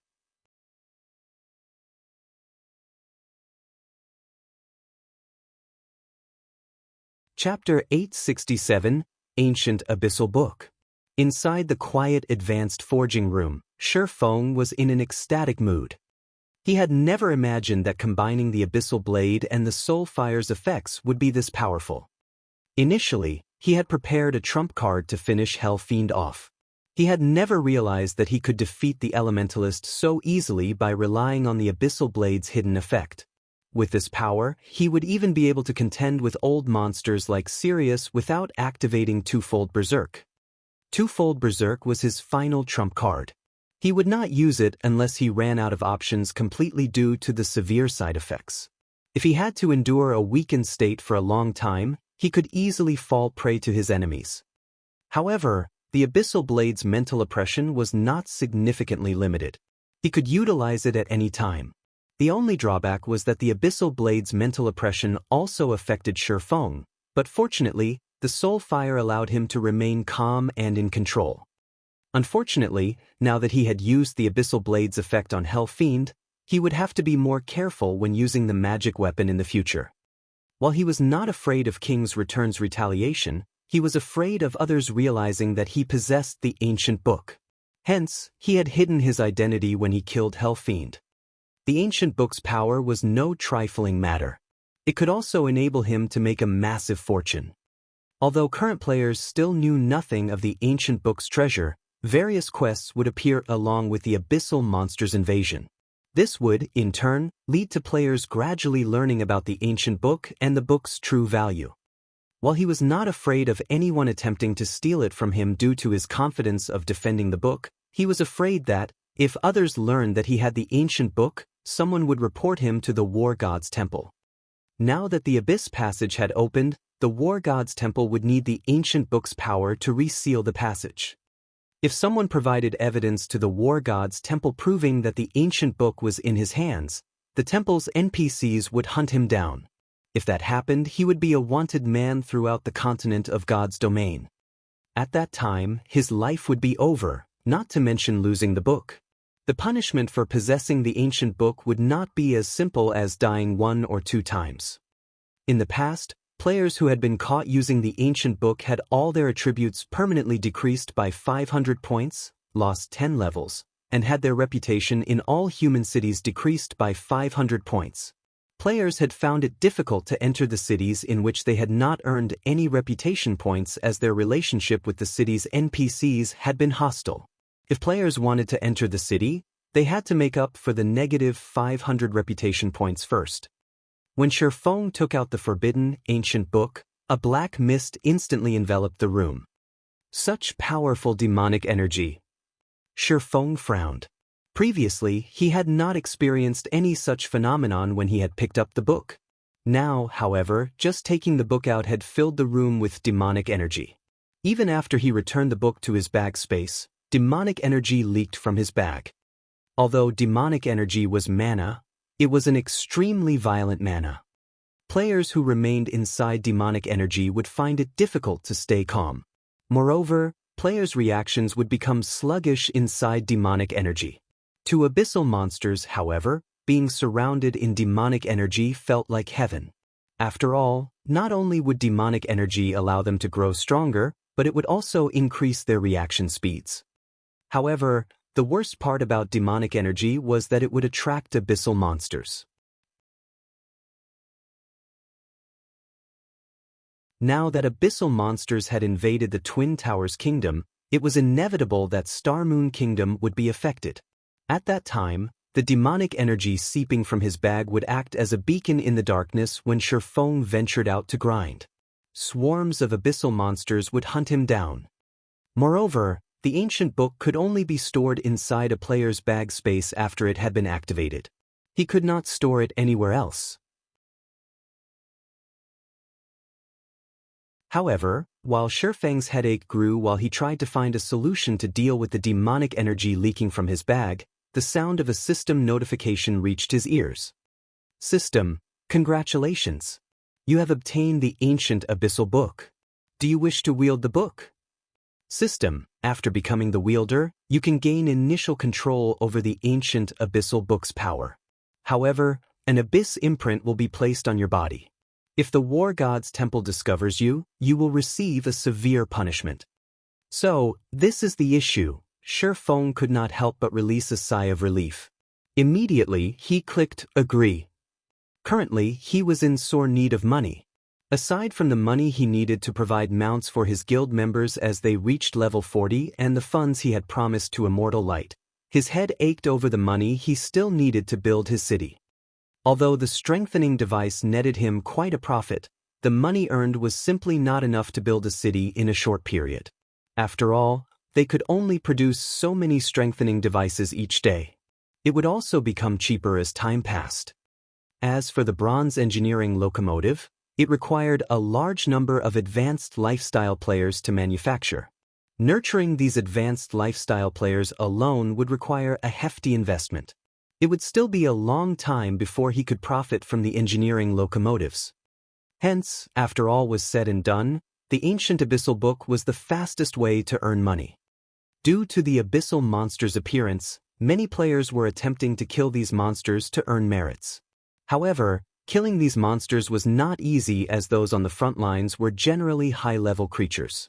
Low-level Abyssal monsters, on the other hand, usually resided deep inside captured territories. Players had no choice but to circle around the high-level Abyssal monsters and sneak into these captured areas if they wanted to earn any merits. Unfortunately, sneaking into these captured areas was time-consuming as there were no teleportation points in the cities. Players also had to avoid high-level Abyssal monsters carefully. Even with a mount, the journey would be an exhausting one. Furthermore, fights against Abyssal monsters were taxing on weapon and equipment durability. When one ran out of durability, they would have no choice but to return to an NPC city, wasting even more time and energy in the process. Hence, those without great determination would not obtain the new class. On the other hand, if a player focused fully on class changing to the new class, they would fall behind in terms of levels and equipment. Yet, the amount of merit one gained, more or less, corresponded with the level of the Abyssal monster one killed, with higher-leveled Abyssal monsters granting more merits. This was where the Ancient Abyssal came into play. The Ancient Abyssal book could be used to set up a barrier. Abyssal monsters would not actively cross this barrier, so players were safe inside. If he established a barrier in an area with low-level Abyssal monsters and set up a teleportation magic array, he could allow others to teleport to the area safely. He wouldn't have to worry about the Abyssal monsters destroying the teleportation array. Afterward, he only needed to collect teleportation fees. The teleportation halls in the various NPC cities made even more money than the auction houses. In God's domain, there were various ways to save money, such as purchasing fewer consumables and avoid purchasing better equipment if unnecessary. However, there were two expenditures that one could not avoid: repair fees and teleportation fees. The appearance of a new class sorely tempted players. There were also other rewards available. If one claimed to be uninterested in merits, they would be lying. Meanwhile, to save precious time, these players naturally would not mind spending a little more money. Operating a teleportation magic array required magic crystals. A single magic crystal could teleport roughly 20 people. Even if he only charged 4 silver coins per person, he would be swimming in money in no time. After solving the problem of the demonic energy, Feng left the candlelight trading firm secretly. Wearing a black cloak, he rode an advanced horse carriage towards the teleportation hall and traveled to the Twin Towers Kingdom's capital.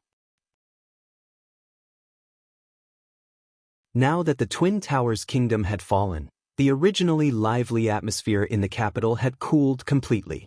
At this point, only a few players around level 20 roamed the city. Most of the people on the streets were NPCs.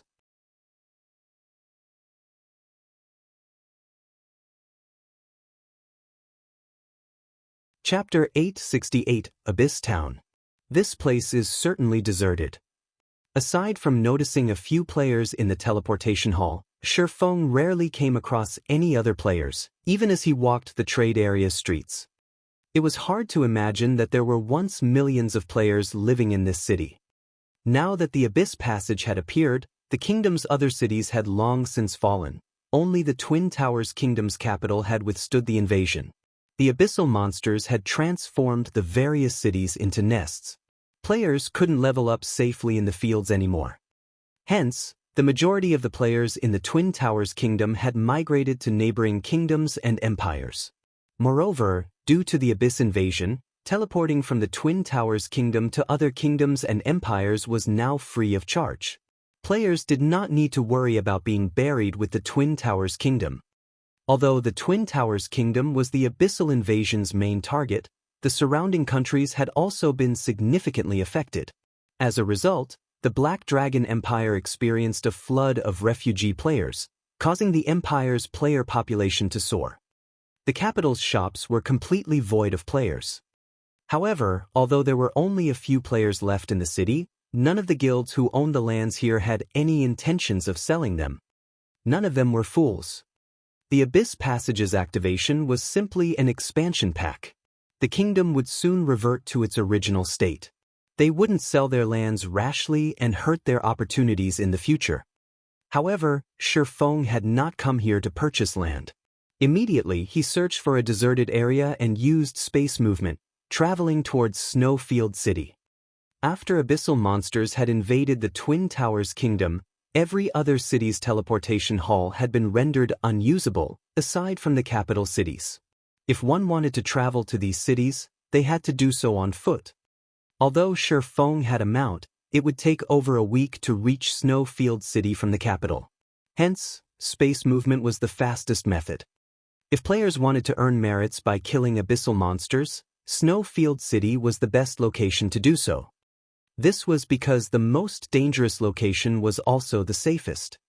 Although Snowfield City was where the Abyss Passage had opened, the high-level abyssal monsters that had emerged had long since wandered off. The abyssal monsters remaining in Snowfield City could be considered the lowest-leveled bunch. Players had discovered this after experiencing multiple abyss invasions. Meanwhile, Shifeng needed to find an optimum location to set up a teleportation magic array. After that, money would flow into his pockets without him having to lift a finger. As Shifeng used space movement again and again, the abyssal monsters he teleported close to ignored him as he was the ancient abyssal book's wielder. As a result, he arrived before Snowfield City safely. Snowfield City had already become an abyssal nest. Abyssal monsters patrolled the city. He could also see many abyssal monsters cultivating the surrounding forest, using the reclaimed land to grow various abyssal plants. The Abyss Passage was a short distance away from Snowfield City, and situated beside the passage was a tall fortress hovering in the air. Beneath the flying fortress was a town composed of abyssal monsters. Inside this town, one could even see abyssal monsters trading with each other. Without hesitation, Shifeng rode the demonic flame tiger into that monster town. The Dark Abyss was not only home to bloodthirsty monsters. There were also many intelligent life forms in the Abyss. Like the humans of God's domain, the Abyss's intelligent life forms had their own towns and cities. Demons were one of the intelligent abyssal monsters. However, it was practically impossible for humans to enter these towns and cities safely. Only the wielder of the ancient abyssal book could explore these places. As soon as Shifeng arrived at the town's main entrance, two 10-meter-tall, dark gray level 200, Tier 3 demons blocked his way and scrutinized him carefully. Only after noticing the abyss imprint did they allow him to enter the city. As Shifeng entered the town, he noticed that many demons had set up stalls on either side of the street. The items they sold could not be found in any human cities. Very quickly, however, a shop run by a Tier 3 demon caught Shifeng's attention. There was a massive amount of mana source piled up in front of the shop, exciting Shifeng. I never expected to find this for sale here. I've struck gold this time. Shifeng immediately strode over to the shop. Mana source was an extremely rare in God's domain. It was used in producing high-rank weapons and equipment. If this item appeared on the market right now, players would fight over it. Mana source only appeared in areas with intensely dense mana. However, there were extremely few locations with high-density mana in God's domain.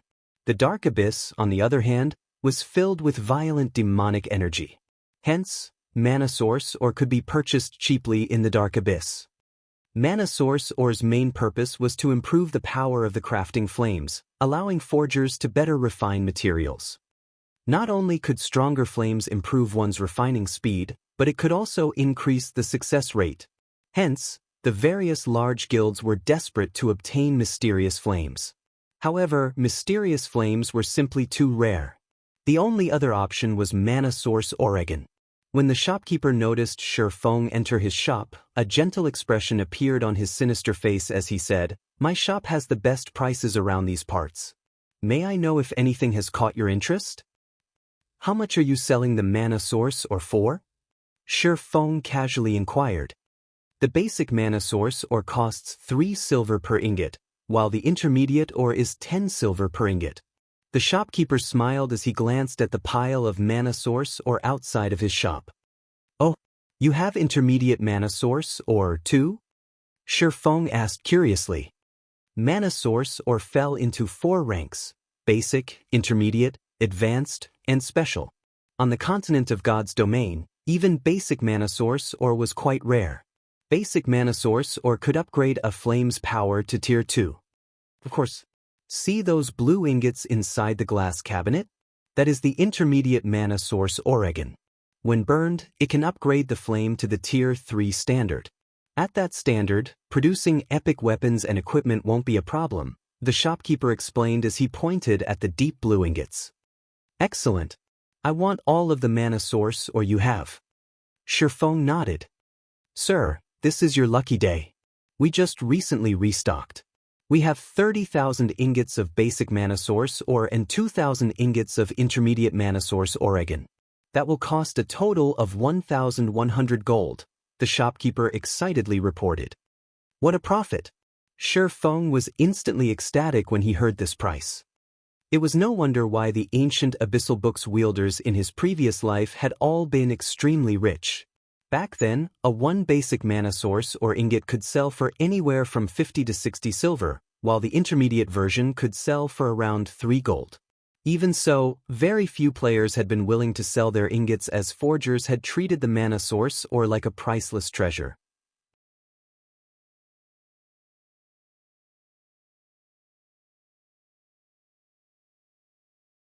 Chapter 869, Monster of Legends. "Sir, this is all the Mana Source or that we have in our shop. Please confirm the amount," the demonic shopkeeper said after stacking numerous crates of Mana Source or before Shi Feng. After tallying up the total, Shi Feng stored the crates in his bag space. If he resold all of the Mana Source or, he could easily make dozens of times what he had paid for them. He could only dream of how rich the book's wielders had been in the past. "When will you restock?" Shi Feng asked. "We've only recently restocked. It will be roughly another 10 days before the next shipment arrives through the Abyss Passage," the shopkeeper explained. He then added, "Although this little shop has now sold out of Mana Source or, we still have plenty of rare products. I believe that you will find them to your liking, sir." Glancing at the other products in the glass cabinets, Shi Feng shook his head. Although there were many rare products on display, the profit he could make off of them wasn't anywhere near what he could gain from the Mana Source Oregon. However, as Shi Feng was about to leave, a blood-red pendant caught his eye. Abyss Pendant, Fine Gold Rank. Although this item did not provide any bonus to attributes, many players had dreamed of obtaining it in the past. Generally, the item would only drop from high-tiered abyssal monsters, and its drop rate was horrendously low. Despite being so rare, this pendant only had one function: fixed teleportation. After marking a location, one could use the pendant to teleport there. Fixed teleportation's cooldown lasted 5 hours, and only one location could be marked at a time. Even so, it was an extremely valuable pendant. After all, players hated travel more than anything. Unfortunately, due to problems such as equipment durability and running out of consumables, players had to return to cities often to resupply. It was extremely troublesome to travel back and forth constantly. Hence, it was easy to imagine why so many valued the Abyss Pendant. In the past, this Abyss Pendant had been one of the main reasons to farm abyssal monsters. "How much are you willing to sell that pendant for?" Shi Feng pointed to the Abyss Pendant. "You have great eyes, sir. This is our shop's main attraction." The shopkeeper smiled. He then took the Abyss Pendant from its cabinet and said, "If you are interested in purchasing it, I can sell it for 5,000 gold." Shi Feng frowned when he heard this price. A single epic item only cost around 2,000 gold, whereas epic weapons cost around 5,000 to 6,000 gold. In the past, people had only spent around 3,000 gold to purchase Abyss pendants. Although the pendant's fixed teleportation was a convenient ability, there was one downside: its long cooldown. After reaching level 40, players would have mounts, saving a massive amount of time when traveling. For distances that one could cross in 5 hours or less, fixed teleportation was a waste. If the cooldown could be reduced from 5 hours to 3 hours, the Abyss pendant might be worth nearly 8,000 gold. Time was money. To any expert in God's domain, time was far more valuable than gold. Seeing Shifeng's dimming interest, the shopkeeper hurriedly advised, "Sir, are you sure you won't consider it? This pendant is extremely hard to obtain. It is highly unlikely that you will come across another one anywhere else." Shifeng pondered his choices as he stared at the blood-red pendant. The Abyss pendant was extremely rare. Even if he farmed high-tiered abyssal monsters, the chances of one dropping were abysmally low. Moreover, this could be considered an advantage the system gave the Abyss ancient books wielder. "Alright then, I'll take the pendant." In the end, Shifeng decided to purchase it. Although the 5-hour cooldown was a big problem, he needed the Abyss pendant right now. Moreover, he had a way to shorten the pendant's cooldown. The pendant would be worth far more after he did so. Shifeng spent another 5,000 gold to purchase the Abyss pendant. He then left the Abyssal town, searching for a suitable location to set up a teleportation array. This was the nest of abyssal monsters. Unfortunately, there were far too many abyssal monsters nearby. If the players without an Abyss imprint ventured this far, a swarm of abyssal monsters would slaughter them. Hence, he needed to choose his location for the teleportation array carefully. Time flew by. After spending over 3 hours searching, Shifeng finally found a suitable teleportation point in the middle of a valley. The valley was relatively far from the abyssal town, and the surrounding abyssal monsters had spread out. Moreover, few abyssal monsters wandered the several paths leading out of the valley, and those that did were not high-leveled. This area was perfectly suited for God's domain's current players. Even if one were not an expert, they could easily survive if they formed a party. Following which, Shifeng began to set up the teleportation point. In God's domain, the most troublesome aspect of establishing a teleportation array was producing the array itself.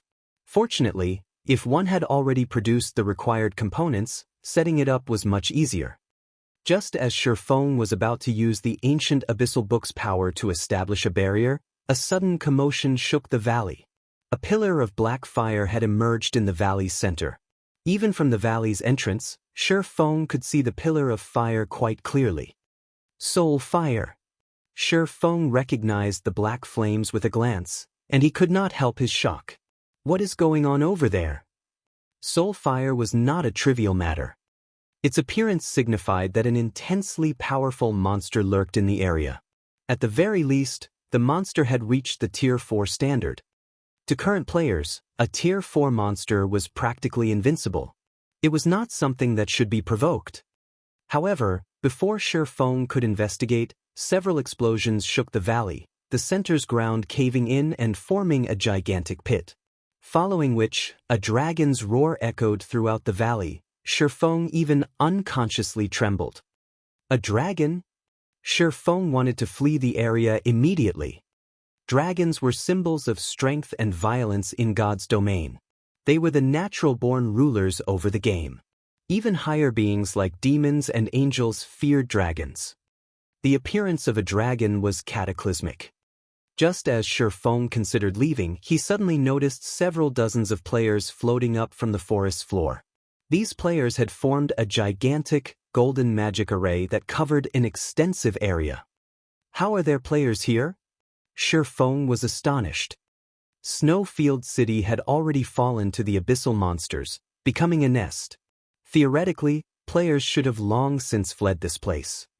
Suddenly, a dragon with a wingspan of over 100 meters suddenly flew up from the gigantic pit, its silver scales shimmering in the sunlight. The instant the dragon appeared, Shifeng realized how powerless he was.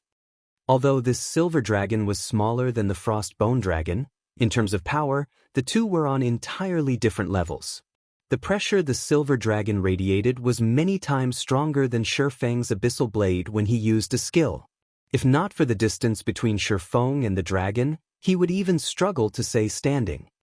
However, just as the silver dragon was about to escape the golden magic array, the magic array launched countless golden chains, binding the dragon's limbs and wings.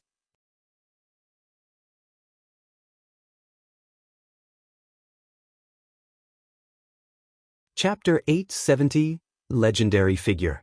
When the silver dragon landed, the sky darkened as a gray mist enveloped the area. Shifeng had still considered leaving this place. However, after seeing the gray mist envelope valley, a bitter smile appeared on his face. Just who are these people? Curiosity bloomed within Shifeng as he looked at the flashing, golden magic array in the distance. Regardless of the other players in the valley or why they were here, Shifeng was shocked to see the gray mist. This was the Tier 5 curse, Dark Sanctuary. When activated, the spell would trap a fixed space within a barrier. Unless one destroyed the barrier or the caster removed the spell, no one could enter or leave the barrier. Moreover, under this Dark Sanctuary, players could not contact the outside world. Even teleportation tools and skills were useless. Gritting his teeth, Shifeng dashed towards the dragon. The valley was not large, thus the dragon was not far. With Shifeng's speed, after running for a dozen minutes or so, he reached an area of dense forest near a lake. The silvery gray dragon, bound in golden chains, stood proudly in the center of the lake, releasing one roar after another. The lake was roughly 400 meters across. With the dragon standing in the lake, it seemed like a small pond. Every time the dragon slashed its claws, it created massive waves that washed over the surrounding forest. Silver Dragon, Tier 5. Level 220. HP? / The Frostbone Dragon Shifeng had faced in the Abyss battlefield paled in comparison to this Silver Dragon. With a single swing of its claws, the Silver Dragon could easily exterminate the Frostbone Dragon. This was because the Frostbone Dragon was not actually a member of the dragon race. Rather, it was an undead creature that had taken on the appearance of a dragon. It did not possess the power of the real thing. Shifeng also noticed dozens of players standing around the lake, continuously bombarding the silver dragon with various attacks. These players' levels were quite impressive, with the lowest among them being level 38 and the highest reaching level 39. Including the players maintaining the magic array, it was obvious that this was a 100-man team. Currently, only super first-rate guilds and super guilds were capable of dispatching a team of such caliber. Moreover, it was impossible for current players to deal any damage to the Silver Dragon, yet these players had managed exactly that. Although their damage was not high, with each of their attacks dealing 1,000 to 2,000 damage. These players were also coping with the Silver Dragon's attacks fairly well, dodging every avoidable attack possible. For attacks that could not be evaded, the team's 5 MTs worked together to protect the other players. Theoretically, even a light snort from the Silver Dragon could end these 5 MTs' lives, yet even after blocking an attack from the dragon's claws, all 5 survive, being thrown backward and taking damages of minus 7,000 points each. To these MTs with over 17,000 HP, the damage was bearable. What a powerful magic array! Shifeng's attention was on the golden chains around the silver dragon's body. Shifeng could feel faint divine might radiating from those chains. Although the divine might was not on the level of the chains of order, it had no problem suppressing a Tier 5 dragon. With the golden chains binding it, not only was the silver dragon's mobility restricted, but its strength was also notably suppressed. This was also why these players could stand against the silver dragon. Otherwise, the dragon would have undoubtedly killed them already. As these players fought the silver dragon, Shifeng quietly watched from a distance. Oddly enough, not one of these players wore a guild emblem. They were all certainly independent players.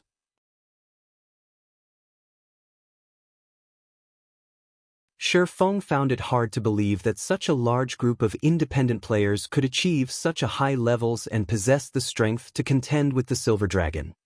However, when Feng's gaze fell on the man leading this 100-man team, he was flabbergasted. That man wielded a crimson longbow. Based on his appearance, he should be in his 30s. He had a handsome face and a well-toned body that resembled a cheetah. His entire being also exuded a certain nobility, as if he ruled over all. Why is Owl here? Feng watched the leading ranger, not believing his eyes. This man's player ID was not actually Owl. Rather, it was the name of an adventurer team. In the past, independent players had formed many adventurer teams throughout God's domain. The Midnight Tea Party had been among the most famous. Like the Midnight Tea Party, Owl had been a top adventurer team. However, unlike the Midnight Tea Party, Owl had possessed many members. The entire adventurer team had around several hundred players. Meanwhile, the combined combat power of these players had been enough to instill fear into Super Guild's hearts. Moreover, unlike the Midnight Tea Party, which had not had a fixed base, Owl had successfully established its own city.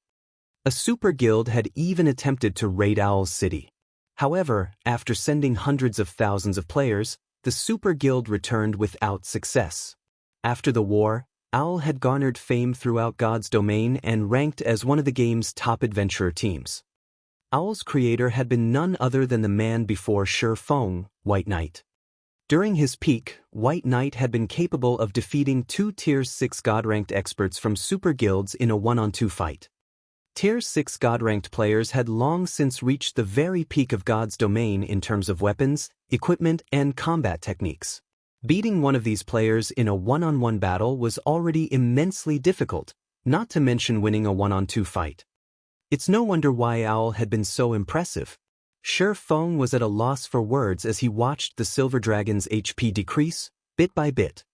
Although he knew that some quest was responsible for Owl's ability to stand against the Silver Dragon, the fact that these players had encountered such a quest in the first place showed just how extraordinary Owl was.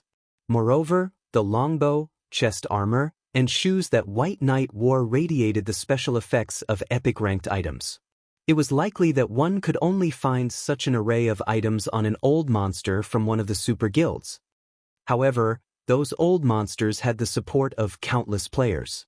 On the other hand, Owl only had several hundred players, yet they had obtained such powerful weapons and equipment. This was simply inconceivable. Look out for its breath attacks. White Knight suddenly shouted as he noticed the Silver Dragon open its mouth. The other team members immediately spread out, avoiding the area in front of the Silver Dragon. Dragons generally needed time to prepare a breath attack. However, they did not need long, roughly 2 or 3 seconds. Moreover, breath's attack range was quite wide. If players attempted to evade after a dragon's breath attack had begun, they would likely be caught in the attack. However, as soon as the dragon began to move its jaws, White Knight had ordered his team to move as if he had a perfect understanding of the beast's movements. In the next moment, a beam of silver light smashed through the forest, obliterating everything in front of the Silver Dragon. The beam dug out a long, 8-meter-deep trench, the lake's water pouring in to form a river. Despite the strength suppression, the Silver Dragon could still alter the terrain with a single attack. Dragon's power was undeniable. Yet, despite the Silver Dragon's immense power, under White Knight's command, the entire team emerged unharmed. As time quickly passed, the damage the team inflicted on the Silver Dragon compounded, diminishing the Silver Dragon's HP. Everyone keep it up. This dragon is almost done for. White Knight shouted excitedly as he saw the Silver Dragon's HP bar turn red.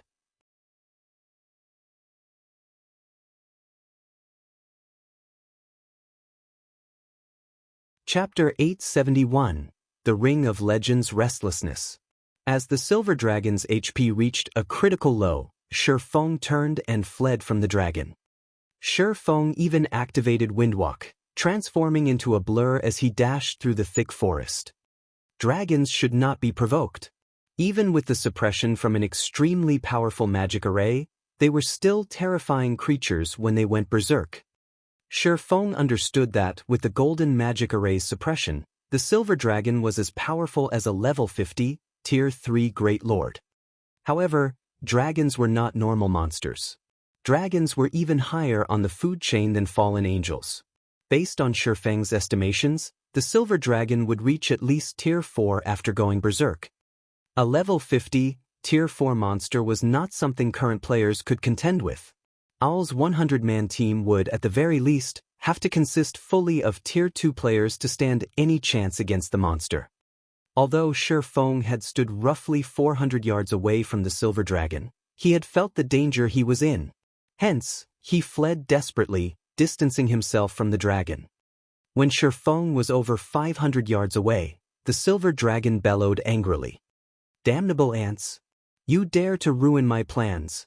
I'll blast you all into oblivion!" As if he had predicted the dragon's next move, White Knight shouted to his team as the silver dragon's voice echoed through the valley. "Everyone, retreat from the boss's sides. Frozen Dream, prepare to use the tier 3 magic scroll." A beautiful, white-robed level 39 female elementalist standing a short distance from White Knight nodded to the ranger's command. She then retrieved a deep blue magic scroll from her bag. The instant she revealed this magic scroll, the surrounding mana surged towards the item. After its threat, the silver dragon's wings shook. The golden chains around its body shattered instantly. Following which, the silver dragon's body darkened to a pitch black. A short moment later, the layer of darkness on the dragon's body flowed like liquid into the now empty lake. The creepy black liquid had a metallic luster. As the liquid slid from the silver dragon's body, it caused the surrounding mana to grow violent and transform into demonic energy. The silver dragon abruptly fell to the ground and lost consciousness. However, as it fell asleep, its HP began to recover at a rate visible to the naked eye. This is the main objective. Remove the magic array. Everyone be careful of that thing. White Knight's mouth curled into a smile as he commanded his team to surround the pool of black liquid. Frozen Dream, get ready. Although Frozen Dream did not know what was about to happen, she did not hesitate to unfurl the blue magic scroll and chant the incantation inside it. An aqua-blue magic array formed beneath the elementalist's feet as mana rapidly collected around her staff. The power she exuded was no weaker than a great lord.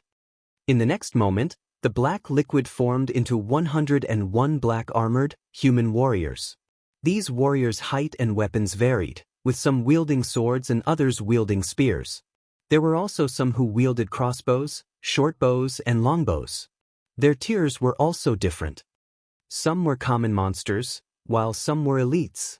The most powerful among them, however, was a two-handed saber-wielding humanoid chieftain. These monsters were unanimously level 50.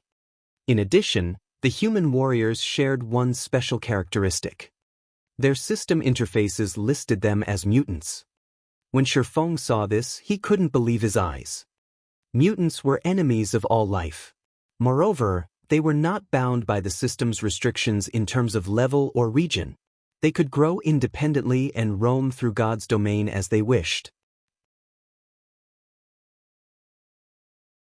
Although these warriors' tiers were not particularly high, a single common mutant could rival a lord-ranked monster of the same level, while an elite mutant was as strong as a high lord.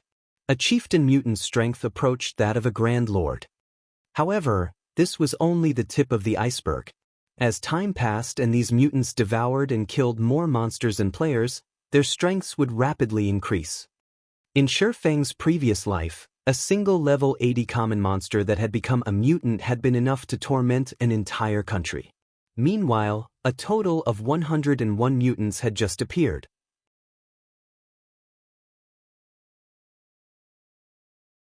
If they were allowed to live and grow, these mutants would annihilate every player in every country neighboring the Twin Towers Kingdom before the Abyssal monsters got anywhere near them. Suddenly, White Knight shouted, "Now!" Almost immediately, the Frozen Dream waved her staff and pointed it at the recently formed humanoid mutants as she activated her Tier 3 magic scroll. Extreme Frost Field. Suddenly, everything within 150 yards of frozen dram transformed into a frozen wasteland. All 101 humanoid mutants froze as well. When activated, the extreme frost field would instantly freeze all enemies within 150 yards for 10 seconds. In addition, all enemies in the area would suffer the deep cold debuff, which decreased their movement speed and attack speed by 50% and increased the frost damage they received by 100%. Extreme Frost Field was a large-scale control spell, and in terms of magic scrolls, it was only inferior to summoning spells and large-scale destruction spells. Without a sustainable control removal skill, both players' and monsters' combat power would be limited under the effects of this spell. Excellent! Charge! White Knight stretched his bow into a full moon as he smiled at the frozen mutants. Show! Show! Show!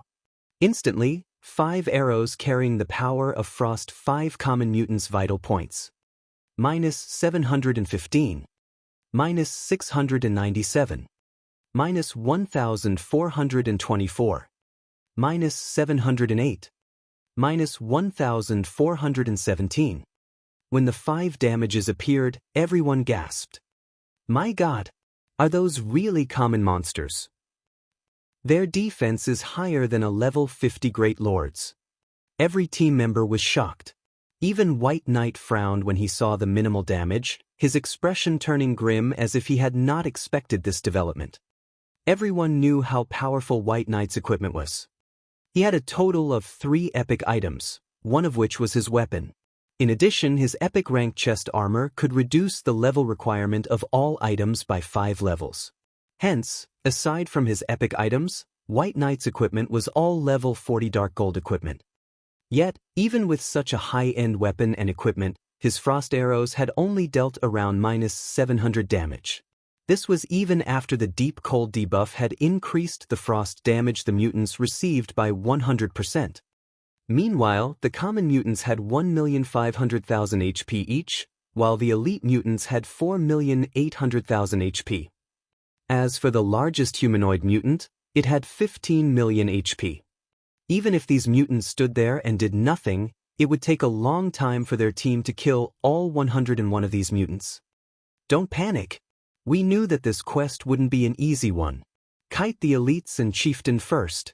We'll deal with these monsters one by one. Try to conserve as much of your stamina as possible. White Knight commanded after he readjusted his mood. He knew exactly what they needed to do right now. Meanwhile, Sherfong, who stood far from Owl's 100-man team, stared at the unconscious silver dragon. Strangely, the fragmented legendary ring on his finger was reacting to the silver dragon.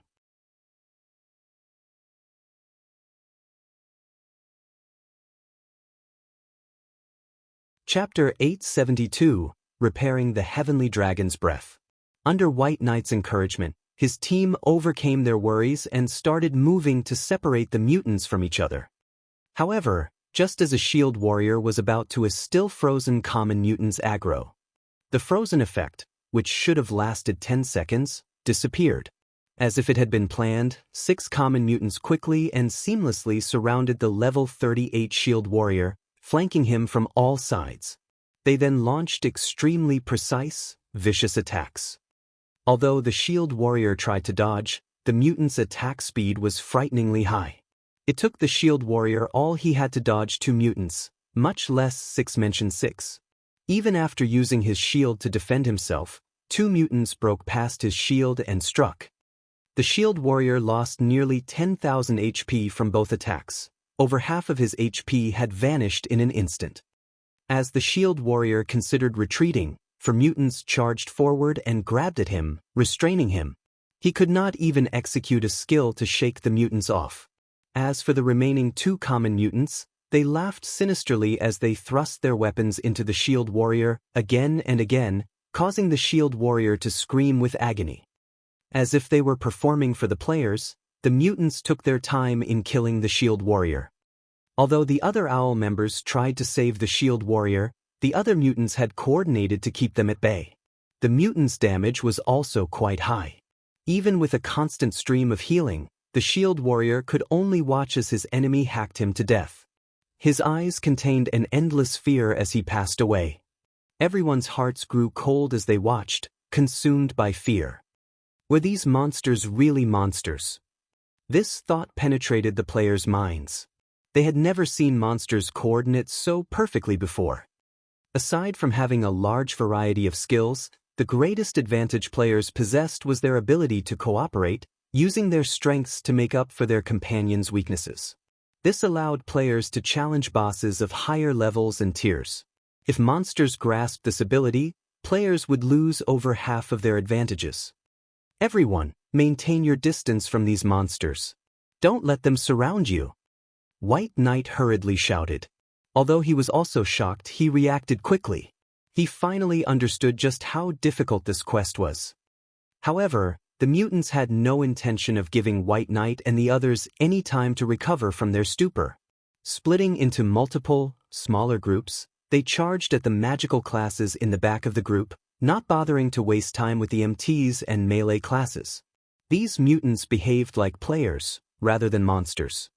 Without any defenses against this sudden development, White Knight changed strategies, choosing team PvP tactics instead. He had the melee classes circle the ranged classes, holding back the incoming mutants as much as possible as they retreated to more advantageous terrain. Watching from afar, Shifeng had to admit that White Knight was indeed one of God's domain's legendary characters. Not only were his leadership abilities first class, but he also had incredibly accurate observational skills and foresight. He fought like a machine. Grasping every aspect of battle perfectly, he knew who needed to do what, where to supply reinforcements, and when to use specific skills. Every member of the team moved like an extension of White Knight himself. Unfortunately, White Knight's team members gradually fell, one after another. In contrast, the mutants had yet to suffer a single loss. Everyone's attacks only dealt around -300 damage, critical hits only managed -600. Even if they concentrate their attacks on a specific common mutant, the latter had 1,500,000 HP. It would take the team a long time to kill one common mutant, not to mention the elite and chieftain mutants. Even with appropriate commands and responses, Owl's members could not make up for the difference in attributes. As White Knight and the others gradually retreated from the Silver Dragon, the mutants moved with them. This gave Shifeng the opportunity to sneak up to the dragon's side. After the black liquid had left the Silver Dragon, the dragon's silvery gray body had paled to a pure silver.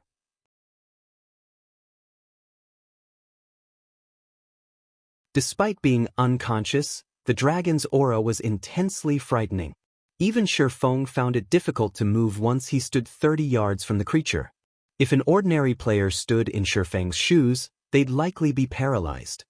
However, the closer Shifeng came to the Silver Dragon, the greater the heavenly dragon's breath reacted. Does it want me to collect the dragon's heart? Shifeng felt a headache brew as he raised his head to look at the massive Silver Dragon. The dragon before him loomed like a mountain. The two swords in his hands were no more than toothpicks before it. Moreover, although the Silver Dragon was unconscious, the magic array no longer suppressed it. It had recovered to its original state. A level 220 Tier 5 monster. Even if Shifeng were allowed to hack and slash at the dragon unhindered, he would not be able to inflict any damage. However, Shifeng decided to try. Unsheathing Killing Ray, he stabbed the sacred sword towards one of the Silver Dragon's scales. Dang! Sparks flew when his sword collided with the silver scale. The unconscious Silver Dragon did not even receive a mandatory -1 damage from Shifeng's attack. Moreover, the Silver Dragon's HP bar still increased little by little. Sure enough, damaging a dragon with my strength is nothing more than a dream, Shifeng laughed bitterly. Although he understood that White Knight and the others had only wounded the Silver Dragon due to the magic array they had received from their quest, Shifeng only truly understood how impossible it would be to slay this beast after trying it for himself. Unable to harm the Silver Dragon, Shifeng had no choice but to follow where his ring led. He refused to give up on the chance of repairing the Heavenly Dragon's breath. The Heavenly Dragon's breath had initially been a true legendary item. If he wanted to restore the fragmented legendary ring, he needed 3 magic stars and a dragon's heart. Among them, the dragon's heart was the most difficult to obtain as dragons were maddeningly rare in God's domain. Moreover, they were incomparably powerful. With such a God-sent opportunity before him, Shifeng really would not give up easily. The heavenly dragon's breath had not reacted to the conscious silver dragon in the least. However, as soon as the silver dragon fainted, the ring reacted. Moreover, the closer he was to the silver dragon, the greater the ring's reaction was. Even after standing beside the dragon, the rings grew more intense, throbbing on his finger like a pulsating heart. This indicated that there should be some method to repair the heavenly dragon's breath. Otherwise, the ring would have remained quiet. When Shifeng arrived before the silver dragon's heart, the ring's reaction reached its peak. Could it be here? Shifeng unsheathed Killing Ray and stabbed the dragon. However, like before, the dragon's scales were impenetrable. His attack hadn't even left a mark. With no other choice, Shifeng placed the hand that wore the heavenly dragon's breath on the scales over the silver dragon's heart. At this time, the sound of a system notification reached his ears. System, do you wish to absorb the dragon's heart? So, the dragon's heart isn't literally the heart of a dragon, but the power it radiates. Shifeng was instantly ecstatic. Immediately he chose to absorb the dragon's heart, afraid that he would lose this chance if he waited any longer.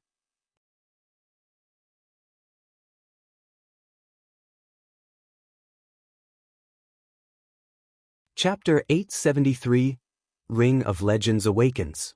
The instant Shifeng clicked, absorb, the heavenly dragon's breath on his finger trembled faintly. Wisps of silver mist flowed from the silver dragon's heart and into the ring. At the same time, a long loading bar appeared before Shifeng.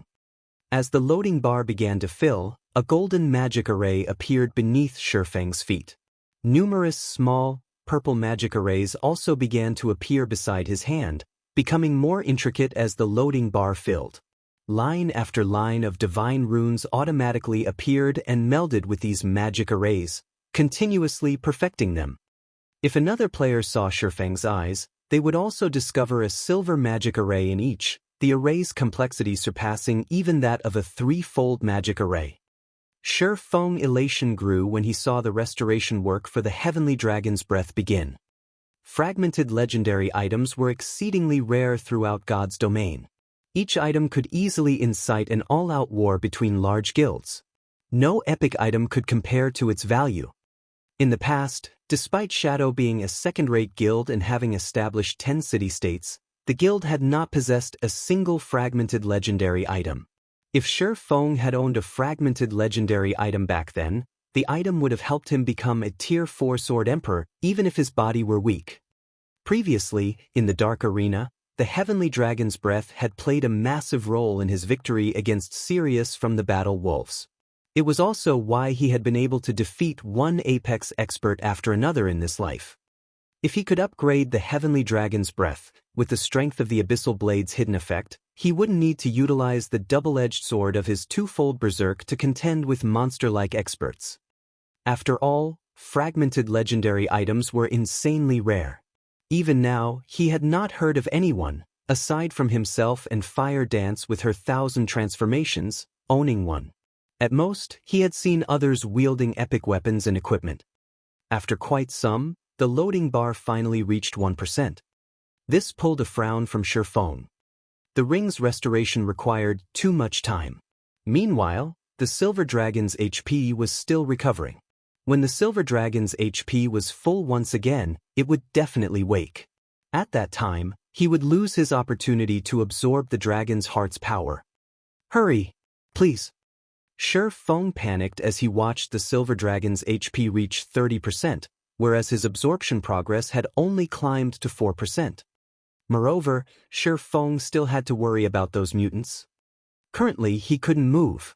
Although White Knight's team was impressively strong against so many mutants, it was only a matter of time before they fell. If he had not finished repairing the Heavenly Dragon's Breath by then, and those mutants returned, all his effort would be for nothing. Please, you guys have to hold on for a little longer. Shi Feng prayed as he watched the loading bar reach 5%. Time flowed quickly.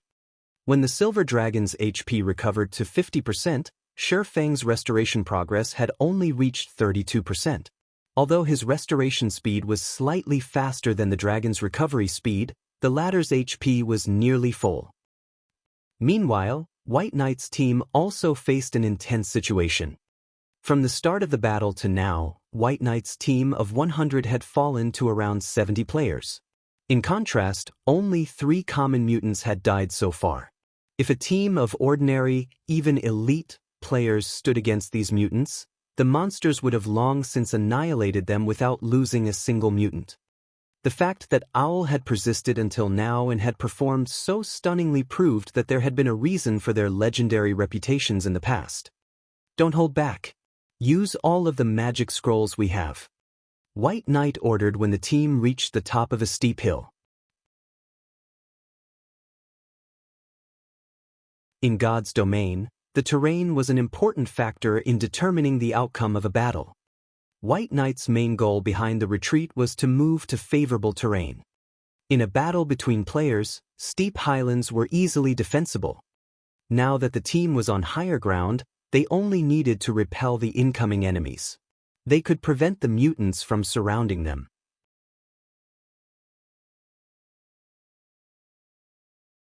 Under White Knight's command, everyone on the team gnashed their teeth as they took out their precious magic scrolls and tools. If they couldn't stop the incoming mutants in time, they would use every magic scroll they had to force these monsters back. Like this, they fought off one wave after another. After a short period, 2 more common mutants died. However, these mutants were not easy foes either. Realizing that the battle was at a standstill, the dozen or so elite mutants began to work together to block White Knight and his melee companions' attacks, creating opportunities for the common mutants to break through Owl's defensive line. Boss, I'm nearly out of mana. If this goes on, they will exhaust us to death even if they can't kill us directly, a level 38 male cleric anxiously reported as he glanced at his remaining mana. This battle was far more taxing than any boss battle they had fought so far. In the past, he had only needed to focus on healing the lead MT. Now, however, he also had to heal the rest of the team, which significantly increased his mana consumption. Moreover, they had already exhausted themselves during the battle against the Silver Dragon. Healers, control your mana usage. If your mana is running out, drink a potion. Melees, focus on pinning the monsters down, don't fight. Try to reduce the burden on the healers as much as possible. If your HP is low, drink a potion, White Knight commanded. He also knew how dire their situation was. He had not expected that these mutants to be so strong and possess such high intelligence. If they continued fighting as they were, their only outcome would be a team wipe. As the seconds and minutes passed, White Knight's team lost members. Elsewhere, Shi Feng's anxiety grew with each passing second.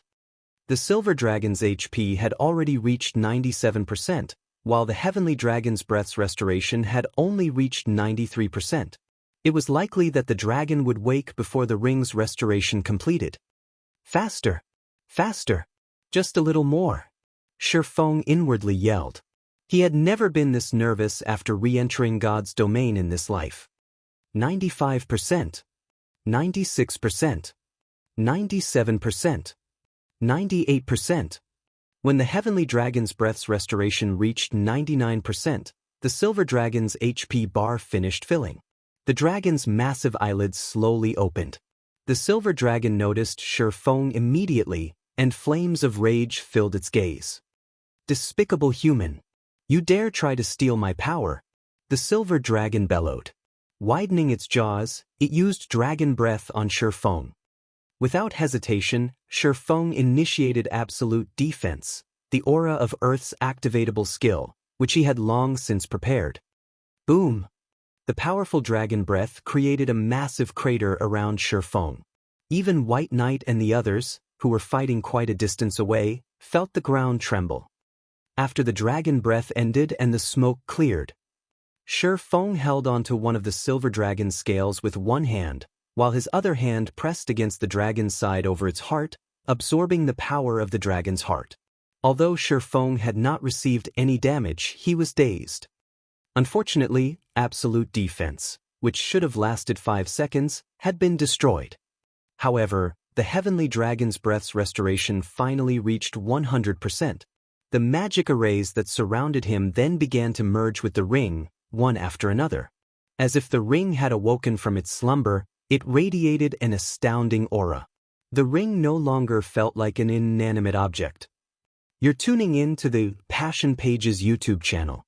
We're so grateful for your support, and don't forget to subscribe to join us on this incredible journey through captivating stories. Your generosity through donations truly makes a world of difference, as it's the primary source of revenue that allows me to expand and enhance this channel for you. Thank you from the bottom of my heart for being a part of this adventure.